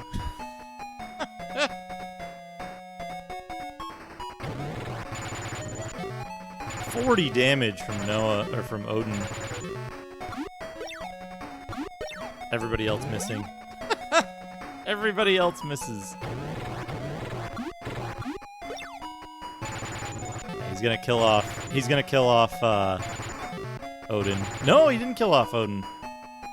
Can you use the crystal in here? Alice uses crystal. Nothing happens, however.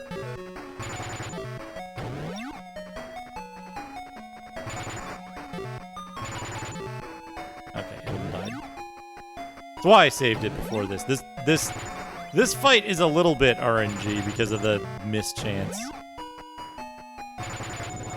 Yeah, he kills you outright in the first round, right? Something like that. Holy shit! She did it!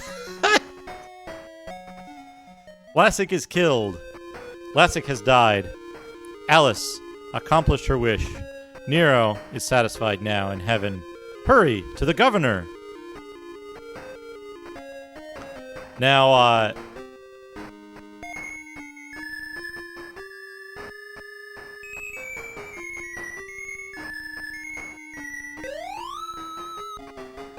if Alice and Meow had died, we would be reloading. Because, the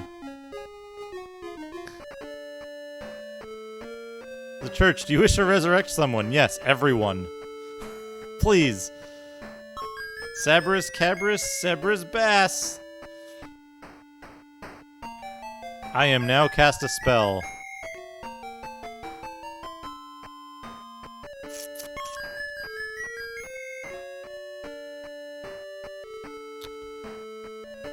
Alright. It's not over yet. We didn't get credits yet. We didn't get an ending yet. Just... we gotta go hurry to the governor. Gotta hurry to the governor.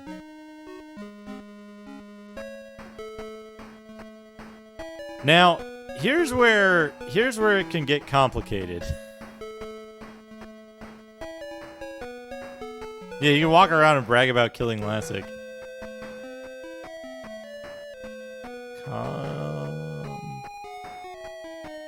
Pull.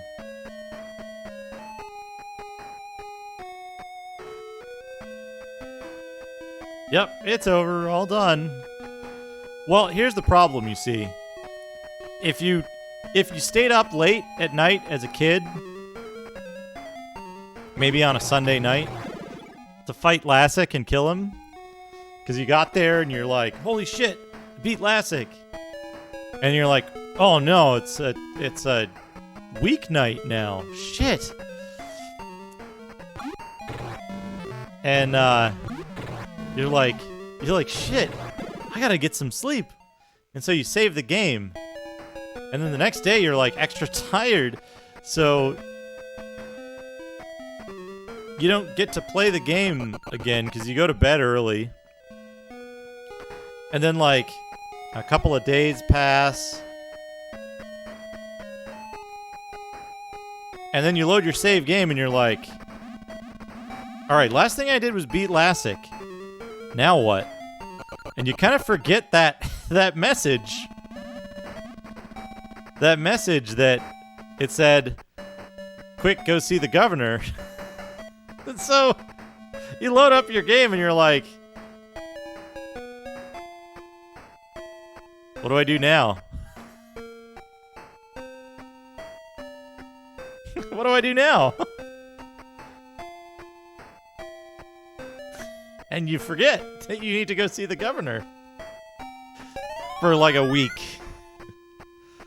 And then finally you're like, I've talked to literally everyone else in the game. I went to the gas village. I even went and talked to the little Yoda man in the cave. And yeah, I went to buy secrets because I was like, oh, I bet it's a good weapon, and then I got the item, and I was incredibly disappointed. Well, so you spent a lot of time. You spent probably 40 hours if you're, 9 years old. You probably spent 40 hours getting to this point. And you're like, I swear I've gone and I've talked to literally everyone. I went to, the town in the little lake. I went to the town deep in Dezolis. I went to fucking I went all the way back to where Dr. Mad, you first run into him. I went to the gas shield merchant. I even talked to the cake merchant. And I was like, oh, the cake merchant. The only place I haven't been, because I've gone literally every other place in the game, the only place I haven't been is to the governor. Combo meal. Combo meal heals 50. And I was like, I've been everywhere else. I've been everywhere else except the governor. That's right. When you killed Lassic, it said, hurry, go and see the governor.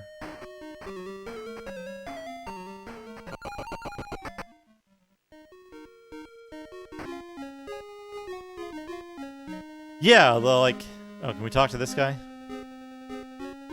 Davia's governor and Lassic are not on good terms, it is said. Yeah, Lassic's dead. That's a good term for you.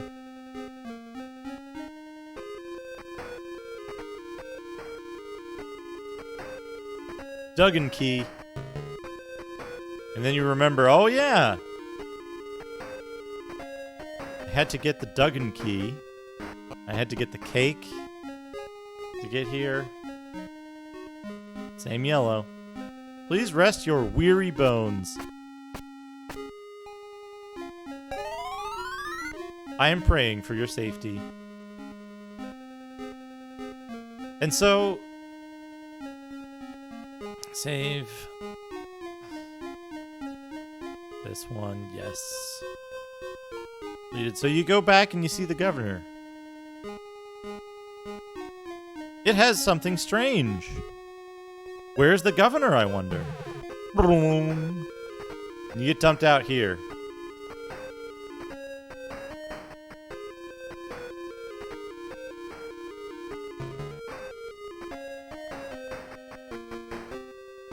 Huh. Into a dungeon.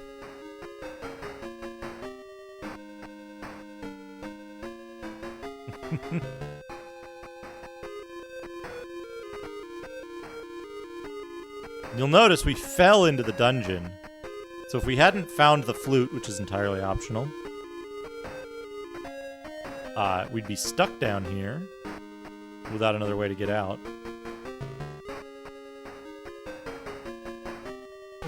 Oh, and you fall down again. Yeah, if you run out of MP, you'd be stuck.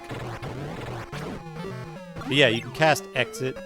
You could cast exit. That's a thing you could do. There's red dragons down here. The governor has a pretty dangerous basement.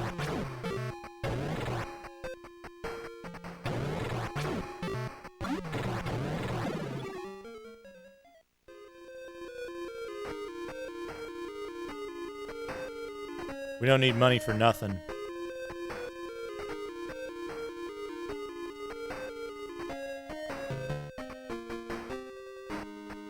Art of Nintendo Power found an unlabeled prototype of Final Fantasy 1.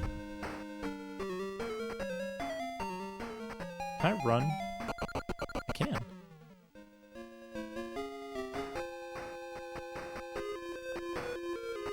Interesting. Interesting, Elmatia.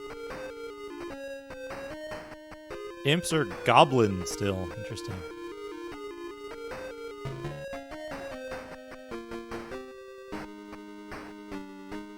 Hey, Cregan. Yeah, Phantasy Star 1.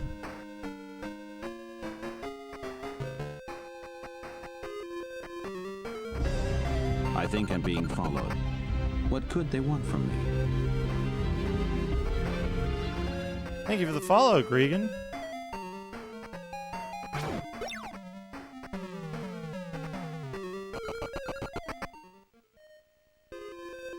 Yeah, I love this game.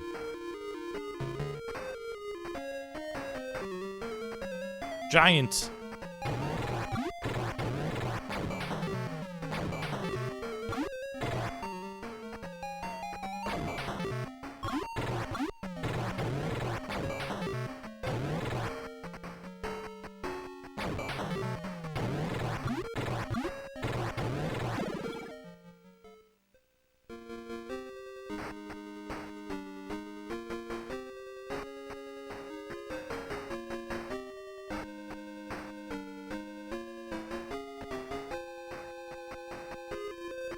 Miracle Key. We're getting more use out of the Miracle Key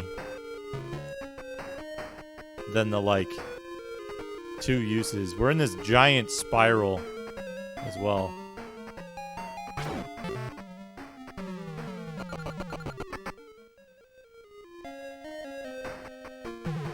Oh, we dropped down. And so...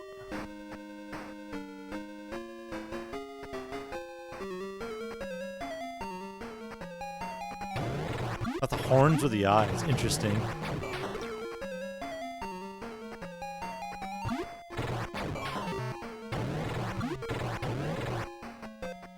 So,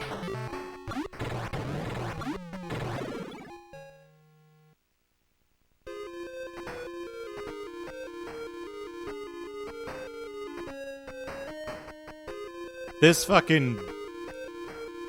Like... So when you get to this part of the dungeon, you just circle around forever on this level. It's shaped like, this level of the dungeon is shaped like this. You drop down. You drop down here where the circle is. Looks kind of like a floppy disk now. So you drop down where the circle is. You can walk around and forever, you never see anything. And then right here, there's a door. There's a door that you can't see because of the limitations of the engine.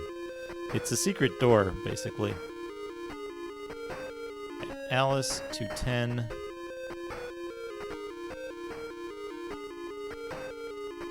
Meow 210.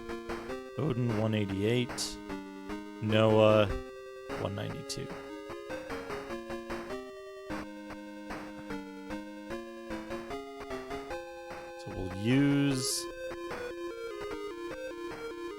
We'll feed a burger to the cat. We'll have Alice heal Alice.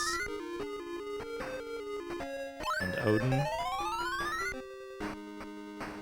And Noah. And then we'll save the game. I'll complicated one. We go in.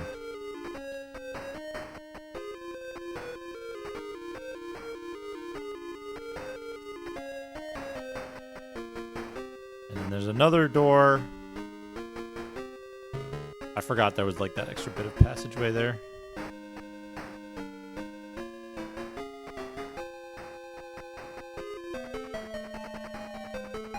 And here we go. Dark Falls. Also known as Dark Force.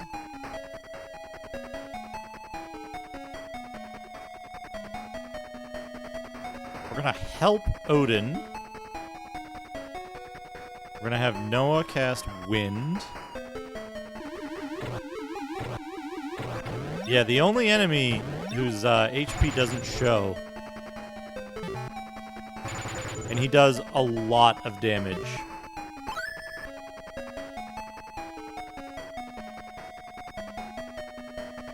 Help Alice. Attack. Wind.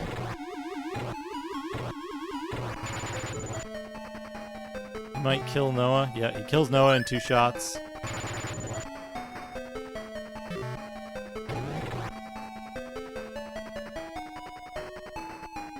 Help Meow.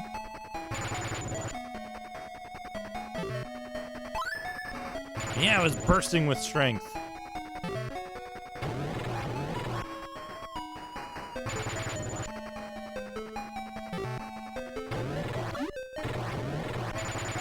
So now we're able to hurt him.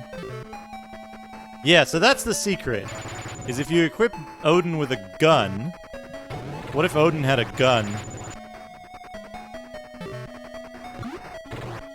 What's interesting here is that the head is basically, they foreshadowed this, that the head of it is actually similar to the succubus that you fight earlier. Alice died. Odin died. It's just Meow versus 1 Dark Falls now.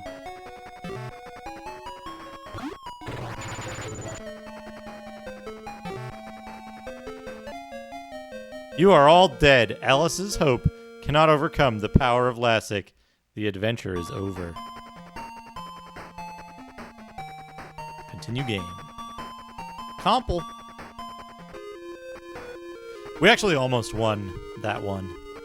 But what's better than using the Laconian axe there is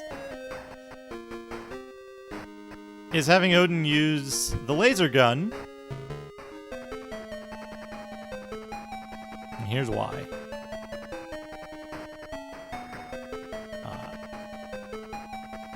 You can't rope him, right? Pretty sure you can't rope him.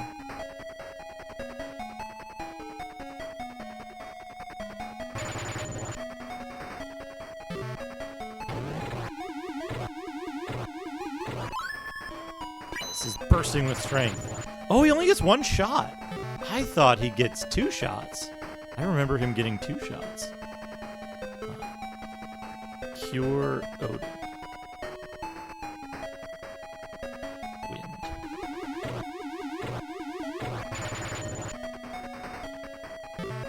Oh, that killed Odin. Odin is already dead.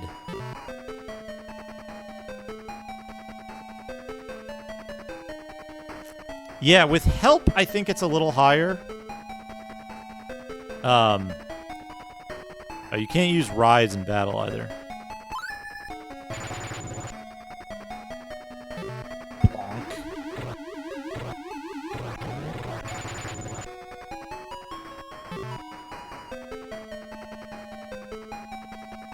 Wind! Don't die. Don't die.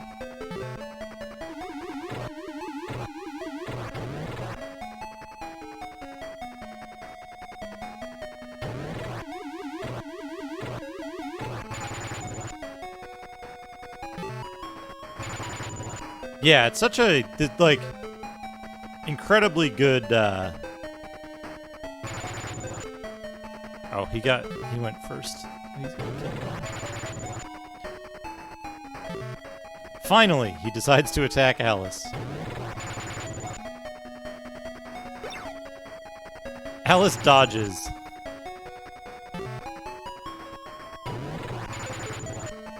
It's good that Meow got the help off first. But neither one of its components is dead. So... Oh, that was a good shot.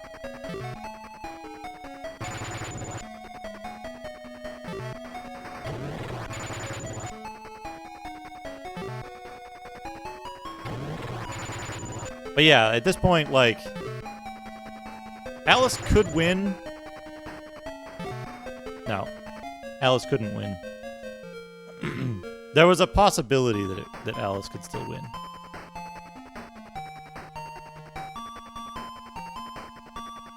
But it's...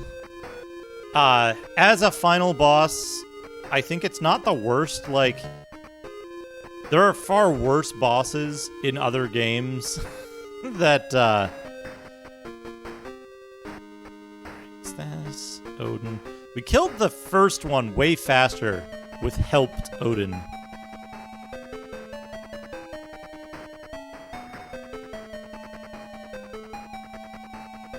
I think having Alice do fire before she's helped is useful.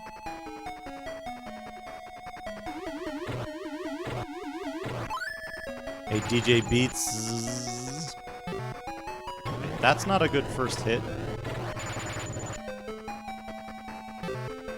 That's an okay first hit. Fire. Viewer. Noah.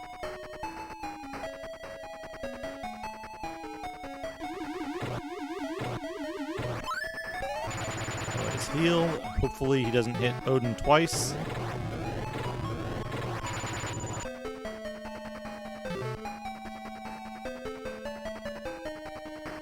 But yeah, this is like, as far as like RPG bosses go, like Dark Falls isn't even close to the worst.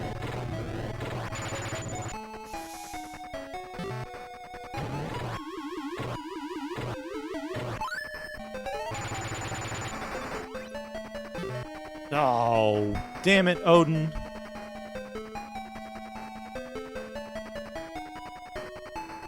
Help Alice. Whoops! That was the wrong thing. I don't know how Noah actually hit there. It's unusual. The damage range is also, like, extremely weird for this. Meow. Wind.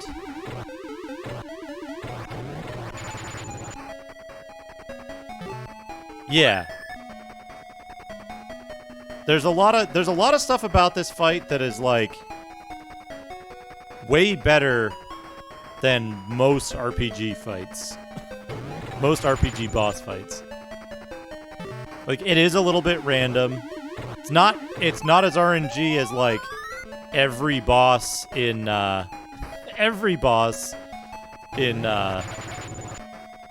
fucking Skies of Arcadia.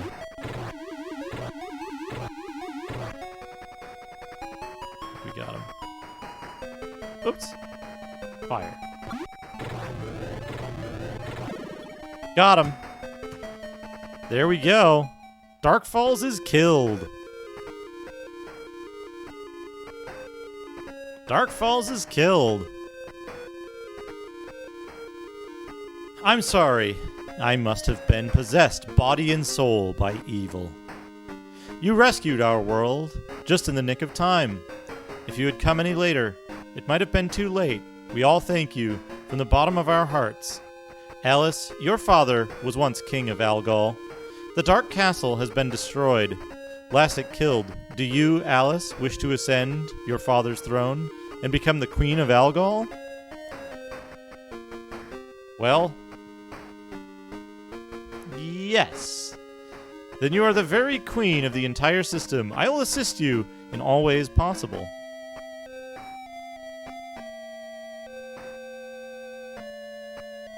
I forget if you can say no there. The sky gradually clears, and the peace is returned to the Algol system. A gentle breeze caresses by a Malay. But does the breeze knows of the hardships that they endured?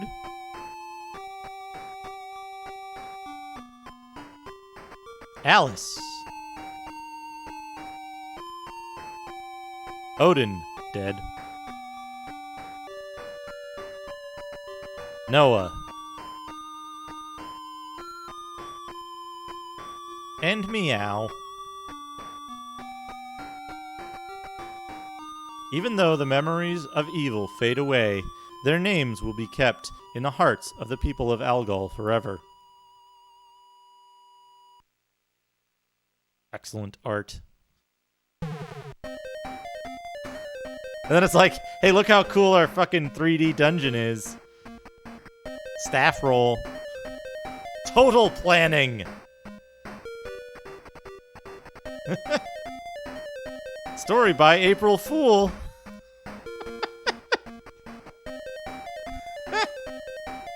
Scenario writer. Asale Kota. Assistant coordinators. Finus Pata. What? Total design. Phoenix Rie. Oh boy. Chaotic Kaz. What good names. What good names. Design, Rocky Now. Sadamorian. Meow Choco Jichie. Is there a dungeon this color in the game? Maybe one of the towers? Sound by Bo. Sound by Bo. Soft check works Nishi. Yeah, Laconian Sword Tower. Calm Blue, M. Waka, and Aussie were programming. In the Discord.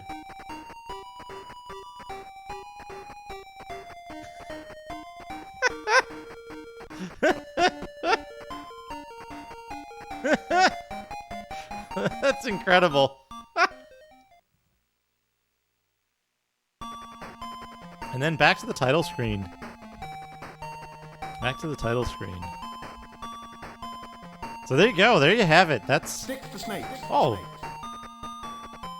Jeje. Thank you, Matagon, for the 300 bits. Thank you for all the jejes, everybody. Thank you, Fabulous14, for the incredible art.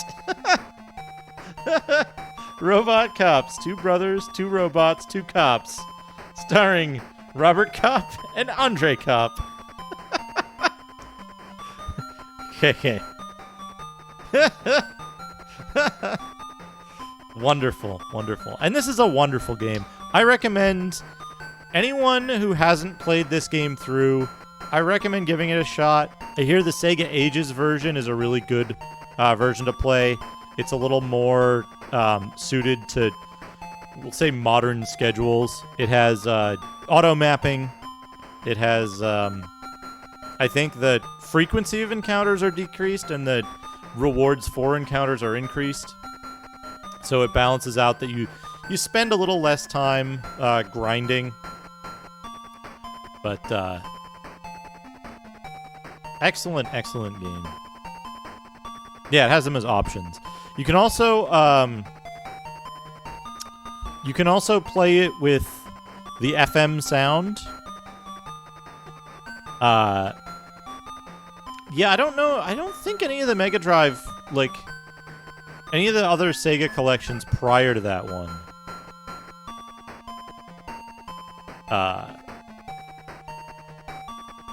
have, I don't think any of the versions prior to that one, the Ages version, have any of the enhancements. I know, The Saturn version has an enhancement where you can change the text between different kana, but not to English, and play with either PSG or FM sound. But yeah, there you have it. There you have it. Phantasy Star 1, folks. Really good RPG. I would say, I'd have a hard time coming up with any better 8-bit RPG. There's probably some contention on, like, the computer stuff. What's next? That's a good question. I don't know. I am going to be starting Eye of the Beholder 2 tomorrow. I'll be starting Eye of the Beholder 2. We'll be moving our party over for my playthrough of Eye of the Beholder 1. I've never beaten Eye of the Beholder 2. I've never really gotten past, like, the first or second area, I think. I somehow missed out on Eye of the Beholder 2 when it was new, and, like, got Eye of the Beholder 3, and was extremely disappointed and immediately erased that. Swords and Serpents 2, 8.2-bit, less than 1 bit.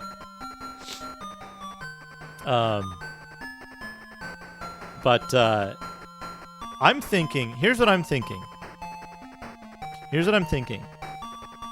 So what I usually do, for those of you who aren't familiar with the channel, every Saturday I'll do a console game that's kind of long form to play multiple weeks in a row until I finish it, like we did here with Phantasy Star. And then every Sunday I'll pick a computer game that's kind of long form that I can continue to play week over week. So Eye of the Beholder 2 is on deck for the computer day, which is going to start tomorrow. But the next console day is going to be October 3rd, I believe. Let me look at the thing here. Yeah, October 3rd is going to be the next console day. Now I've been waiting. There's a couple of console games that I want to play, and I don't know which one of them I should play. Run Like Hell is one. Kuon is another. There's a few, and there's a couple of horror games. I think there's like 1 or 2 horror games on PlayStation 1 or Saturn. Hey, Churigun. You just missed it. We just won. We just beat Dark Falls.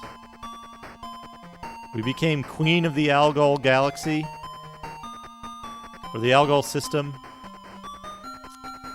We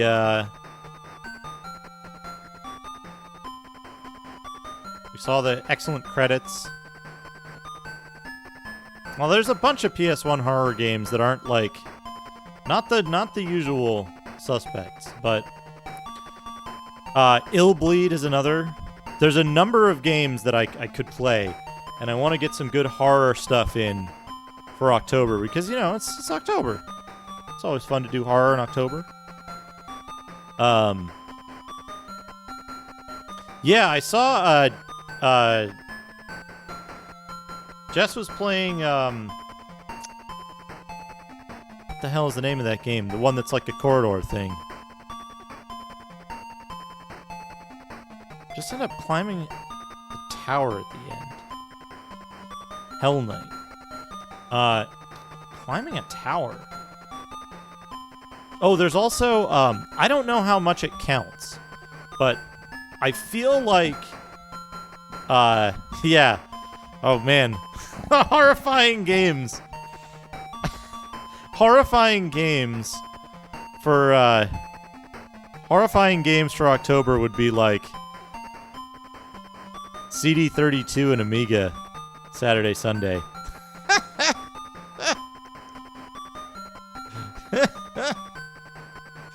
Mr. Blobby. Just like Mr. Blobby 100% runs. All month long.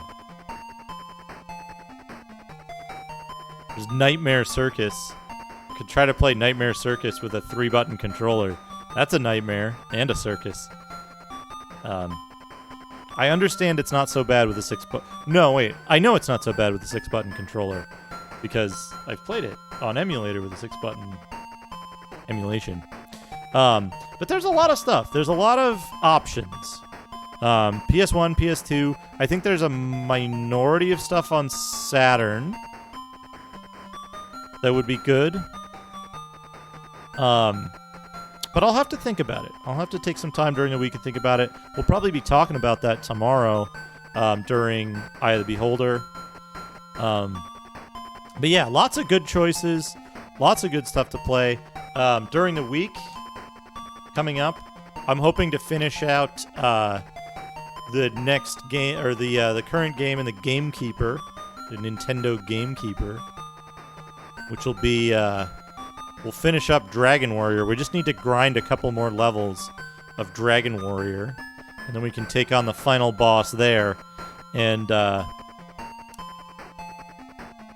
once we get that completed, we'll move on to Faxanadu, which will be another kind of longer game. So I don't know. There's a lot of stuff. I know that the Japanese Saturn library has a ton of weirdo horror stuff, including Phantasm. There's also some, there's probably some pretty decent PC horror stuff. I saw Retrograde Tom playing Call of Cthulhu Dark Corners of the Earth, which is a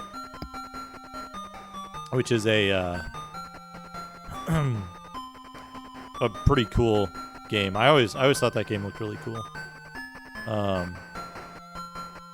But yeah, there's all kinds of stuff. But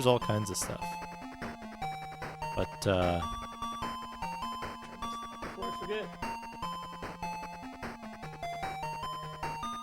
long enough.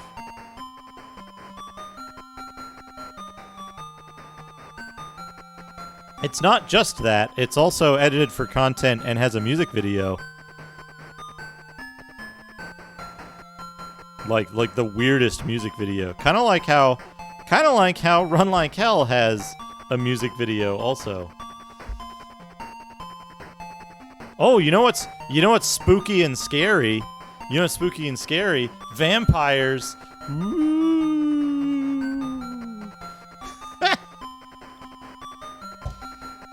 But yeah, I think I'm gonna wrap up a little early tonight so I can cook dinner. There's a non-zero chance that I'll be back later tonight with a secret stream. But don't count on it. Non-zero means extremely low but possible. Yeah. Let me find somebody to host or raid or see who's up to what here. Thank you for stopping by, everybody. Had a wonderful time with this game. I'm looking forward to playing another game that's going to be very fun. So we'll see what comes of that. Dot Level is playing Black Tiger. Ooh, that's good. I think I want to see Dot Level play Black Tiger because that's an impossible game. And she's very good at games. Let's raid Dot Level. Thank you, everyone, for stopping by. Let's go to the end screen so it's easy when I'm editing this VOD later. Or my mystery assistant is editing the VOD. But yeah, thanks, everyone. Have a great evening. I will hopefully see you all tomorrow when I play Eye of the Beholder 2. We're going to have a big, long lore time. We're going to have a super high chance of mega stream. We'll probably do 8 hours, maybe even more. It should be really good. A lot of fun. So I will see you all very soon. Have a great night, everybody. Be safe and have fun.